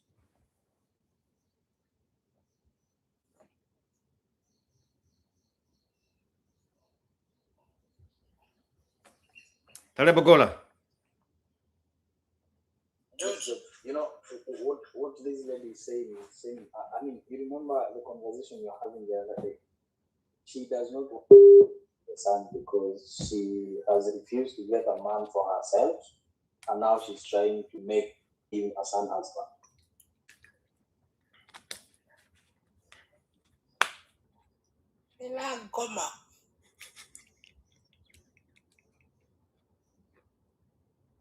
Why are Kikuyu so afraid of the truth? Kwa nini hiyo imekuguza na ni ukweli? I even have a song for it. Do you want to hear the song? I'm not kidding. Do you want to hear the song? Carry on. No. Do you want to hear the song? I want to hear yes or no. Yes, go on. Okay. Talebogora, you have to drop so that I can use your mic, the one you are using to play the song.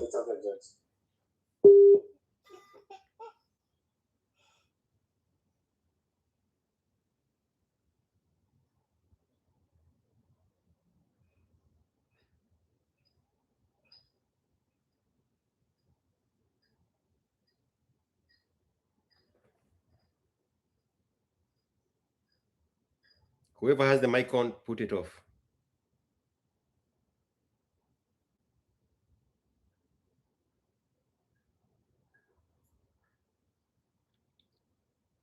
Last chance. Turn off your mic.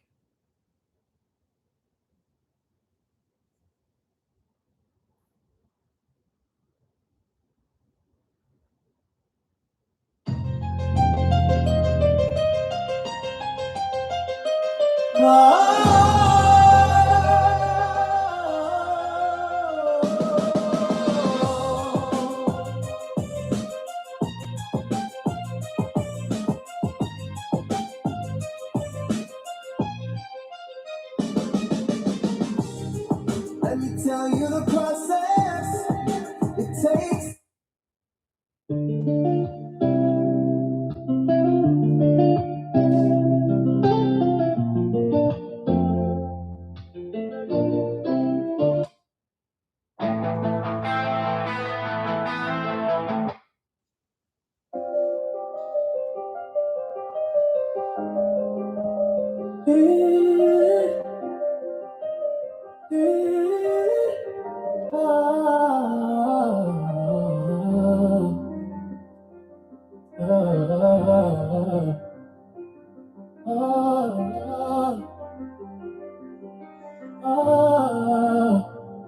Let me tell you the process.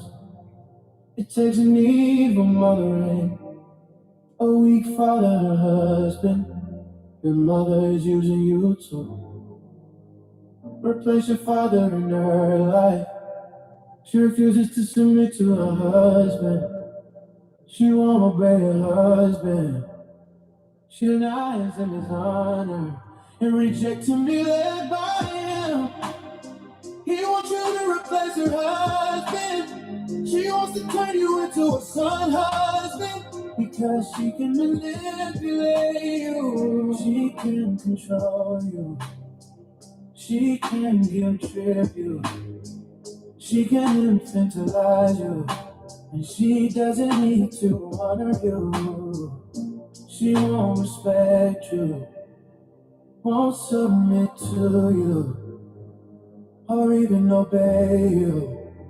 She won't allow you to leave, but she'll turn you into a son husband. She'll kill all relationships. She'll turn you against your dad. She'll chase away your girlfriend and control your finances. You will replace your father and become her son husband.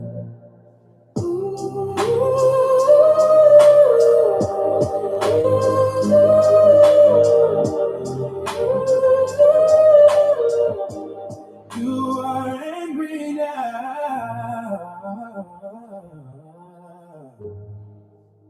not at your mother, not at your father. You're angry now at your sorry ass. You see yourself just as weak as your dad.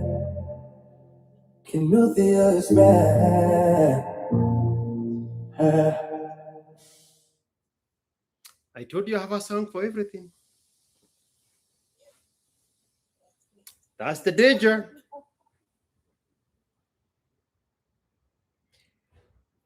Tuko pamoja? All right, Santi. The person with the German name, I dropped you because you were off topic. Don't come here and throw tantrums. I'm not your nanny. I don't know what to do with tantrums. Okay? Aya, Ogola, you're back. Yep. Anything else? You're done with her? Oh, I was about to drop her. You want to say something to her? So, Monica, why is your son not the father?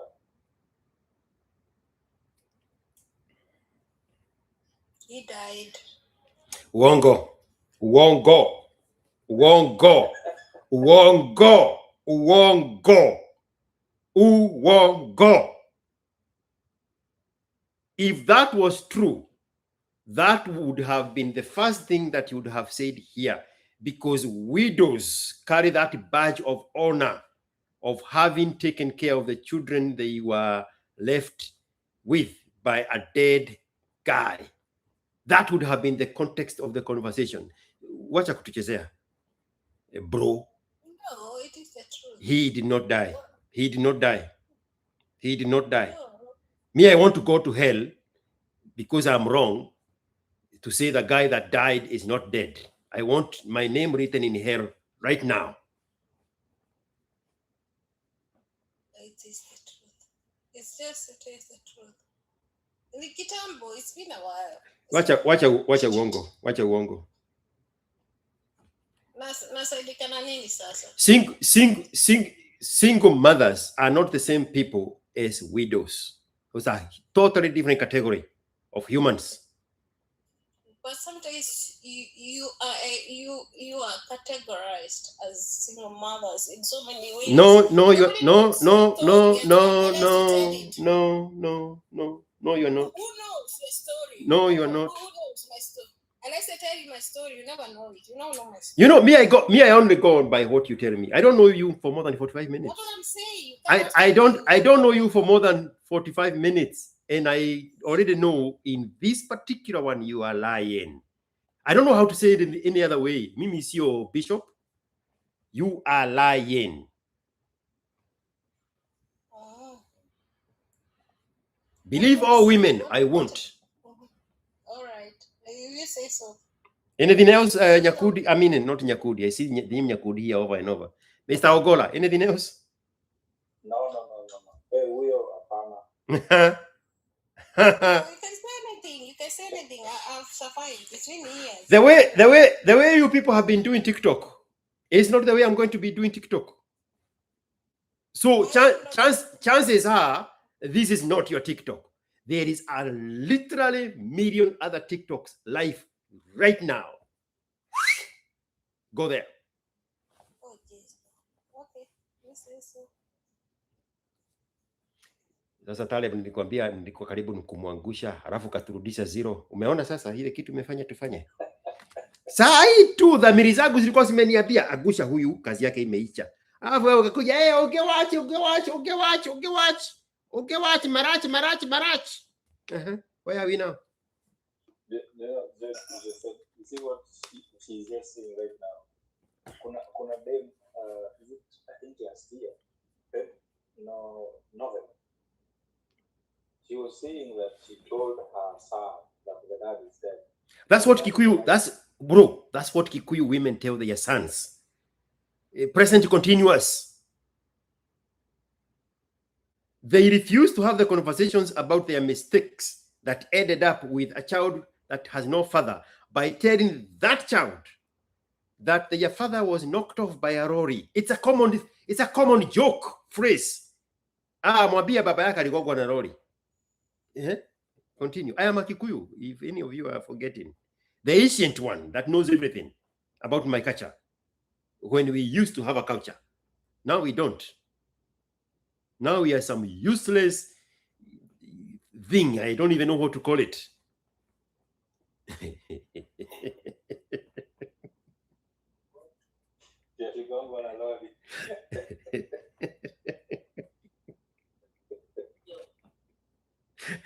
So, seriously, can you stop that? no, we are not going to have silly conversations, Monica. We are done with you. We will play Gomazagu hapa until the day is over instead of coming back to you. We are already done with you. Well, even if I told you my story, you never know, have known. Put it in a newspaper. We're gonna read it tomorrow.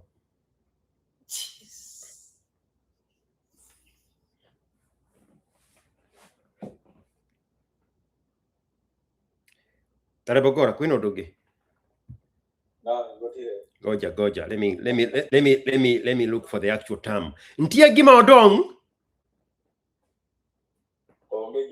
There you go. Oh yeah.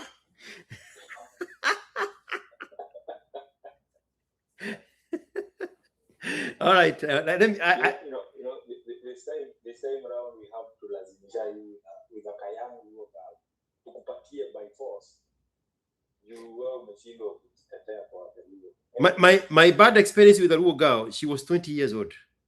The one you hear me saying how bad that date was, she was 20. I cannot recover from a Luo girl, bro. I don't know how. They highways akani. Kiokoto.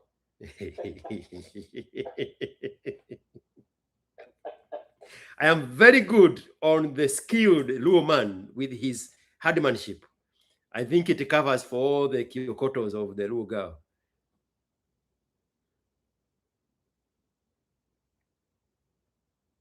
Sawa.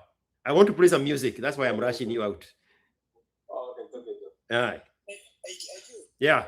Before the music, you see the first guy with a 30K and 90K. No, I don't. I never open their profile. I don't see who they are. I don't care. Yeah, that guy sounded exactly like the one we were dealing with here with Harineta. No, it was not Harineta. the orthodontist, Wasike. Abyssinia. Yes. Same MO. And now we just dealt with your mother, Monica. You see the full cycle? Yeah, it's crazy, bana. TikTok is a study. Oh, bro, I have nothing but energy for TikTok. Nothing but energy. Joroge Trades, you want to say something? Ama hata umekuja kuuza whatever you think you're going to sell here.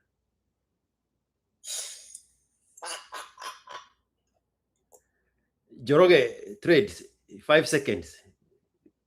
Unmute yourself and speak. IQ, this next joke now skiza tu. I'm learning a lot. And skiza kwa listeners. So I need to stop allowing people to join without asking for permission, so that I can eliminate that nonsense you just pointed out, Mr. Ogewach and Trevor. So they think they can come here to get clout. I mean, a block button will do the rest of that job. Anyway, here is my music. For those who were not here when I started.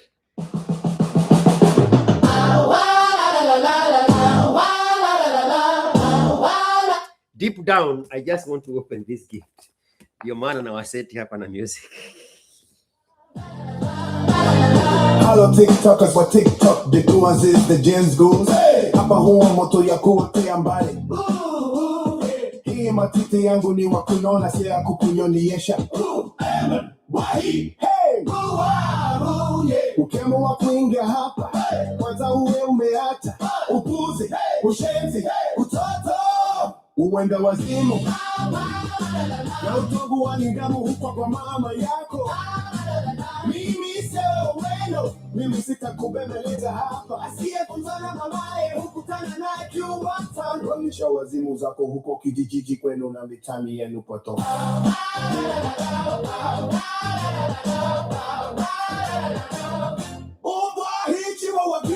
Hapa tunaguzia masuala ya kimizima, kwa heshima, utulivu, upole, utu wema, nia njema na akili timamu.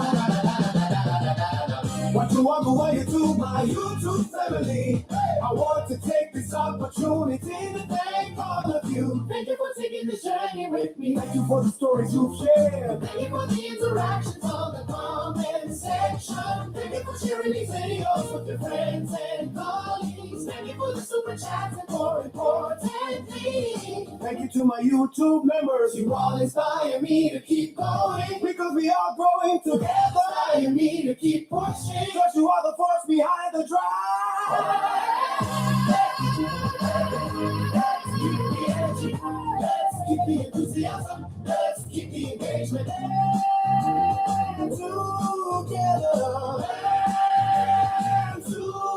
Together, let's keep growing. M-Pesa gang, Asante Sana.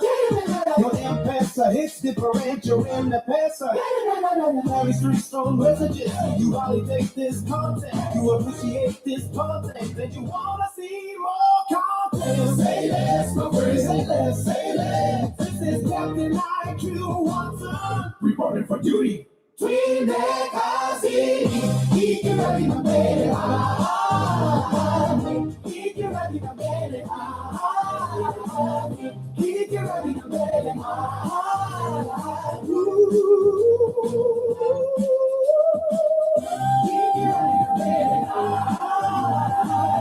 Keep you ready, my baby. Keep you ready, my baby. Keep you ready, my baby. Keep you ready, my baby.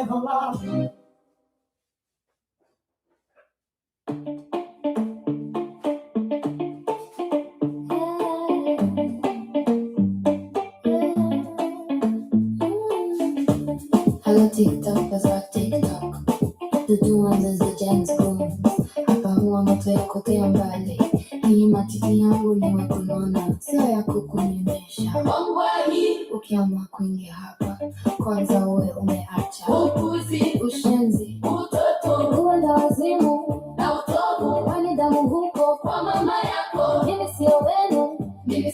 kubembeleza hapa.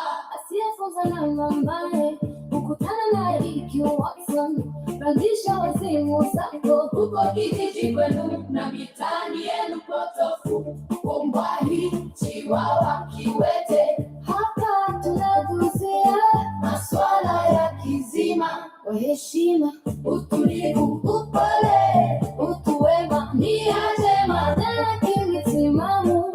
Watu wangu wa YouTube, my YouTube family, I want to take this opportunity to thank all of you. Thank you for taking this journey with me. Thank you for the stories you've shared. Thank you for the interactions on the comment section. Thank you for sharing these videos with your friends and colleagues. Thank you for the super chats. And more importantly, thank you to my YouTube members.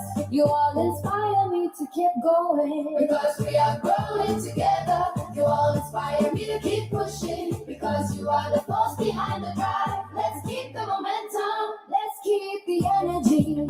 Let's keep the enthusiasm. Let's keep the engagement. And together, let's keep growing M-Pesa gang. Asante sana, your M-Pesa. It's different, your M-Pesa. Carries 3 strong messages. You validate this content. You appreciate this content. And you want to see more content. Say less, my friend. Say less. This is Captain ASKiQ Watson, reporting for duty. Twende kazi, nikikutafina mbele. Uy, uy, uy, uy, nikikutafina mbele. Uy, uy, uy, uy, nikikutafina mbele. Uy, uy, nikikutafina mbele.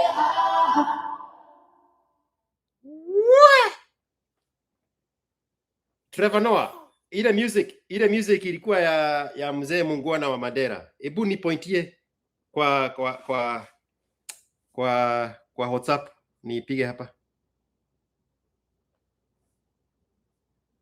You know what I mean? Just go there and point to it.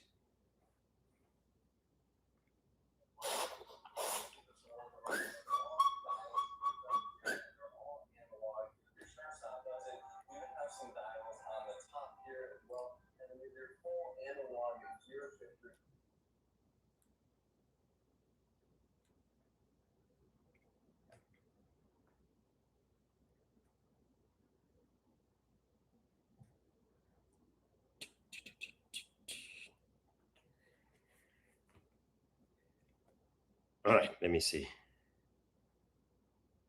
Trevor, unaniagucha.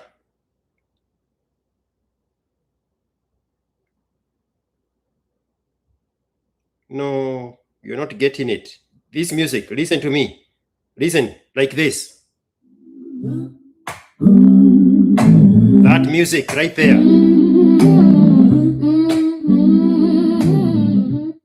The one that specifically mentions you and the Marsabit guy. Trevor, I sent you that music specifically.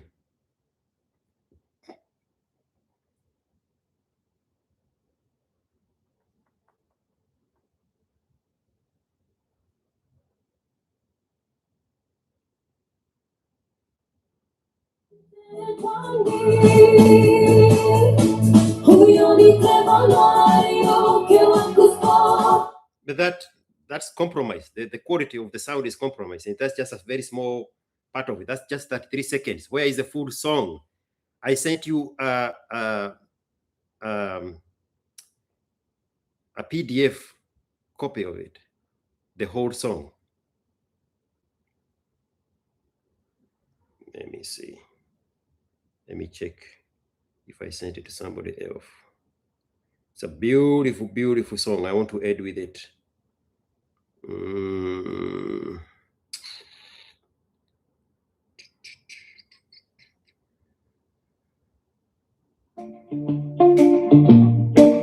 Ladies and gentlemen,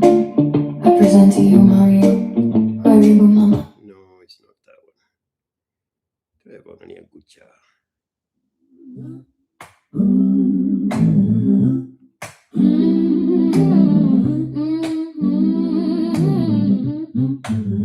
Yeah.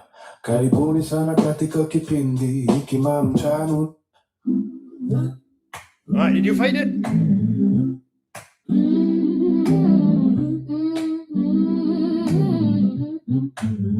Yeah. Karibuni sana katika kipindi hiki mchana nikaya iki Watson. Na washukuru ninyi wote mnaojitolea kuboresha vipindi hivi. Na washukuru watu zaidi ya 20,000 ambao ni wahusika ama kwa kimombo subscribers wa chombo. I will start blocking them. Dale Pogola. Nini wangwana kabisa na mkona roho safi kama pamba, bali na wahusika kunao pia waheshimiwa wakinga tukiza juu zaidi wanaweka washirika au kwa kimombo channel members. Hao sasa ni wenyeji kwa hizo mitaa ya runinga ya ASKiQ Watson. Ni wadhamini wa dhati pia pale kuna kikundi special ni kikosi cha M-Pesa gang au ni wadhamini wa kila siku kukicha na kukicha wanateremsha M-Pesa kwa nambari yangu 0742 watazamaji zanguni karibuni sana na wao tungane pamoja tuboreshe ujumbe wetu na sauti zetu na tupanue misingi na mizizi ya runinga ASKiQ Watson. Yeah, show. Na washukuru wote ambao huingia kwa vipindi hiki na kuleta maoni yao kupita kwa comments mapya wenye chukua kipaza sauti na kuongea humu wakiwepo Arinator, the alligator Ogala, Mariam Mama Meow, Wairimu, Humphrey Wachira, Kevin Tel Aviv, Maxwell, Mugambi wa Makadam, Embu, Magamge wa South Africa, Masawaka Tabana Nyamohoye, Daniel Madini kutoka Nyeri, Maxwell of Barcelona, Spain, Mr. USU Asim from Britain, Allahu Akbar, Allahu Akbar. Na wengineo asanteni sana, na kwa sasa twende kazi, wiki kiratie na mbele, wiki kiratie na mbele, wiki kiratie na mbele.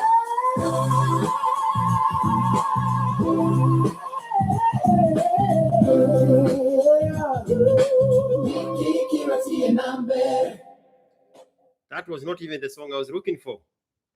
Trevor Umeniangucha, Umeniangucha. What was the title of that song?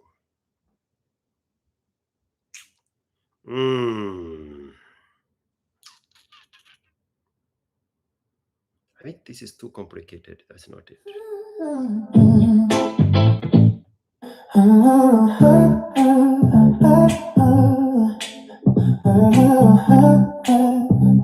Yeah. Dear YouTube family, gather round with a heart so. Nope.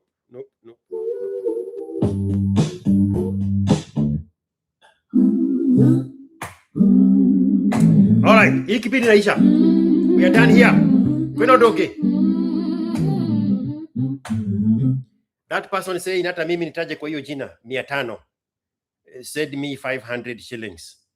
And then tell me what you want me to say on your song. You think I am kidding, Tony? Let me show you I'm not kidding. Listen to this one.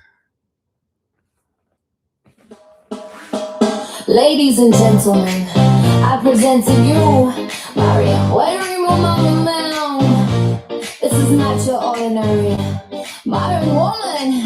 This is not your traditional woman. Leah, oh, no. Where in you is it? Taleb is going to die right now. Taleb is about to die. Mariam is who she thinks she is. She's not defined by cultural rules, and she's not limited by gender roles. Wearing mood fits perfectly in a kitchen apron, cooking and stirring up a new recipe. She says sizzles a sauté cabbage dish. A pinch of salt and toss the cloves. Her delicate fingers slips and nods, and blue flames rises from the stove. Her eyes light up in the glowing. Her face reflects on the silver pan. But what's really cooking is not food or the cornbread baking on the oven below. Right when every mood is cooking up a perfect life, she's balancing the ingredients of love. She may be cooking for the kids, but loyalty is to her man. You see, where Remo understands the game, give him what he desires, and you'll become the one he desires. The devil was right about where Remo puts on CL. Has to be calfskin, 6-inch heels versus black tone, red bottoms, Christian Louboutin. She lifted the kitchen apron for a mic at the studio.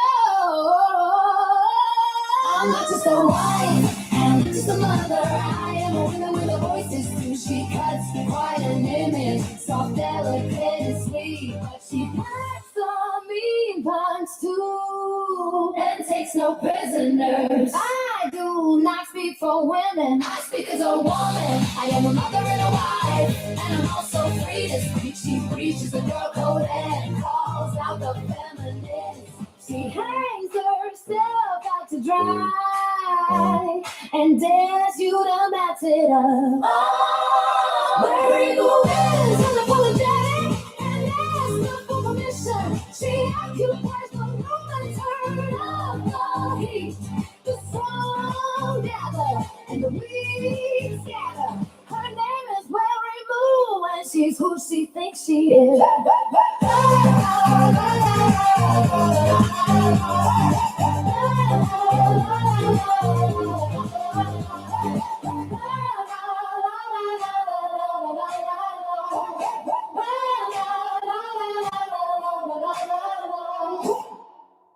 Or this one from a guy from Somaliland.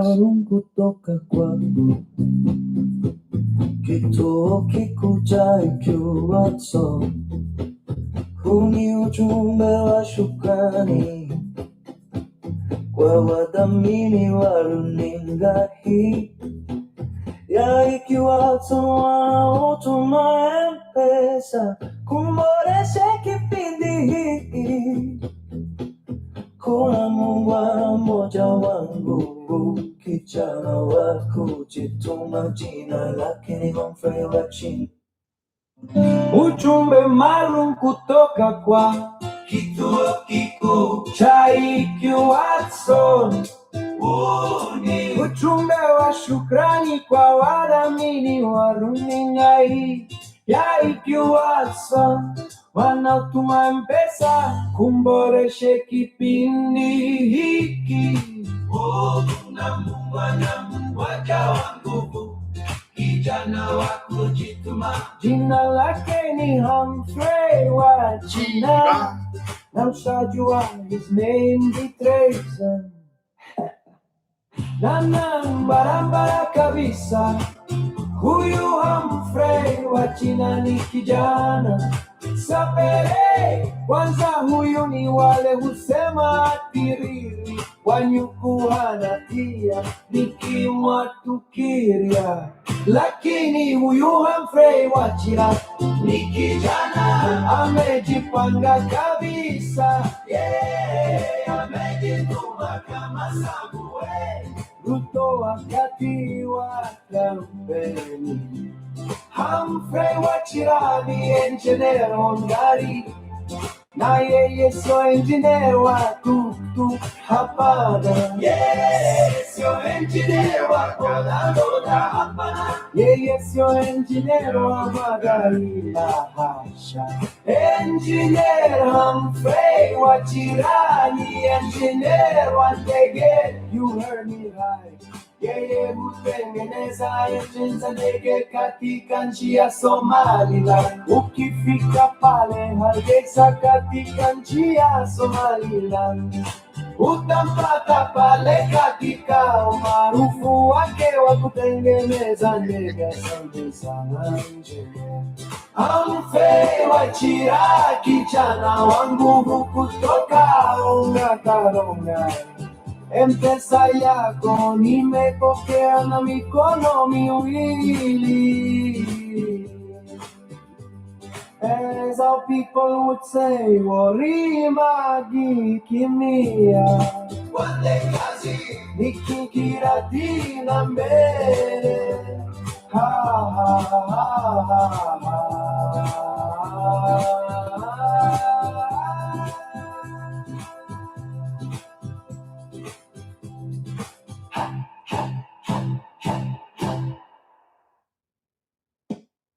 Mr.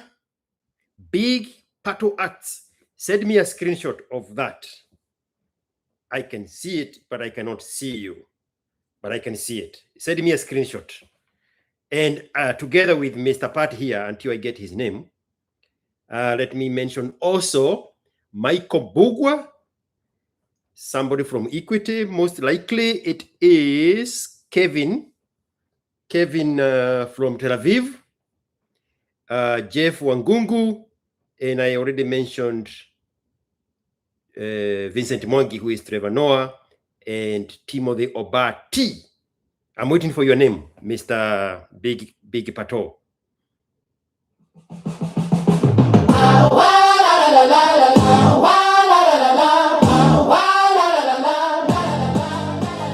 Hello TikTokers wa TikTok, the is the Jens Goons. Hapa huwa moto ya kuotea mbali. Hii matiti yangu ni wa kunona, si ya kukunyonyesha. Hey! Ukiamua kuingia hapa, kwanza uwe umeacha upuzi, ushenzi, utoto, uwenda wazimu na utovu wa nidhamu huko kwa mama yako. Mimi sio weno, mimi sitakubembeleza hapa. Asiyekutana mamaye hukutana naye Kiokoto. Ramisha wazimu zako huko kijijiji kwenu na mitani yenu poto.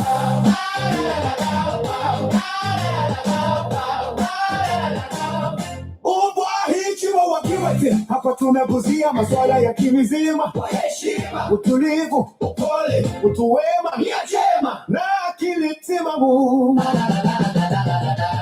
Watu wangu wa YouTube, my YouTube family, I want to take this opportunity to thank all of you. Thank you for taking the journey with me. Thank you for the stories you've shared. Thank you for the interactions on the comment section. Thank you for sharing these videos with your friends and colleagues. Thank you for the super chats and for important things. Thank you to my YouTube members. You all inspire me to keep going, because we are growing together. Inspire me to keep pushing, because you are the force behind the drive.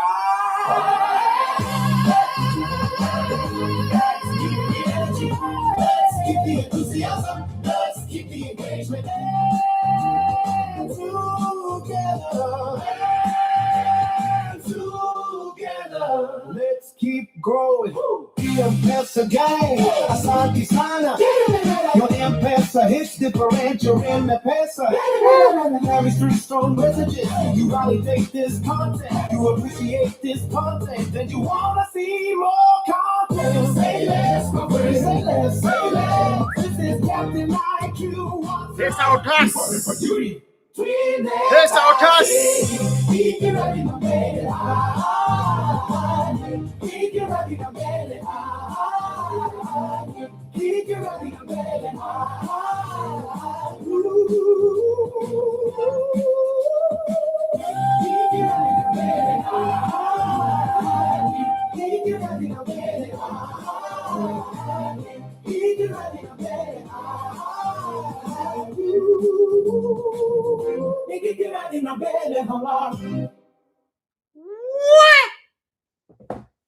Gustavo TikTok, how do you do that?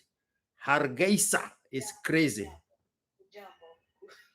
Hizi wimbo utatuambia unatunganga saa ngapi alafu unakuja kutuachilia tuzisikize. Goja kidogo. I'm talking to a gentleman here. Gustavo, this guy, this is Humphrey. What is his name? Humphrey. What is his name? Humphrey. He's a true Kikuyu name. What is it? Wachira? Yes, Humphrey Wachira. he gave me his story. And he told me where he works. He's an airplane engineer in Hargeisa, way up there by the Sea of Eden.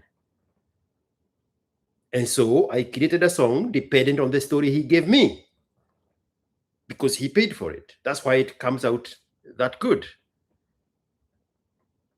I'm about to make one now for Taleb Ogola. The story Taleb Ogola wants me to give is how he got okotwad by a Nyankole woman from Uganda that he had met in Allahu Akbar country. What were you saying, Miss Eldoret? Nilikuwa nakugotea, umeshindaje? Vizuri sana. Kumbe hata mimi wimbo ya kikale itaimbwa sawa. Na yoyote niandikie yenye unataka niseme, alafu nitaiweka kwa kikale. Tunaweza hata bahatika tukupatie tupate bwana yako hapa. This is a big market. Hata ama kama utaki wanaume, hata Lily yako hapa. Lily can swing any way you want. Ama namna gani Lily? Oh, no. This is Lily from Canada. This is a different Lily. I thought Lily meant Lily, Lele. This Lily is from Canada. Sidio? I think this lady is from Canada. Yeah. Tunaweza pata bwana au bwana wa TikTok, nilichoka na wao, mimi sitaki bwana. Umezungukwa na mabwana wa TikTok mpaka dira zimetoa moshi. Si hata kuzungukwa, yani unapenda mtu unadhani ndiye na kumbe si. Hayuko, nilichoka. Acha kwanza niongee na mrembo hapa. Acha msikie sauti. Hii imeenda. Lily.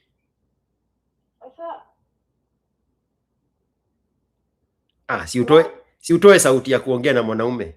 Sasa nilikuwa nimejigaba ati utatoa sauti mzuri hapa, halafu unaanza kuniuliza WhatsApp. Unaniharibia soko wewe. Okay, 1 minute.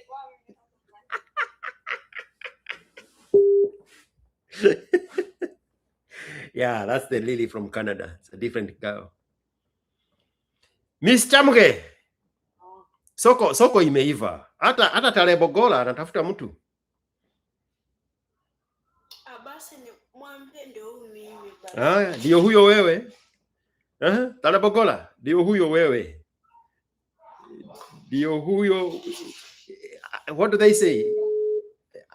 This is us. Us are those. Us are those. Taleb Ogola hasichukua simu tena. Amechoka. Anyway, nilikuwa nafunga hii kitu. Ni saa ngapi? I'm closing this thing. Is there anything else we need to say that we have not said? I think we are done here. Yeah. Let's end the show so that we can come back tomorrow. Huh? What do you mean?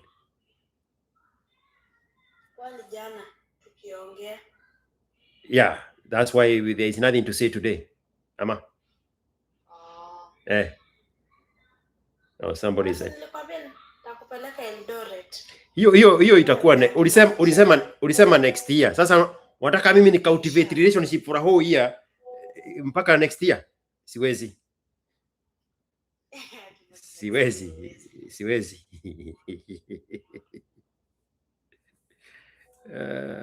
Sasa nitafute siku.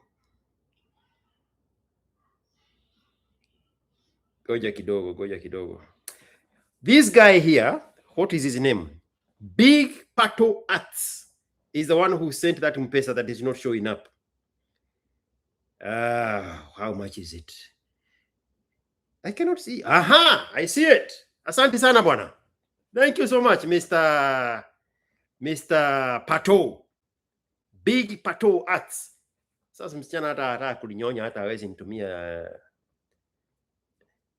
kama titi ya left. Nimebaki hapa na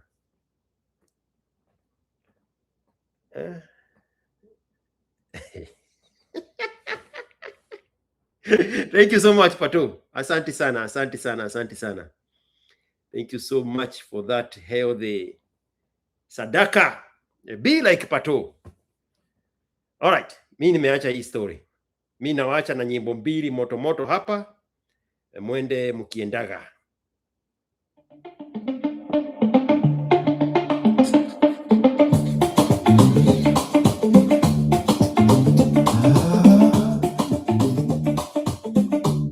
Hello TikTokers for TikTok. D1 is the Gen Zone. Hapa huwa moto ya kotea mbali. Matiti yangu ni wako naona, sio ya kukunyonyesha mbali. Ukiamua kuingia hapa kwanza uwe umeacha upuzi, ushenzi, utoto umeenda wazimu, na utovu wa nidhamu huko kwa mama yako. Mimi saweni, mimi sitakubembeleza hapa, asiyefunzwa na mama yetu kutana na Kiokoto. Kujisha wazimu zako huko kijiji kwenu na mtaani yenu koto Kumbahi Chihuahua Kiwete. Hapa tunaguzia maswala ya kizima kwa heshima, utulivu, upole, utu wema, nia njema na akili timamu.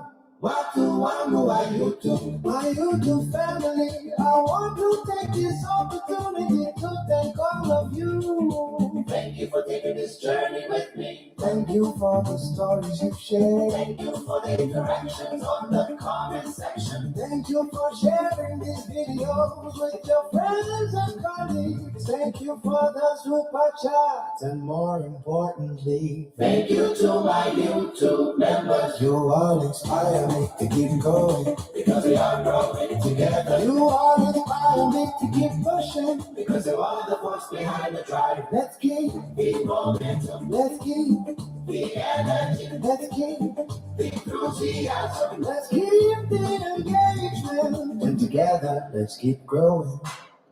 Once again, asante sana. Your Tessa hits different. Your Tessa carries 3 strong messages. You validate this content, you appreciate this content, and you want to see more content. Say yes, my friend, say yes. This is Captain Like You Want Some, reporting for duty. Trinidad, Ikikirafina mbele aha. Ikikirafina mbele aha. Ikikirafina mbele aha. Ikikirafina mbele aha.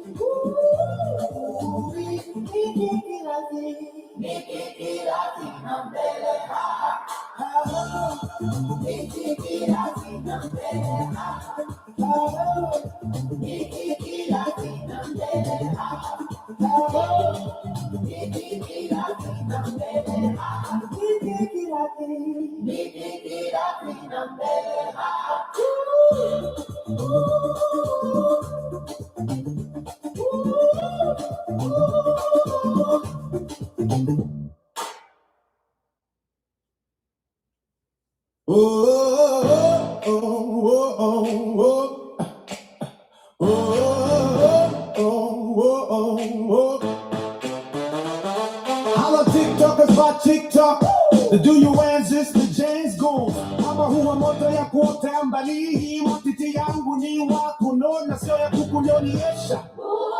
Umba hii, ukiamua kuingia hapa, kwanza uwe umeacha ushenzi, uenda wazimu, na utobo wa nidhamu huko kwa mama yako. Mimi sio wenu, mimi sitakubembeleza hapa. Asiyefuna mama yangu kitana na Kiokoto.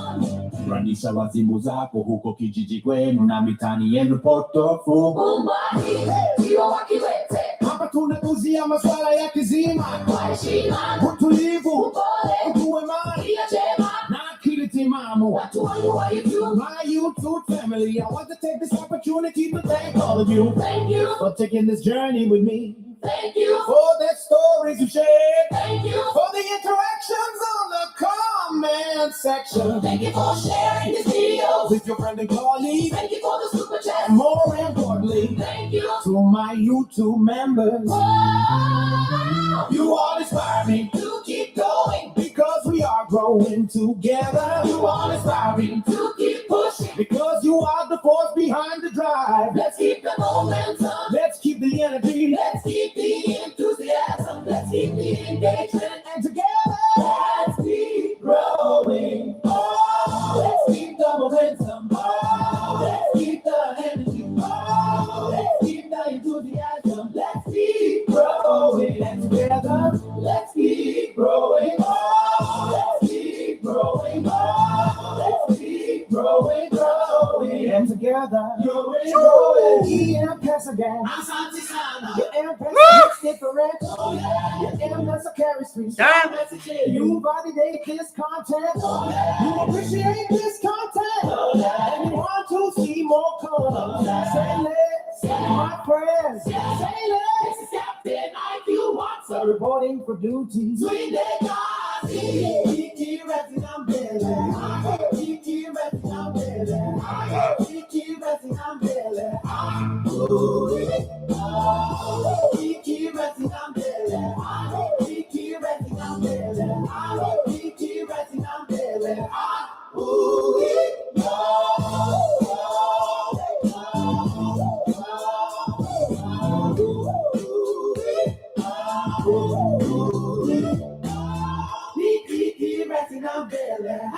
Kiki resting on belly. Kiki resting on belly. Woo!